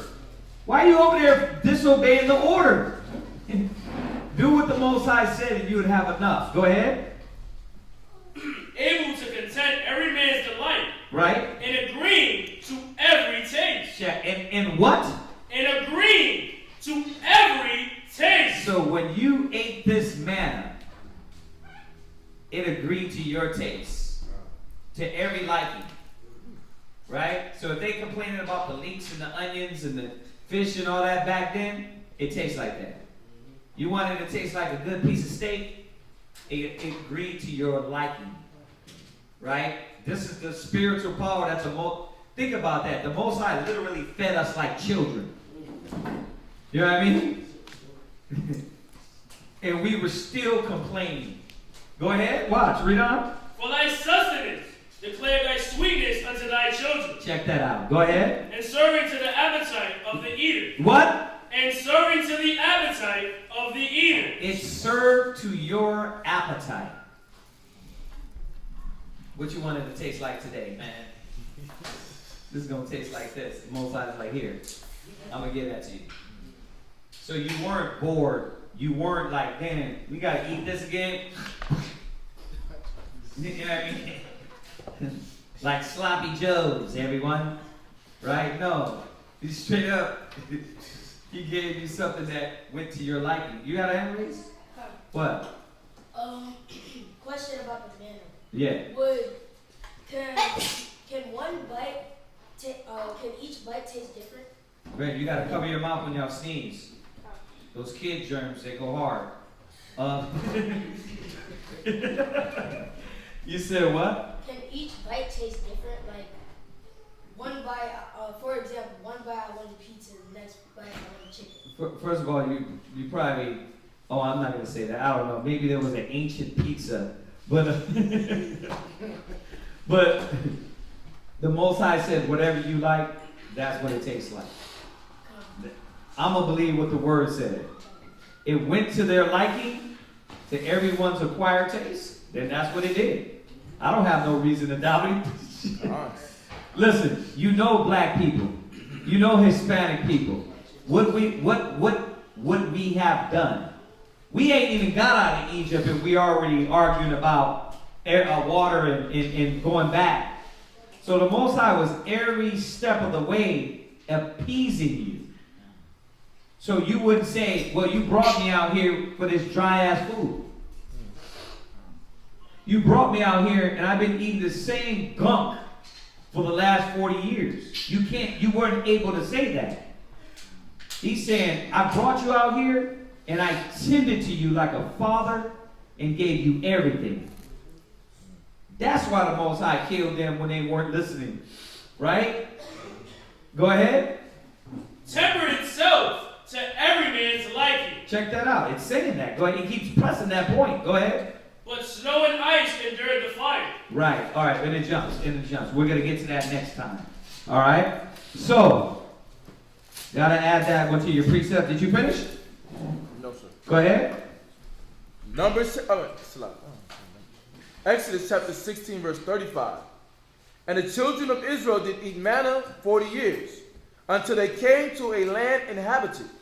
They did eat manna until they came unto the borders of the land of Canaan. Now an omer is the 10th part of an ephah. Right. Right, and that's just measurement. You can always look up those measurements, because that's just a type of measurement, and then the name changes when dealing, like now, right? We deal with different measurements, right? So we call it an omer, all right, or ephah, right? So, Ecclesiasticus 19 in 19th chapter, I'm going to read this. I'm going to try to get through it. But really not, because there's some good edification in here. There's some good understanding we can get out of this chapter. So I don't want to just blaze through it. I want to go through it for y'all. So go ahead and read 1 to 10, and I'll jump into 11 to 30. Go ahead. Ecclesiasticus chapter 19, verse 1. A laboring man that is given to drunkenness shall not be rich. Right. This is why the Bible tells us to not be drunkards. Right? To drink in moderation. Right? I'll read. I'm going to finish reading it up because I'm going to ask you to grab these scriptures for me. Right? The scriptures tell you about not being a drunkard and giving yourself to the wine. Right? Because what is it going to do? All your work is going to go into the bottle. Right? And that's what the Most High reminds us. I said this at the summit. Me coming in the truth and brothers not on top of young men drinking. I was a damn drunkard. I was a drunkard because nobody pulled me aside and said, hey, you need to chill out, man. You drink too damn much. See, and this is the message I'm trying to pull and remind young brothers, like, it's okay to drink, but not to be a drunkard, right? You figure, oh man, we ain't got weed no more, we ain't got pills, we got liquor, but that don't mean you're supposed to wake up to the bottle. That don't mean that everything got to be done and you got to get, like, blazed out of your mind. Right? We got to remember about drinking in moderation. Let's jump over there real quick. Right, where you got it? Which one you got? Yeah. Well, hold that one. Hold that one. We're going to go to the Apocrypha real quick. And let me get this real quick about moderation. Just a reminder to you up and coming young priests that it is okay to drink, but how to drink. That you were supposed to drink in moderation, right? Not live your life through the bottle. Not every summit I see you You can't be around brothers without liquor breath. Bro, that's way off. And like I said before, is that Wisdom of Solomon? I thought it was Ecclesiasticus 31. this guy, man. You book smart, huh? You book smart, brother. Verse 27. See, when my kids say dumb stuff in my house, bro, I'll wear it out where they be like, bro, you ain't gonna stop? No, because you said it. Alright? You book smart, huh? You got wisdom, huh? Alright, go ahead. 31 and what? 27. 31 and 27, yes. Go. Ecclesiasticus chapter 31, verse 27. Right? Wine is as good as life to a man. Right? If it be drunk moderately. If you be drunk, what? Moderately. So, this is what it means. It means it's supposed to be drunk moderately. So I tell all you young men, you know what I mean? And I know you got fathers and mothers. What my suggestion is, I wish your brother would have told me this. You got a young liver. So when you take a sip of wine, you slip real slow. Because you literally, right now, if I were to pour this cup, you young brothers can take that cup and swing it to the head. And it'll hit you in about 10 minutes later, and you be blazed out of your mind. So what I wasn't told was, AI, you sip slow. That's how you drink wine. That way you can know where your buzz is, and you won't be falling over the place, and you won't look like a damn goonie, gremlin, or a fool. I wish I was told that. Seriously, y'all. We were given the wine scriptures, but we were not walked through it and shown how to actually drink. You understand that? So, wine measurably drunken. Read it again. Wine is as good as life to a man, if it be drunk moderately. What life is then to a man that is without wine? Right. For it was made to make men glad. Right. Wine measurably drunk, and in season. And what? And in season. Wait, I just wake up all the time and drink what I want to? In season. Right. Season is what? It's not, oh, bro, we had the brother. He argued with us. He argued because he wanted to drink all the time. Liquor was his God, and he didn't want to admit to that. That the only way he can walk through the day is be faded. And we're like, brother, you can't walk in the congregation. You can't do the work of the Most High and then be drunk. You can't wake up the next day and be a drunkard. And he didn't like that. He didn't like it, bro. On top of the women and all that stuff. He didn't want to hear that. Moderation, y'all. Right? What does it mean, moderation? Get the definition real quick. Read on. Read on while they get that definition. Go ahead. Wine measurably drunk and in season bringeth gladness of the heart. See, when you drink wine in that marriage, right? And you drink wine in the feast, in the gathering, measurably, it brings what? Gladness of the heart. It brings gladness. But go ahead and swallow a cup like this to your brain. These idiots online drink a whole bottle of vodka, and then what happened? He died of alcohol poisoning. He's dead. You swallow a whole bottle like an idiot, right? You gonna die. And then if you want to get real demonic, drunkards, they what? They put it up in their anus so it can reach their vein, get through their body quicker. That's when you're a damn alky. Yeah, that's the dark side. That's the dark side you don't want to go. It's funny, but it's for real. You know that there's people like that. See, a lot of our kids are oblivious to what's really out there. We cover them. They don't understand how grimy it gets out there. Like Shariah was talking to Shalamiah about not taking, like she would ask kids for like ibuprofen. She's like, I can't do that no more. They damn be perks. They be fitty, and then next you know you over here, foam is coming out of your mouth. Because why? You thought it was an ibuprofen.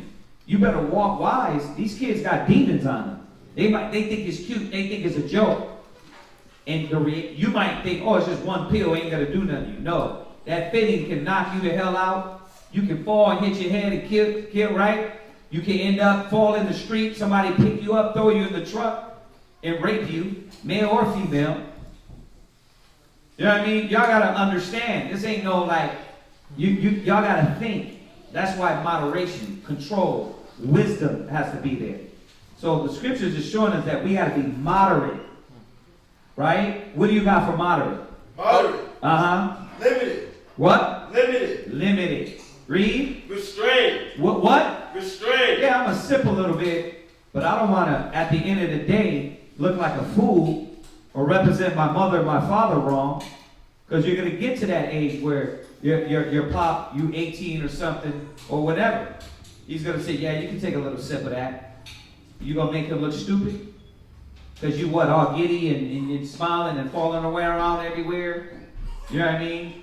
Now you flirting with brothers, every other brother. You understand? Moderation. The scripture teaches us. What else you got? Hence, temperate. What? Temperate. Temperate. Read.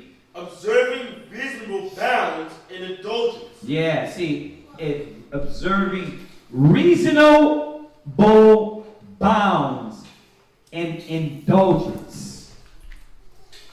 You know that I can only drink half of this and I'm good.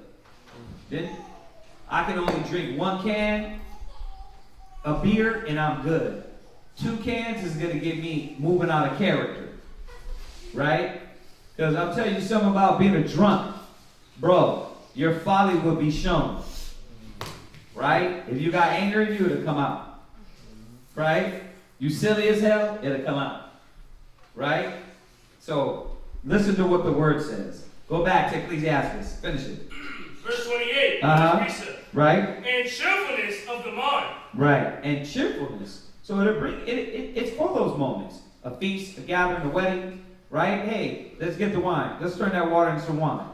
Switch out those bottles. Let's get some real thing popping here, right? Go ahead. But wine drunken with excess. But wine drunken with what? Excess. Read. Maketh bitterness. Maketh what? Bitterness. And a lot of our Gadite brothers, a lot of our brothers in the streets, they don't know this. It's like the thing that was to make you joyous, now you bitter and angry all the time. You walk and you just drinking your life to death, killing your liver. Read. Of the mind. Right, read. With brawling. With what? Brawling. Then you get punched in the face. You falling in the street. What the guy do over here at our school? He yelling down the block. We look outside and we like, who he talking to?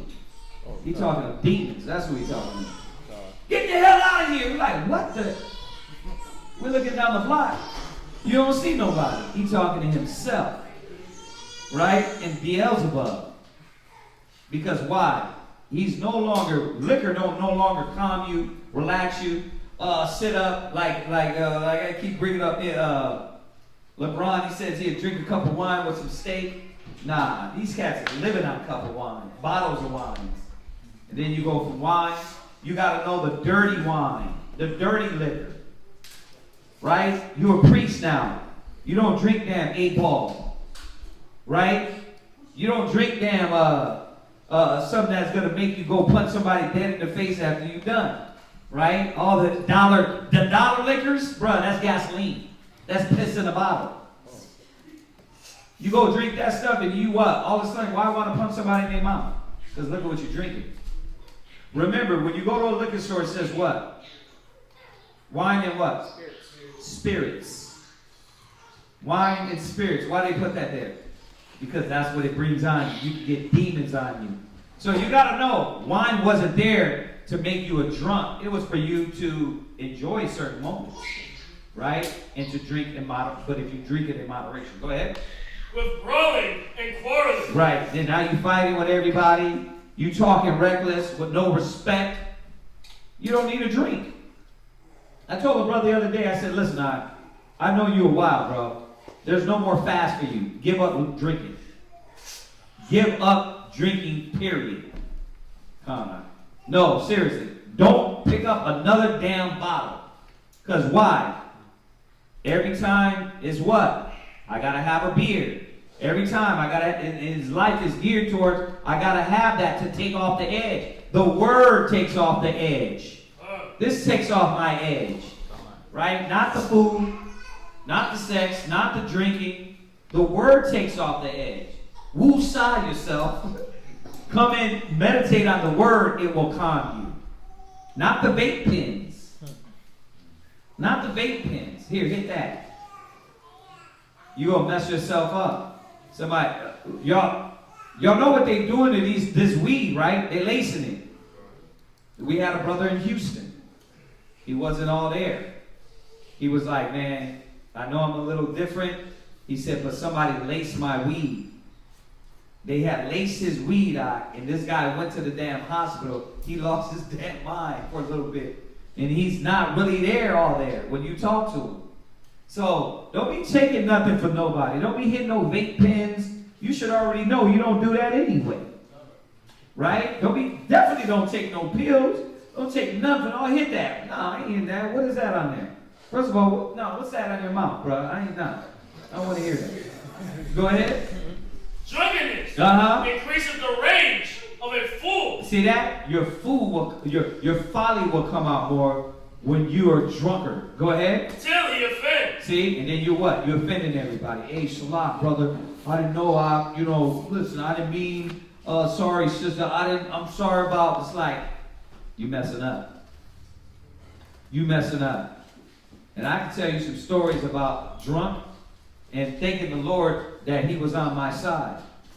Because if he wasn't on my side, I'd have been dead. I'd been in a road car. Right? Why would you? Who did that? No. You guys can't. Don't do that again. Don't disband from them. Y'all hear me? Yeah. One in the front, one in the back, because they're going to knock out everything. Go ahead. Read on. It diminishes strength. Right. Listen, it doesn't make you stronger. Like, I feel like, I'm a Hulk now. No, you're not. You're literally weaker. Weaker and slower. Right? You think you're moving fast, and you're moving like this. Right? No, you're slow.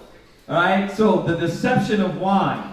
Y'all can finish that. We can go on and a whole rant, 50 scriptures, a whole class on that. We'll be here all day. I wanted to give you a little scripture to add to this precept. Go back to 19. Go ahead. Ecclesiasticus chapter 19, verse 2. Go ahead. Well, verse 1. It says, a laboring man that is given to drunkenness shall not be rich. Why? Because this drunkard will spend his money on things without thinking, especially that liquor. Go ahead. And he that contemneth small things. Contemneth. Look up the word contemneth. I want y'all to understand this. Go ahead. He that contemneth small things shall fall by little and little. This is very important. All right. He that what? Contemneth. Contemneth. What is contempt? Or contemneth? Contempt. No, that's contend. Contend. What you got? It says despise, scorn, slighted, neglected. Okay. If you are the type of person that neglect the small things, right? Oh, that's not important. Why are you so bent out of shape? The kids look at you like that? Like, whoa, you're a crazy man now. That's how they try to do me. Like, look at you. No, you don't take consideration the small things, right? Like, why is he acting like, bruh? Because you're loony. You're loony, not me. Right? Read. Or reject it with disdain. Or reject the small things. Like, we could be like, look at your room. Right? I walk past your room, it looks like meth heads living there, right?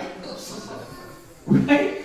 It's like, and they're like, what? I don't understand. Meth heads live in your room.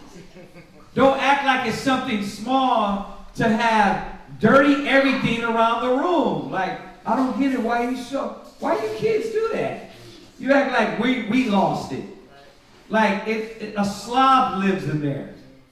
So when we pass the room and we're like, bro, clean this damn room up. What is your problem? It's you you take for granted the small things. Like I told my son, I said, son, if you don't be on it now, you're 13. And I don't tell you, I said, what do you think about the grown men that have bad breath, bad hygiene? They don't know how to wash their drawers. Women too. Right? You got doo-doo stains in your drawers. Right? Your clothes smell dirty. Where do you think they got that from? Nobody telling them, son, you can't take your clothes out the damn dirty bin and throw them on.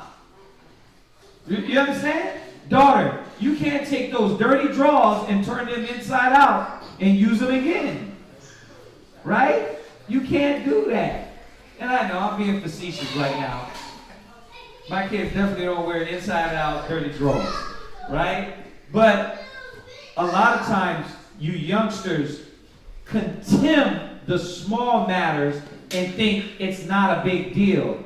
And little by little, what? You realize now you're 25 and you're still a slob.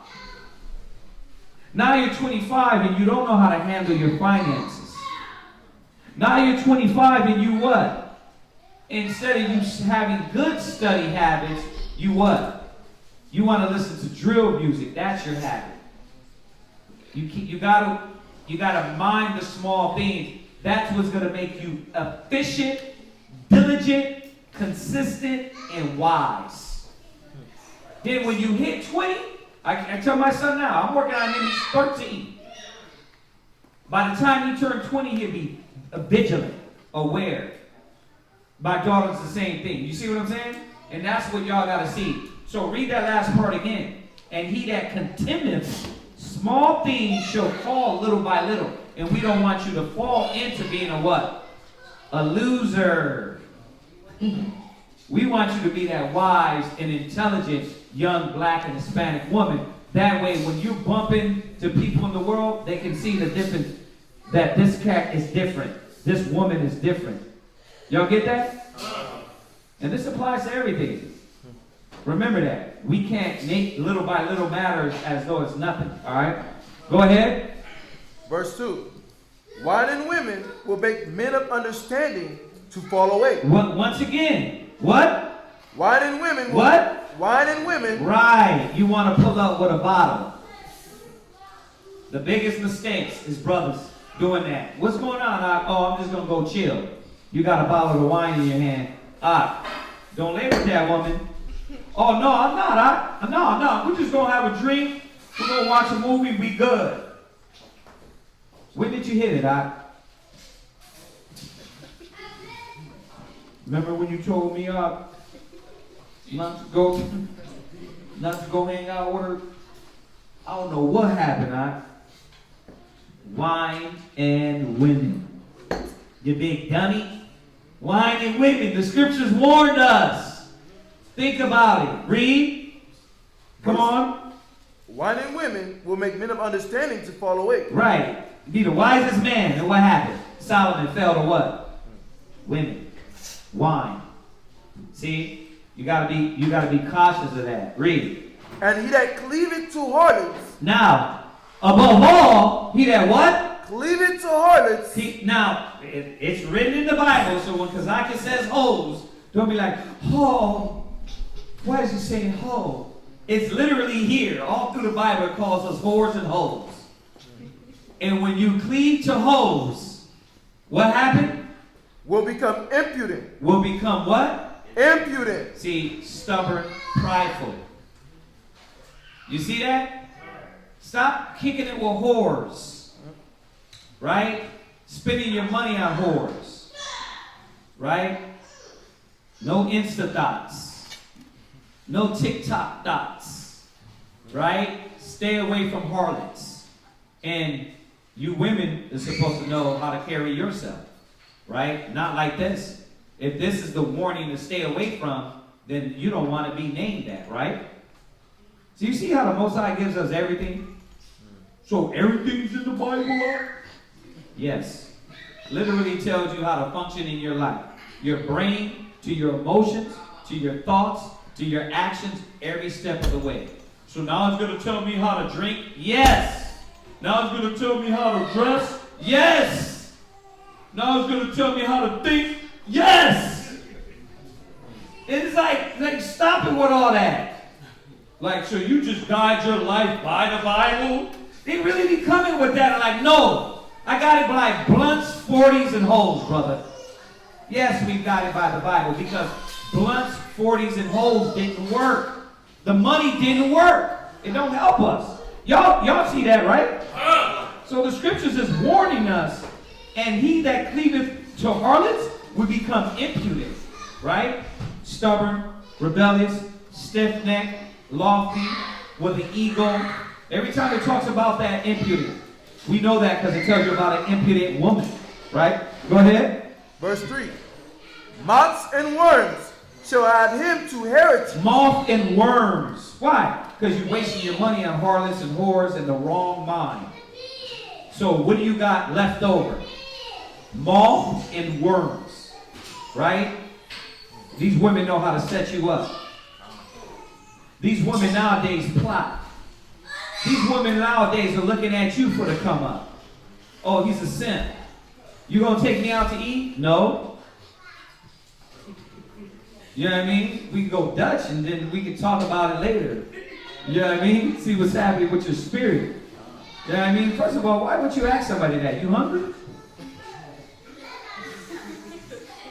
Now you need a meal or something? Because I do deal with charity, but is that what you do? You go around asking people? Like, you gotta shame these hoes.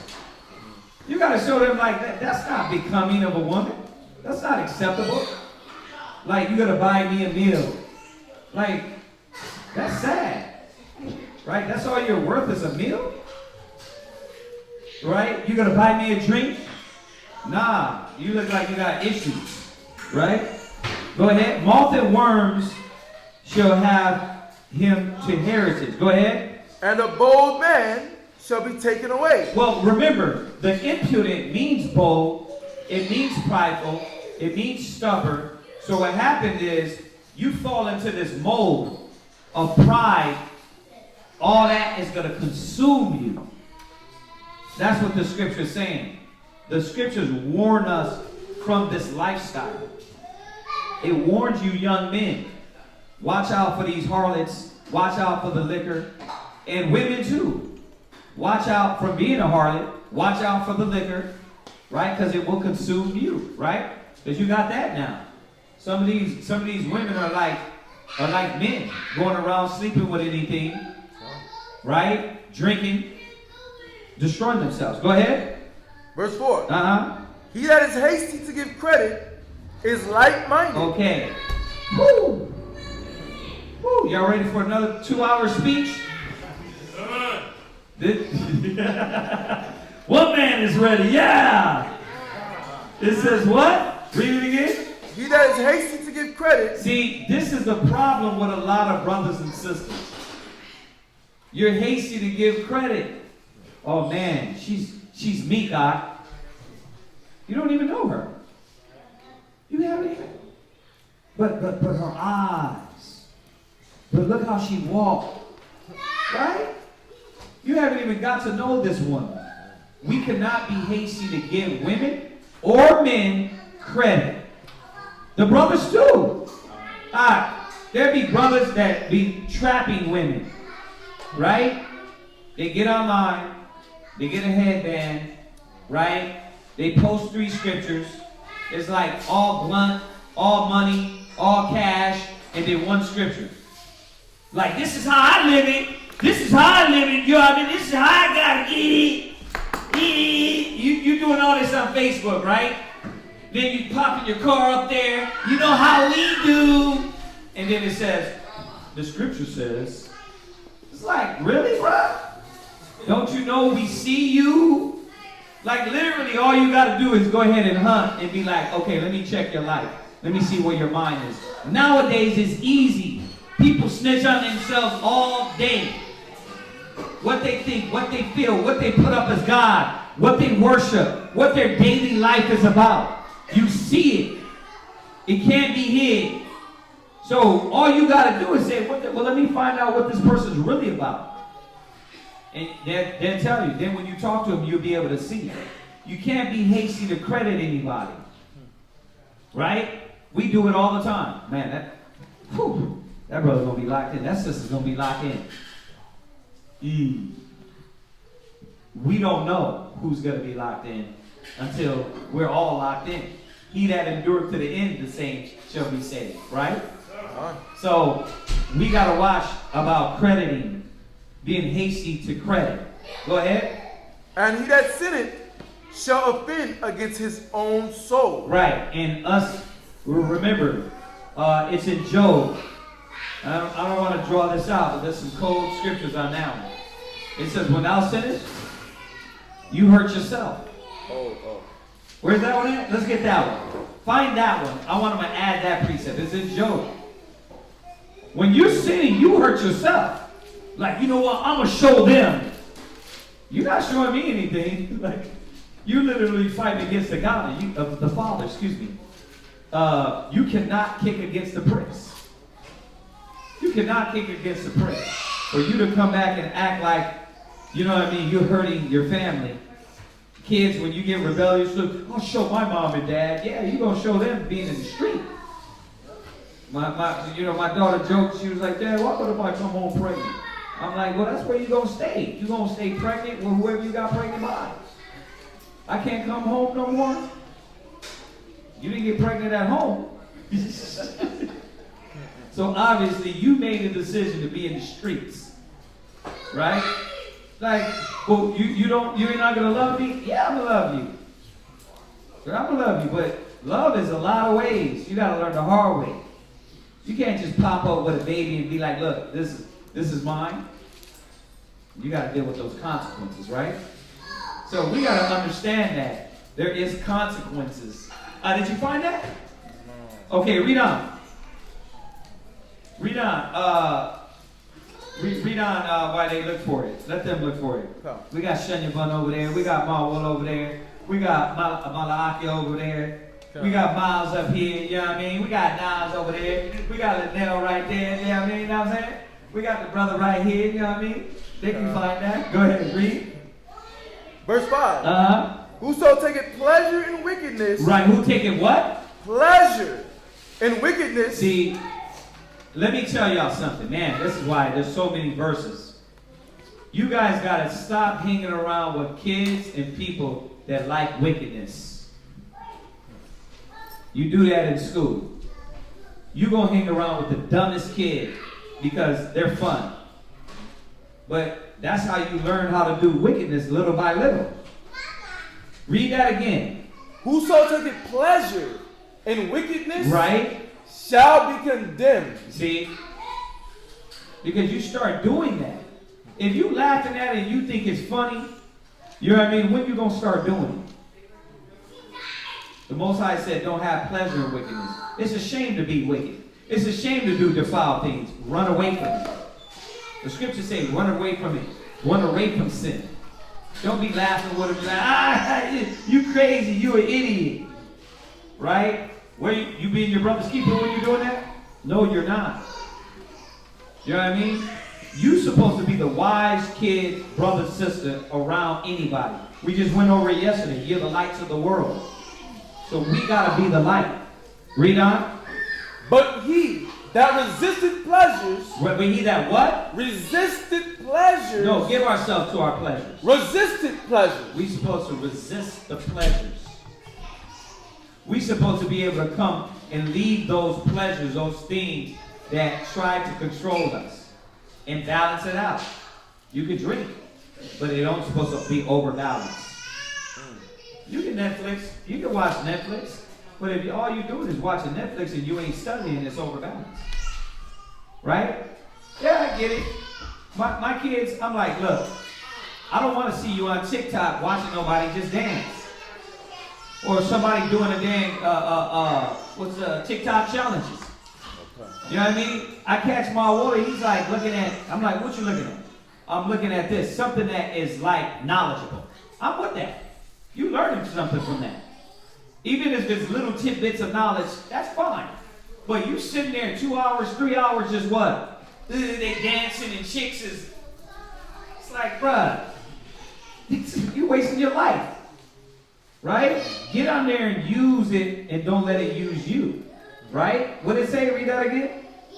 Whoso taketh pleasures in wickedness, right, shall be condemned. Read. But he that resisteth pleasures. See, resist your pleasures. Everything that is tasty is not good for you. Right? Everything that might look cool is not good. Right? You already know the end of dummies. Right? You already know what's going to happen to them. Right? They're going to end up being pulled over by a cop.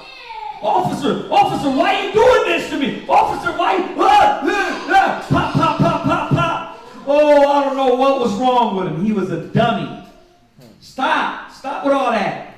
They're killing the black man. No, dumb is killing them. My people are destroyed for the lack of knowledge.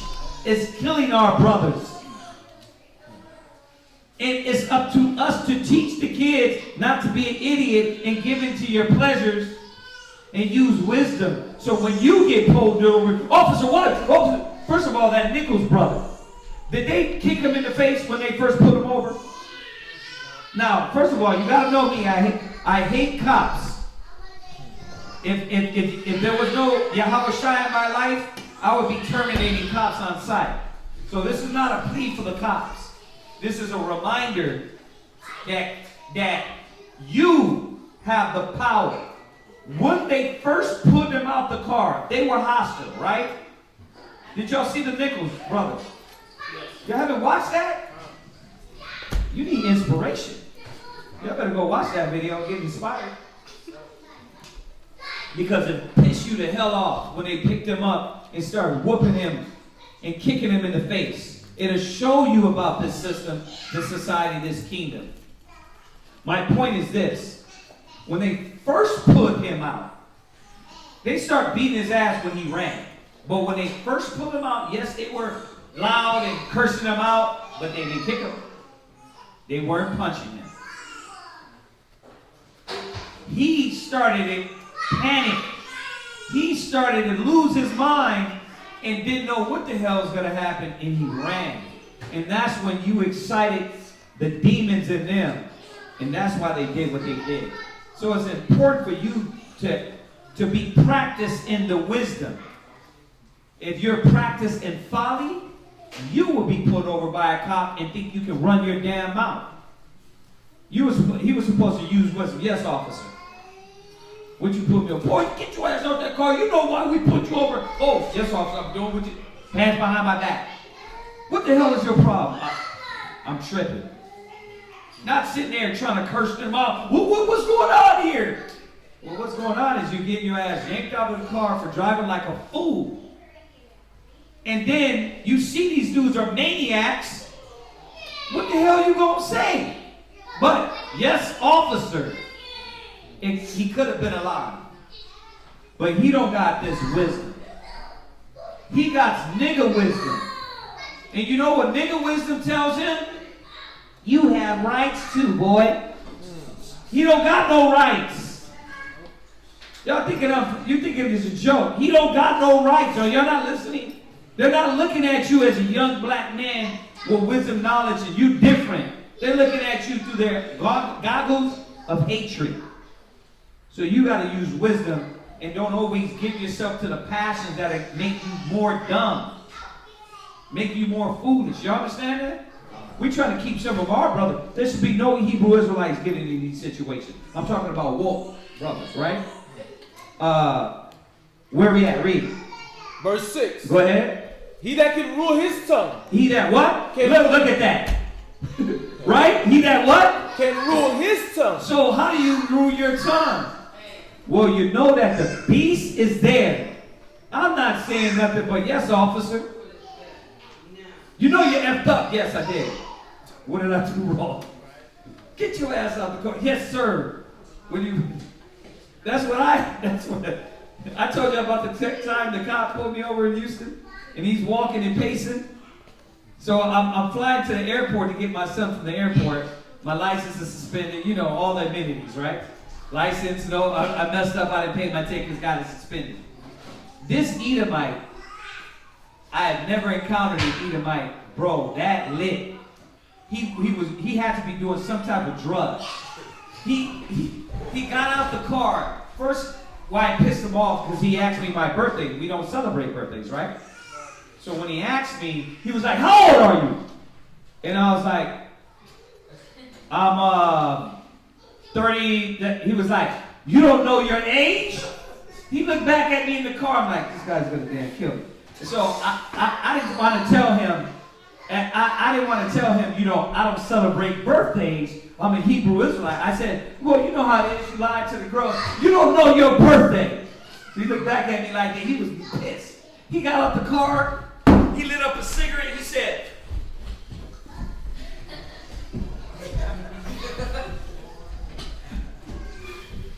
he got back. He lit that cigarette, bro. He got back in the car. He was like, listen, what? And he started asking me these questions. I said, officer, I'm just on my way to grab my son at the airport. Man, the spirit got him calm. He let me go. I thought this dude was going to kill me one minute, but this dude ended up letting me go. Why? I'm officer. Yeah, this is what's going on, right? He's not seeing none of that. He's saying, I got this little nigga in my power, and it's in him to hate us. Now, nobody knows. We know. We know what's going on because we got the knowledge. If we don't know how to talk and communicate, that's the death situation we can be put in. How many other situations on Facebook and all these other situations that we put ourselves in because we don't know how to talk? Women, you think you can run your mouth off to somebody? I seen this chick get straight punched, knocked out in the street. Because you thought what? You can be rash and talk anyway. The tongue is important with wisdom, right? Watch, read it again. He that can rule his tongue. You got to be able to rule that tongue. Go ahead. Shall live. Right. Without strife. Without what? Without strife. Without fighting. And the sister asked this question the other day about the tongue. It being a small member, being able to control it. This is a precept. You can add to that. Yeah. You got one? Okay. We got a lot, so we're not going to go over all of them. Go ahead. Pull it. Proverbs chapter 21, verse 23. Go ahead. Whoso keepeth his mouth and his tongue keepeth his soul from trouble. Right. You see that? Where's that at? Proverbs chapter 21, verse 23. Proverbs 21, 23. Yeah, so we have to learn that on so many levels, right? A lot of times, man, you got to just sit back, listen, be ready to hear before you speak. Go ahead, read.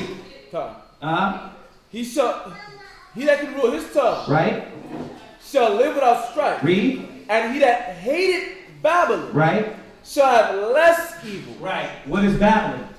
You just running your mouth. You want to be the mouth of the party. You want to be the jokester. You're going to get yourself into things. You got to hate babbling. You got to be the wise person that sit back, understand, watch what's going on around you, and understand that a lot of our people into a lot of wickedness and folly. And you don't gotta jump in every situation. You know what I mean? Y'all agree with that, right?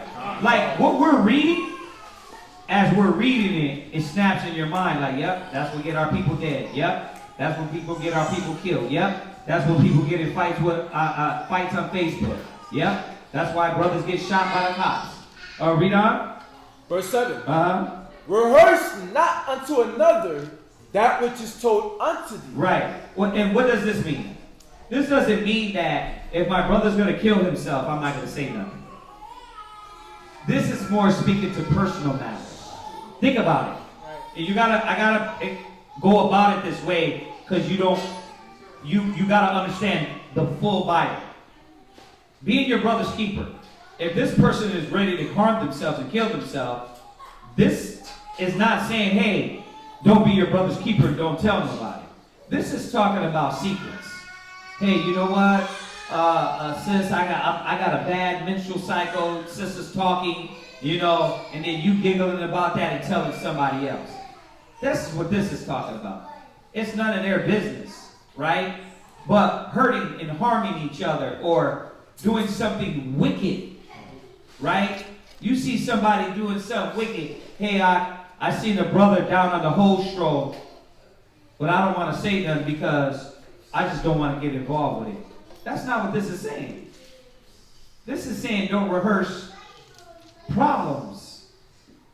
I mean, don't rehearse personal things. Not you gonna let the priest just be on the whole stroll and then look at him like, I seen this guy in the whole stroll.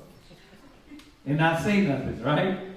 You gotta say something. Hey, I seen this brother doing this. Okay, well, let's talk about it. What is he doing? Y'all see that? Being your brother's keeper, you have to rebuke him and check him and correct him. Y'all see that, right? So a lot of times, it's telling on him. Don't come with that, I ain't snitching in here. You gotta tell on your brother. Or else how would he know he's doing wrong? Right? That jail language, don't come here with that. Nah, be your brother's keeper. A lot of times, let him know what he's doing wrong. If he accepts that, you might not have to say that. Hey, that's all. You know what I mean? If he accepts that, but if he don't accept it, you might have to go to somebody and say, priest, I seen the brother doing this. I corrected him. Or sister, I seen the sister doing this. I corrected her. She didn't want to hear that. Then we got to intervene. You see that? So what does this mean? The rehearsing is some secret, something minimal to where this, like, husband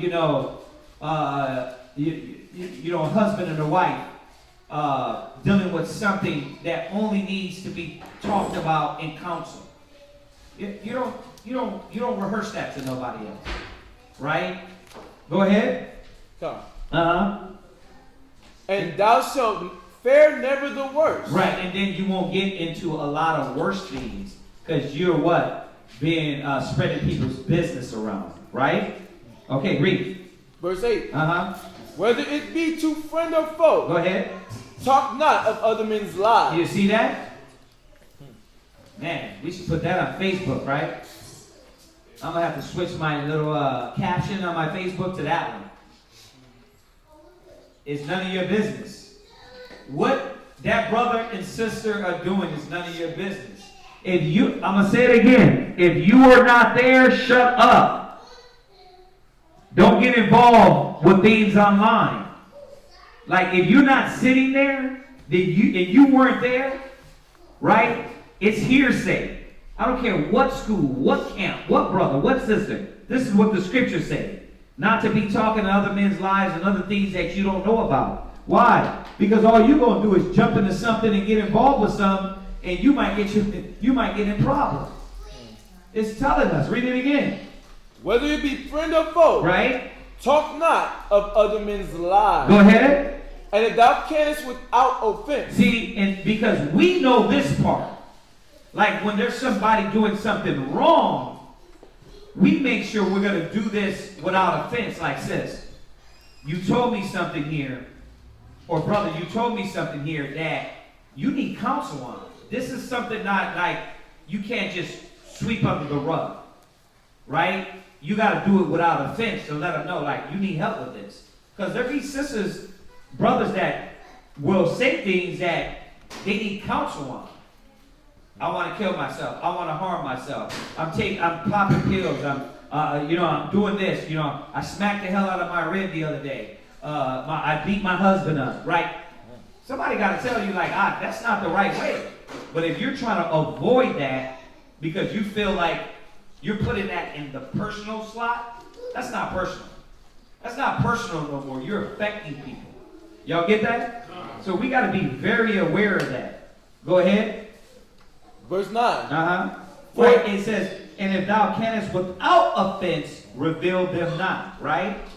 See, it's a real strong dynamic when we deal with these situations. That's why we tell brothers and new sisters, counsel with other elders. Don't go to the young person because they don't know how to deal with it. They might, first of all, when you tell the younger brother, younger sister, guess what they're going to do? They're going to go tell the brother or officer over them anyway. Hey, I dealt with this brother, I dealt with this sister, this is what happened. Right? All you have to do is go to the bishops, the officers, and tell them, hey, this is what I'm dealing with. Because we know That's between us, right? It stays there. Go ahead. Verse 9. Uh-huh. For he heard and observed thee. Right. And when time cometh, he will hate thee. And so what happens is this. Because you don't know how to control your mouth, right? Somebody's going to what? Dislike you because what you said, right? Now, I'm being very clear. The difference between rumor and your ass being told you're wicked. Am I? Because we got brothers and sisters that come from the streets, Niggonomics 101, and they're like, I'm not a snitch. What does that mean? We're going to let people do wickedness and not say nothing? Then we're going to be like the churches. So let's separate the two. This is not talking about somebody doing something wicked and off and out of order, and you're just like, that ain't none of my business. That is your business. You know what I mean? No. If you've seen a pedophile come through the door, and you've seen him touch a kid a certain way, well, that's none of your business. You're a fool. You're a fool. You say something, right? So, are y'all getting the dynamics of this? All right. Because you got a lot of simple-minded, worldly brothers and sisters like, that's just none of my business. No, be your brother's keeper. But it's telling us the difference. What happens is this sister is actually gaining hatred because they are whispering. They are murmuring, right? Go ahead. Verse 10. Uh-huh. If thou hast heard a word, right, let it die with you. Right. There's some things that, you know what? It's none of my business. Right? You know, sis, we don't need to be talking about that. Right? What about when you and your husband, sis? You need to go to your husband with that. Right? Or this is something you might need counsel on. Right? Certain words need to just die right there. Right? Go ahead. If thou hast heard a word, let it die with you. Right? And be bold. And be bold, it will not burst you. Right, be bold. Meaning like, look, don't worry about that. It ain't going to burst out of you like an animal. I got to tell somebody. Control it. Go ahead. A fool travaileth with a word. Right, and that's what it's saying. When you see all this on Facebook, all I see is folly. Right? When people jump on the bandwagon, you jump in there and try to say things of a conversation you don't know about. A fool traveleth with the word. You know what I mean? Those are foolish people. And that's why they end up in some drama. Now you part of it. This is how you avoid it. Read. A fool travaileth with a word as a woman in labor of a child. See, what it's saying? It got to come out. Right? You got to say something. Right? You got to be a talebearer. You got to be a whisperer. The Most High don't want that. You know what I mean? Go ahead. Verse 12. Uh-huh. As an arrow that sticketh in a man's thigh. Right. So is a word within a fool's belly. You'll get the point, right? Well, it got to be pulled out, right? It hurts. It got to be pulled out. I got to get it out of me. I got to tell somebody the rumor.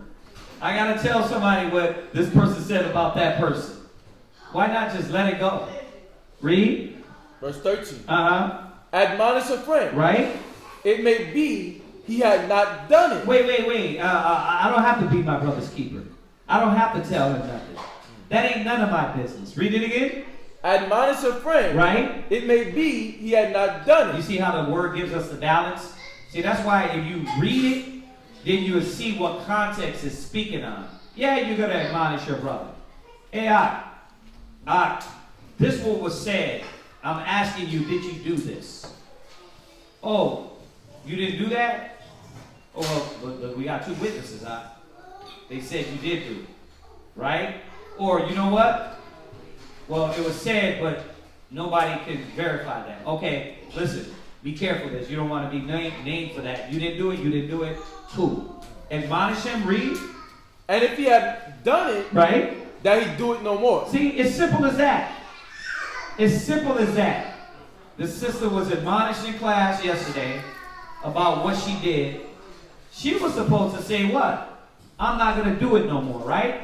Nah, she didn't do that. You know what she want to do? Oh, you know what? I'm not going to accept that correction. First of all, you admitted you was wrong. Everybody knew you was wrong. It was off. You lied to your husband. You told the sister to lie. but you don't want to accept correction? Nah, she don't want to accept correction. She could have just said, you know what, I'm wrong, I'm off, let's move on. Nah, I don't want to help out with this. I don't want to do that. Then don't. You know why? Because we don't need niggas like that among us that can't accept their faults. Right? When you admit it in front of everybody, but go behind their back and do what? Oh, you know what, take me off this. I don't want to help with this. Why? Why? Oh, don't I got a choice? Yeah, you do. But your choice is not based on choice. It's based on you got corrected. And you didn't want to accept the correction. Now you want to make a choice to disband from what your duty is. See, niggonomics don't work on Kazakia. Like, we know all the damn 13-year-old kid games, and it gotta stop. But this is what you have. You got a lot of people that won't accept. I did wrong. I did wrong. Check me. Let's move on. You know what I mean? Well, I tell y'all the stories many times. When I was busted down, corrected, you never gave my elder's mouth. Come, sir. I'll get it right. And you move on. Right? Read. Verse 14. Admonish thy friend. Do what? Admonish thy friend. Look up admonish. Read. It may be he had not said it. Yeah. There be many times you hear a rumor. You know what I mean? Hey, did you say that? Bro, I wouldn't even dare. This is what I said. He might not have said it. Come. See, this is why hearsays, you got to watch that. You see, a lot of times if you weren't there, you can't say it was done. You know what I mean? It was said. You know what I mean? I learned this. I'm passionate about this because I learned this about 7 years back. And it was more when we were getting a lot of calls for about other camps. And then I realized, wait a minute. You calling me about this other school, but I'm not there. I don't know both sides of the story, and I don't know the situation. So I started telling brothers and sisters, look, I wasn't there. I can't speak what happened because that's not a correct judge. You know what I mean? You could be lying. I didn't say that, but they could be lying. And a lot of people, what? Always tell their side of the story. They don't tell the full story. You leave certain things out. So it taught me, like, don't jump on the bandwagon because you might disagree with this camp or this school. But this individual might have a different agenda, right? And we've seen that from sisters that run from this school, have sex with a brother in our school, and they go have sex with another brother in another school, and they leave that school and go have sex. Why? Because they're going over there telling people one side of, oh, he treated me like this, he treated me like that. But you didn't tell them what you was doing, sister. How you was moving. You see? So a lot of times you got to know, you got to be able to be in those situations before you open up your mouth. Admonish, what says what? To instruct. Right. Advise. Read. Warn. Urge. Right. You see that? That's what admonish is. And that's what we should be trying to do. One to another. Admonish, instruct, advise, right? Warn, right? All right. Jump back. Ecclesiasticus. Read. Admonish thy friend. It may be he had not said it. Right. And if he had, that he speak it not again. You know the funny thing? This literally just happened the other day. The sister hit up my rib and said, hey, I heard something, but I don't want to say nothing. She was like, why? I don't want nobody to dislike me or whatever. It's like, nah, that's not Christ-like. This is what the scriptures say. She was like, well, it's who it is. Well, this happened. She was like, okay, well then we're just going to tell the priest over him. And he said this. And okay. Then I got on the phone with the brother. I was like, did you say this? This how it went down? It went down like that. Well, what happened? Well, the reason I said this was I was like, yeah, but when you said this in front of this sister, this is how it looks. This is literally, I'm not giving y'all the details, but I'm showing you that we deal with these things all the time. I was like, this is how you made yourself look in front of the sister. I was like, you're going to go back and apologize and explain to her because now she got this outlook at you. Right? We deal with these dynamics all the time. You know what I mean? I didn't bring them out and stone them. right? He was corrected, and we what? He admitted to it, and you move on. The sister was corrected. She admitted to it. She was supposed to just move on. You see what I'm saying? Nobody in here is going to stone you, kill you, lash you. Even though some of us need a good lashing, right? Nobody's going to do that. But you will get the verbal correction, right? Admonish a friend. Go ahead. Admonish a friend.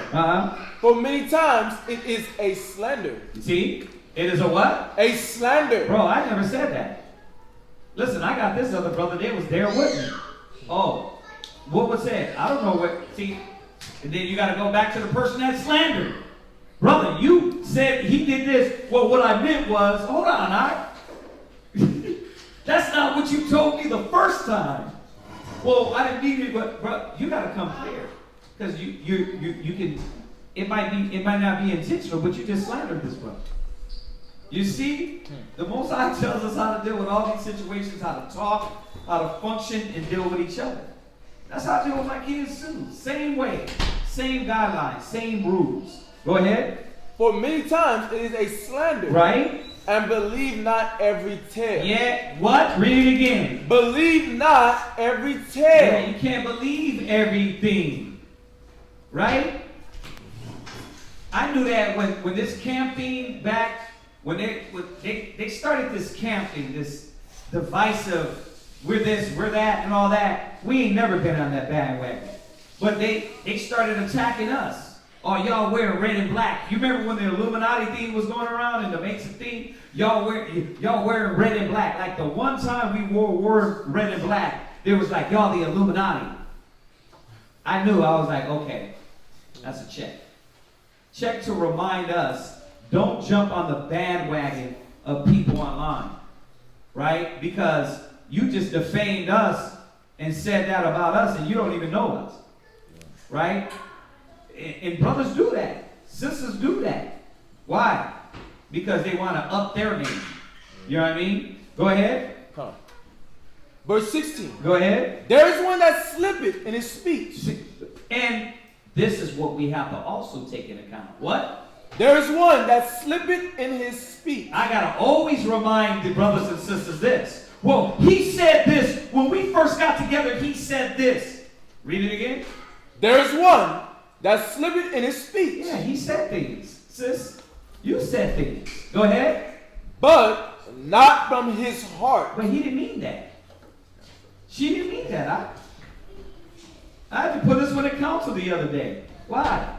Because he committed to things, and that's what he said. I said, yes.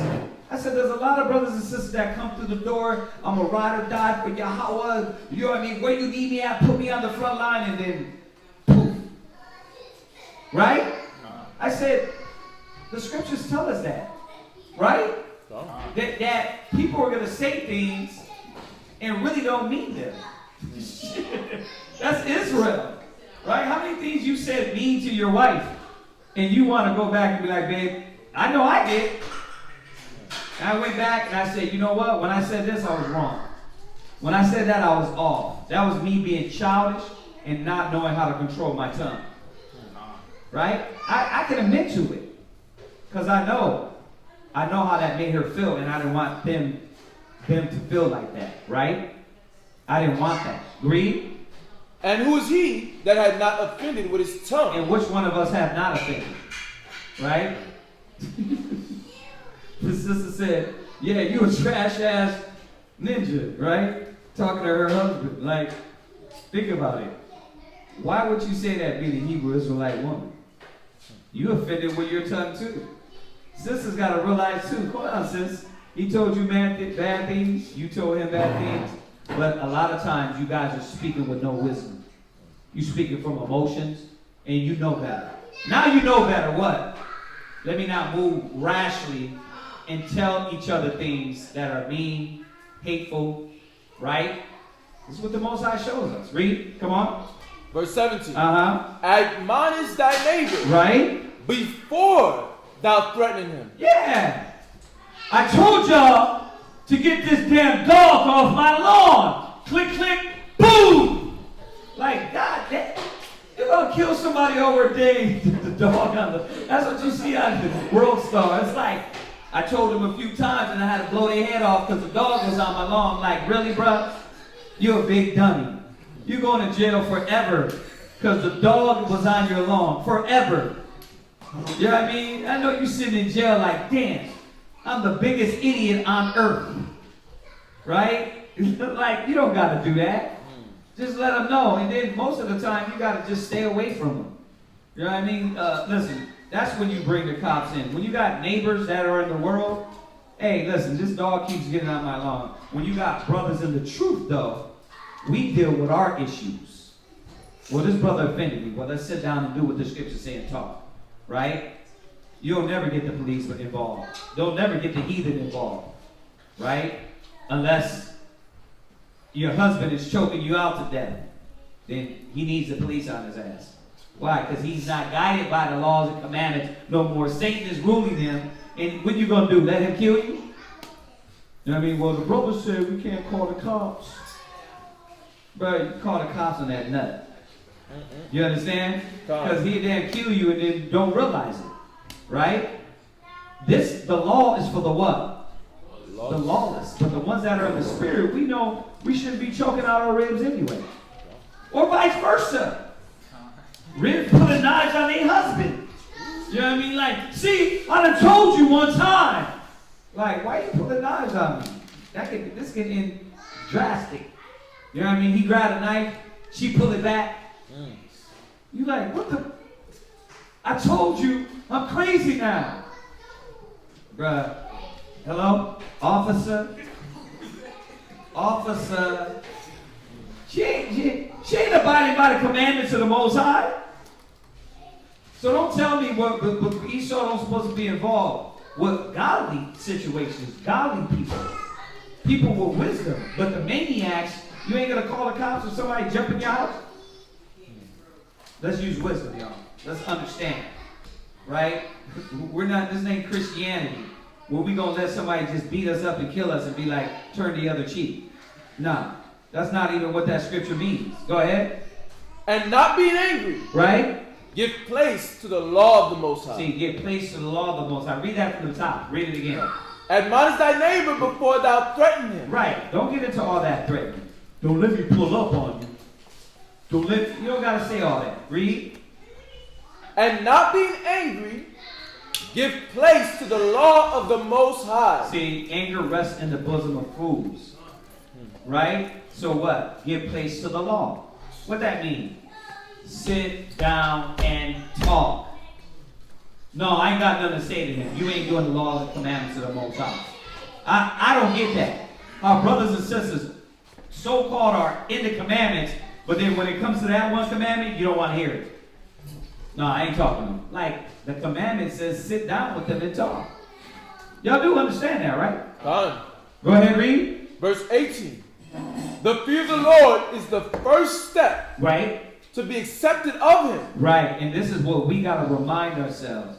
It's about respecting the will of the Father. This is the only time we can get the Holy Spirit on us. Go ahead. And wisdom obtaineth his love. And wisdom obtaineth his love. You want wisdom? You better fear the Most High. You want to know why you can't study?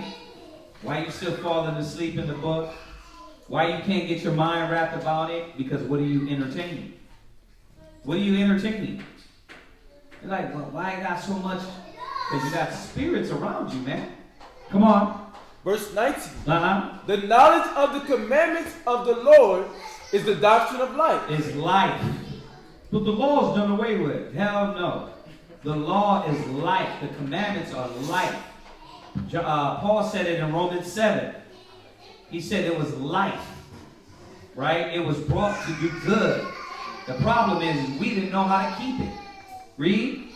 And they that do things that please him, right, shall receive the fruit of the tree of immortality. See, you want to be immortal. I'm going to say it again. You don't got to look for the Stargate in Iraq. Where you going? I'm going to Iraq. I'm looking for the Garden of Eden. It's buried in the sand. Brother, the tree of life is right here. The wisdom, knowledge, and understanding. The word is here. No, brother, it's in the stars. Here, you gotta take this mushroom. I'm gonna take you to the tree of life. You gotta pop this pill. I always ask, show me where Yahweh Shai had to pop a pill to get in the spirit. Huh? He had to hit the mushrooms, the shrooms. He said, behold, pass the shrooms around. We finna get ready. Did he do that? No, you never read it, so don't come with that. Well, how do we reach the spirit? He said prayer and fasting. He didn't say nothing about, your kundalini and your chakras. Huh? You gotta tickle your kundalini. That's how you get there, bro. No, he said what? Read, study. It's the spirit that quickened him, right? So where's all this? I'm trying to reach the third eye, bruh. First of all, they stole that from the Bible. The third eye is your spirit, right? And how do you get that spirit locked in? Not through your kundalini, bruh. It's through the word. Go ahead. The fear of the Lord is all wisdom. See, the fear of the Lord is all wisdom. Read. And in all wisdom, right, is the performance of the law. Is the performance of the what? Of the law. See, remember what I said earlier. Strive for perfection. We got to get better in the law. Right? Go ahead. And the knowledge of his omnipotency. Omnipotence. Read. Verse 21. If a servant say to his master, right, I will not do as it pleaseth thee. Right. Though afterward he do it. Right. He angered him that nourished him. Listen, you already know you can't tell mom and dad, I don't want to do that, and then do it. You're going to anger your father and your mother. You know what I mean? You can't, your husband's like, listen, I need you to do that. Okay, like, what are you doing? You know that's going to upset somebody. Read it again, huh? Read it one more time, brother. If a servant say to his master, right, I will not do as it pleaseth thee. Right, remember, master means teacher. We went over that the other day. Go ahead. Though afterward he do it, he angered him that nourished him. Yeah. That's not how you're supposed to deal. Whatsoever you do, do it wholeheartedly to the Most High. Right? And that means what? The Most High don't deal with a double-minded word. Hey, put me in, listen, sign me up. And then when it's time to sign you up, second thoughts. This is not a game. This is not a game. You said you were going to do that. Right? Bro. Be upsetting, bro. It'd be like no damn honor. You said you were going to do it. Right? No, but now that I think about it, but you said you were going to do it. You didn't think about it before you said it? So what we start to do is say what? Listen, sister, go think about this before you do it. Before you jump in on this, think about it, meditate on it, because when you commit, we're going to hold you to that commitment. And because you get a hair up your bum one day and say, you know what, I don't want to do this no more. We don't give a damn about that soap opera. You committed to it. So that's why you got to understand about making vows and doing things heartily to the Most High. You're not supposed to do things and then be forced. Right? You hear me say that all the time. So the sister said, I thought I wasn't forced. Because you already committed to it. Once again, nigga wisdom. Now you're trying to reverse psychology. You already said you would do it. You already were doing it. You want to quit now because now it's required of you. You see that? Is that not right? To hold somebody by what they said? This is where I got to stop this madness, man. Read. Verse 22. Go ahead. The knowledge of wickedness is not wisdom. Wait a minute. What? Let's tell the youngsters again. Read it again. Drill music is what? Read it again. Knowledge of wickedness. Read it again. Blonde says what? Knowledge of wickedness. What? The dope game is what? Knowledge of wickedness. Are people killing each other in the drill music is what? Knowledge of wickedness. Go ahead. Is not wisdom. Yeah, you filling yourself with like, what are you going to be thinking all day? Who's on site? Who's going to get it? Drill music is the new rap. It's murder music. It's the same thing we used to listen to back in the days. It's just called drill music now. Because the way they... It's less eloquent. Yeah, it's... It's less eloquent, right? But yeah. But they listen to this. It's straight up like they're really singing around. You know how back in the days, 50 Cent, he would make up stories? Rick Ross would make up stories. No, they will murder somebody, then go put it in the rap. Like, look, we murdered this cat. That's the drill music. And you're listening to this demonic music. The knowledge of wickedness, what you're gaining, is not wisdom. That's not going to help you. That's not going to further you. You know what I mean? Well, you're like, well, what about R&B? Same thing. Right? When she's telling you what? You the man. You go sleep around with everybody, girl. You independent, girl. Right? You don't need a... It's the same thing. You pumping that in your head. That ain't wisdom. So, I'm not saying you can't listen to this, but you kids, brothers, sisters, y'all got to be aware of what you're constantly feeding your brain. Because you don't want to be thinking like that, because that's why you move like that. Then you get a gun and how you deal with your anger. That's why young black kids are doing that now more than ever, right? Like now we got to shoot up schools, right? Remember back in the days when you just get beat up, go home and deal with it? You get a black lip and what? Have to deal with it? Right? You get bullied and what? Have to deal with it? You know what I mean? Go to martial art class, come back and not anymore. Because the knowledge of wickedness, they shooting up these places. Y'all got to deal with wisdom. Go ahead. The knowledge of wickedness is not wisdom. Go ahead. Neither at any time. Neither at what? Any time. Read. The counsel of sinners prudent. Why am I going to be talking to Joe Dummy for wisdom? Why would you talk to your best friend, your so-called friends in school, and well, that's my friend. Really? They're your friend? So they're your friend. So what are they telling you? Are they telling you obey your father and your mother?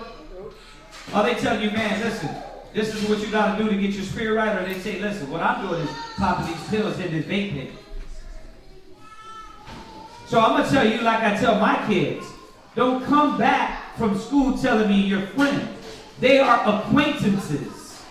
Your friends are brothers and sisters that will ride or die and tell you the truth about yourself. And the truth. That's a friend. That's a friend. Someone that's going to be your brother's keeper. Don't come in. I told my son 5. Well, he was like my friend. No. Shariah, my friend. No. Kids in your school are acquaintances. This is what a friend is. And I took them through the chapter to show them. A friend is a brother. A brother's going through adversity. Right? You got to know that because you start growing up. Oh, yeah, that's my friends. How they your friends when they eat pork? Huh? How they your friends when they celebrate Christmas? And you don't. So don't come with this friend thing. Y'all got to understand what you're dealing with. Read. And there is a wickedness, and the same an abomination. Read. There is a fool wanting in wisdom. Listen to this. There's a fool that wants wisdom. That right? You get that individual, man, I want to get this knowledge. I want to be like these guys. I want to teach. I want to study. Right? Go ahead. He that had small understanding. Right. Why is he still a fool wanting in wisdom though? Because he never does the things to get wisdom. You understand? He never wants the things to get wisdom. Right? It's like our people. They want to be successful, but you won't challenge yourself to change. You want to be in the spirit of the Most High. You want to gas yourself up. You know what I mean? What you doing? I'm in the spirit. No, you're not. You gassing yourself. Right? This is the truth. There should be no gas. There should be unplug the gas. It should be the spirit right through that damn head. You understand? There should be no gas. Why? Because the gas goes out. After the trial and tribulation, all that gas, you come deflated. What's up, Bob? Why are you deflated? The spirit got a continual energy plug. Pow. Right? Where you constantly super ninja this boy. Right? You get down, where do we go? Plug back in. Right? Super Mario, you get Most High bring you back up. Mini Mario, Most High bring you back up. The world is just gas. It's gonna go away. So the wisdom is where it needs to be. Go ahead. Verse 24. Go ahead. He that had small understanding. Small understanding. Go ahead. And feared the Most High. Read. Is better than one that had much wisdom and transgressed the law of the Most High. You could be well studied. You could be well studied, articulate, drop a lot of scriptures, but you're breaking the commandments and you're doing things unlawful. You're a bad example. What's the point of all those scriptures? What's the point of that? Sounds good. Right? Now I'm talking all this mess. But you see me on the whole stroll, you be like, what the fuck? What just happened? Right? But I'm going to say this. That doesn't mean the truth is wrong. Remember that. Thy word is truth. That means that Kazaka right now is living a lie. A lot of brothers and sisters live lies. And just because you're educated in the word doesn't make you a doer of the word. Right? That's what we're supposed to be doing different. We're supposed to say it, mean it, do it, stand by it. And if you change your mind, this is what my thoughts are and why my mind is changing. Well, let's talk about that. Because a double-minded man, a double-minded woman is unstable in all her ways. You don't want to be that. So let's talk about how to get you past this double mind. Right? Go ahead. Verse 25. Go ahead. There is an exquisite subtlety. Listen to this. There's an exquisite subtlety. Go ahead. And the same is unjust. Go ahead. And there is one. Right. That turneth aside to make judgment appear. Right. And there is a wise man that justifieth in judgment. Right. See, the Most High is showing us what? We learning this gotta be careful about the subtlety and why we use the word. You can't use the word for your benefit to get women, to get things, right? And defame the word of the Most High. You're supposed to be a representative. One, the exquisite subtlety, right? That turns away the judgment. The second part said what? And there is one that turneth aside to make judgment appear. Right. And there is a wise man. Right. That justifieth in judgment. See? And there's a wise man that justifies in judgment. Right? Meaning what? That will sit down, judgment, and reveal things through the judgment of the Most High. Right? Do things the right way. Let's sit it down. Let's talk about it. Let's deal with the situation. Go ahead. Verse 26. There is a wicked man. Right. That hangeth down his head. And there's another wicked person. You got to roll? All right, hit me up. Hit me up. All right. I wanted to rap to you. There's a what? A wicked man. Right. That hangeth down his head sadly. See, we got to watch this. In your spirit, in your soul, are you doing things intentional? And that's what it's telling you about this person. There's a wicked man that doeth what? Hangeth down his head. Read. Sadly. Right. But inwardly. Read. He is full of deceit. See. Come on. The water. But full of deceit. You got to watch that. You got to ask yourself, how are you coming? How are you coming? Because remember, we might not see it. We can't pierce your heart, your mind, your intentions. The Most High does. You understand? So he sees what you're doing. He sees if we're corrupted. He sees if we're defiled. That's why I tell brothers and sisters, you gotta have integrity. You gotta be able to look at yourself in the mirror. Go ahead. Verse 27. Go ahead. Casting down his countenance. Right. And making as if he heard not. The sad countenance, the sad face, right? You know, I'm sincere, right? You know what? I'm just trying like everybody else. Read. Where he is not known. Well, how do you know if that brother's wicked? Because you're going to say to me, well, how about if he's weak, Kazaki? Well, the difference between a weak person and a person that with this wicked mentality, where he is what? Where he is not known. See, you see him do things corrupted, and now you're a snake. Read. He will do thee a mischief. See. Read. Before thou be aware. See. That's like self-explanatory, man. And you got brothers and sisters that will do that. Shalom, yeah, I'm just catching it for Yahweh. You know what I mean? But you got to overcome this. I am, man. I'm doing this. I'm doing that. You're going to tell me all the right things you're doing. But you're not going to tell me you creep. You got the spirit of adultery on you. You got the spirit of fornication on you. You lied to your husband. Right? I've lied before. Right? Read. And if for want of power. For if want of what? Of power. Go ahead. He be hindered from sinning. Right. Yet when he findeth opportunity. Go ahead. He will do evil. See, that's a wicked person.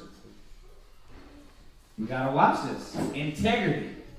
If you don't have the integrity, man, bro, y'all gotta understand how schools, churches, people get corrupted.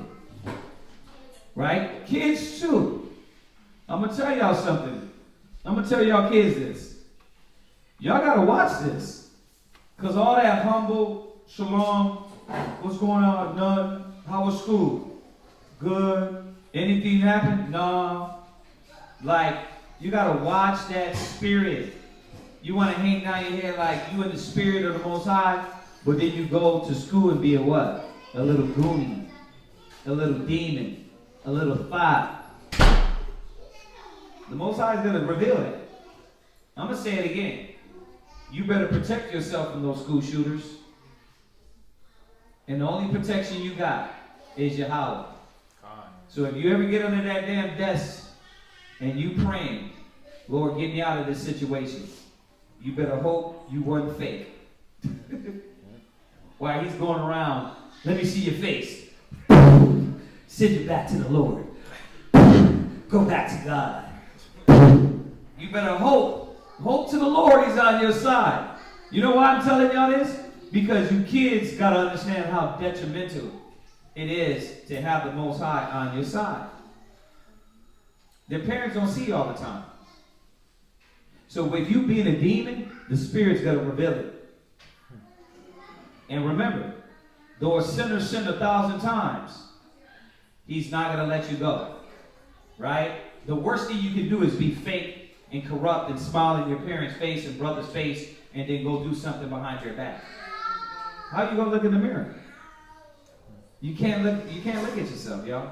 So read on, come on. Verse 29. A man may be known by his look. Right. And one that had understanding by his counsel. Remember this. If you're a Hebrew, what is your aura? What is your aura?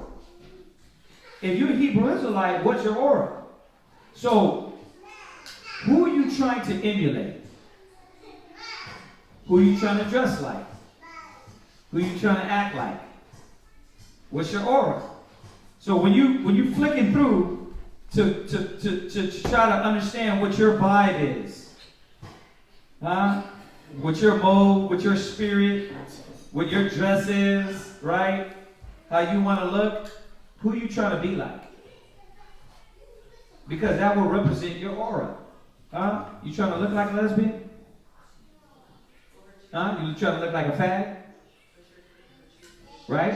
What you want to look like? Read. Come on, check this out. A man may be known by his look. Right. One that had understanding by his countenance. See? So you have to check this out, y'all. Go ahead. When thou meetest him. Right. A man's attire. A man's what? A man's attire. Read. And excessive laughter. Go ahead. And gait. Right? Show what he is. Man's attire, excessive laughter, and gait show what he is. You understand that? Okay. All right. It's a lot. But that concludes class. Does anybody got any questions on those things? Yeah. Because you're doing it too much. Like you the person all the time that's laughing and it ain't time to laugh. Right? It's a time for all things. Right? It's like I told Shemai one in the car. I'm over here talking to Ma Walla about a real situation and he's trying to giggle through the situation. I'm like, bro, this ain't time for that. There's a time to laugh. Right? But it's a time to listen. So that excessiveness is what? Too extreme, too much, overboard, right? Okay, any other questions? Yes, sir. What is gait? Gait is walk. How you walk. You know what I mean? I'm going to do this one for y'all. Because I'm an actor, right? I was an aspiring actor before my 15th birthday. Before I got the truth. So, I'm going to do it for all you cats. You cats in high school, right? I'm going to do it for all you cats. Hold on. Y'all ready? Your gait show what you is.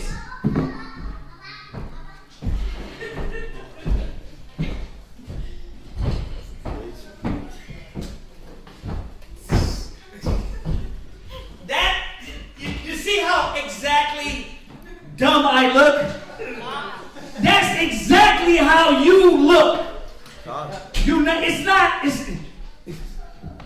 It's not Riz. It's not. You look like a dummy. Your gait. Alright? That was just for the teenagers. Right? Like all that, like you. No. You look sad.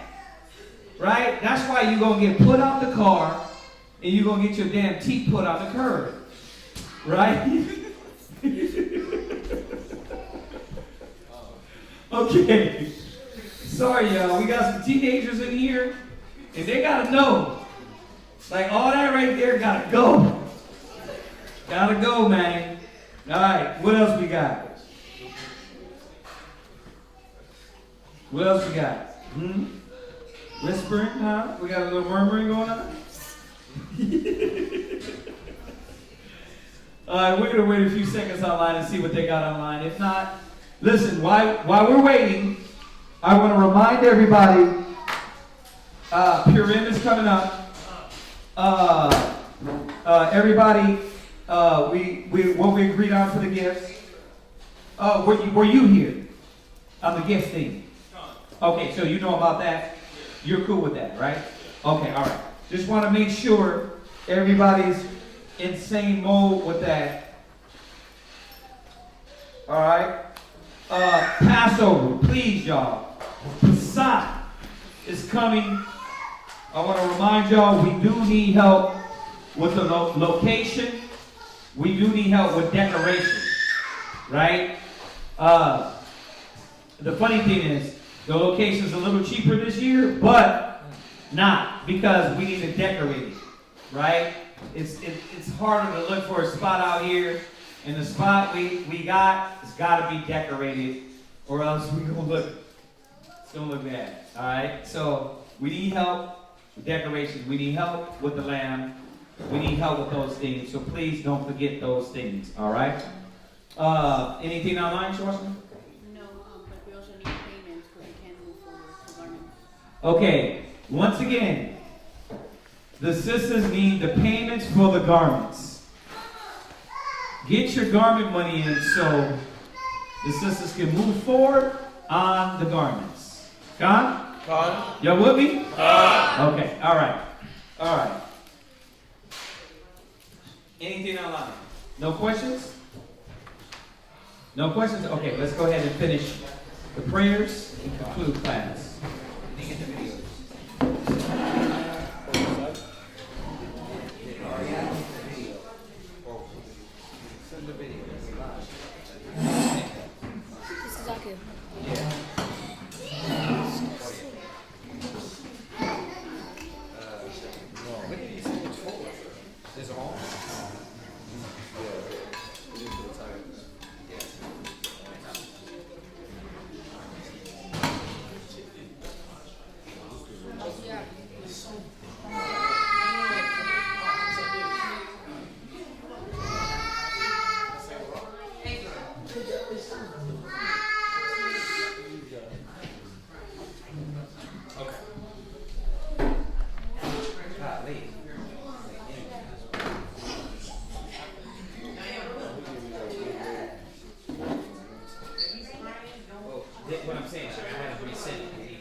All right.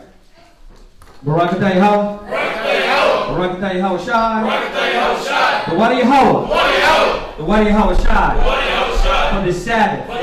This day. This rest. The Wadi Yahweh. For your wisdom. Your knowledge. Your word. We ask of you. To continually increase us with wisdom, knowledge, understanding, faith, patience, kindness, and long suffering. Put your word in us and bless the houses, the husband, the wife, the children to be in unity. Remove doubt, negative, pride, envy, jealousy. Remove fear away from me, from around me. Please Yahweh, build, strengthen, be with the brothers, the sisters, Wahabayah, Sapari. Raise up prophets, raise up teachers, raise up women that have been in your name, and reward them that wait for you, and let your prophets be found faithful. Bahashem Yahweh Shai. The water, Aman. Baruch atah Yahweh. Bahashem Yahweh Shai.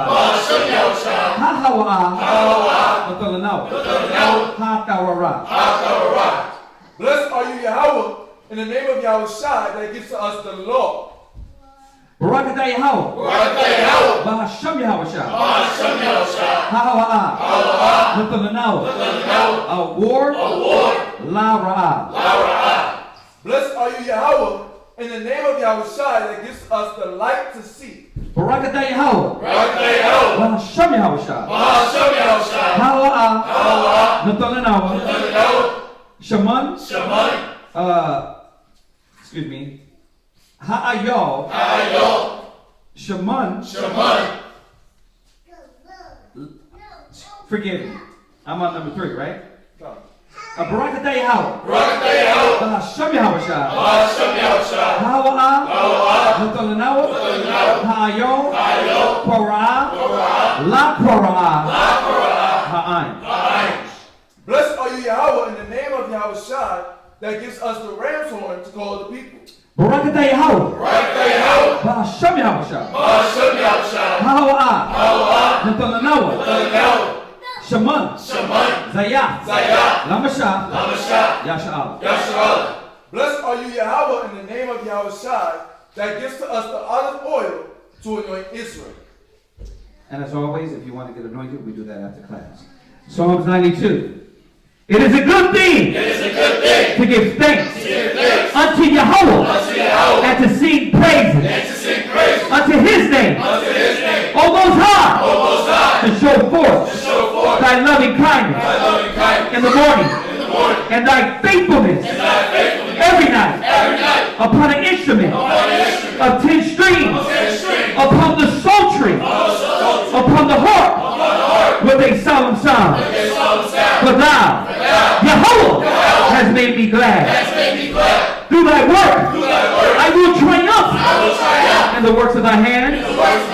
O Yahweh, how great are thy works, and thy thoughts are very deep. A brutish man knoweth not, neither doeth a fool understand this.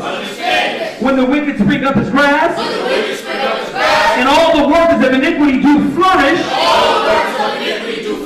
it is that they shall be destroyed. But my hope, that they shall be destroyed forever. But thou, Jehovah, art most high, forevermore. For lo, O Yahweh, for lo, thy enemies shall perish. All the workers of iniquity shall be scattered. For our horn shall thou exalt, like the horn of a unicorn. We shall be anointed with fresh oil. My eye also shall see my desire on my enemies, and my ears shall hear my desire of the wicked that rise up against us. The righteous shall flourish like the palm tree. He shall grow like the cedar in Lebanon. He shall grow like the cedar in Lebanon. Those that be planted in the house of Yahweh Shai shall flourish in the courts of the Most High. They shall bring forth fruit in old age. They shall be fat and flourish to show that Yahweh is upright. He is my rock, and there is no unrighteousness in him.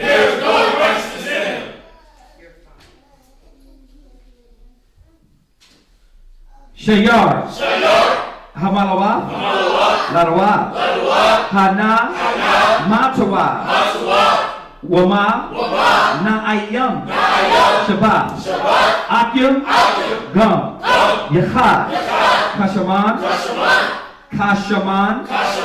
Hatawab, Ayo, Haraash, Yerad, Ayo, Hazakwan, Zakwan, Aharan, Shayarad, Ayo Panya, Marawathyawa, Katol, Harawan, Shayarad, Ayo, Haraya, Tazayawan, Kaya, Sham, Tazawa, Yahweh, Ath, Habaraka, Chayayam, Ay, Hagwalam, Amen.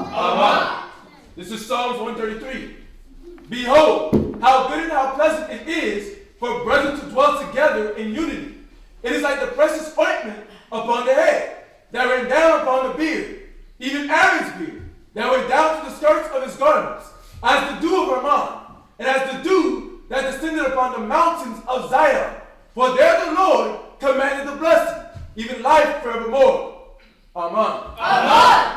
Ba'ashem Yahushua. Ba'ashem Yahushua. The water. Amen. Alright, circle up. Alright. Everybody online, let's salute them, let's salute us, let's get up out of here. Call it. Akim, imagine. Baruch. Ba'ashem Yahushua.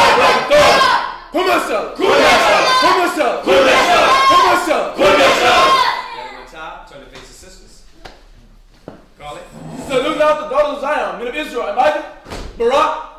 Yahweh Shema Yahweh Hashem Yahushua. Shalom to everybody online. Shabbat shalom. Have a good Sabbath. We'll see y'all on the flip side. Lord willing.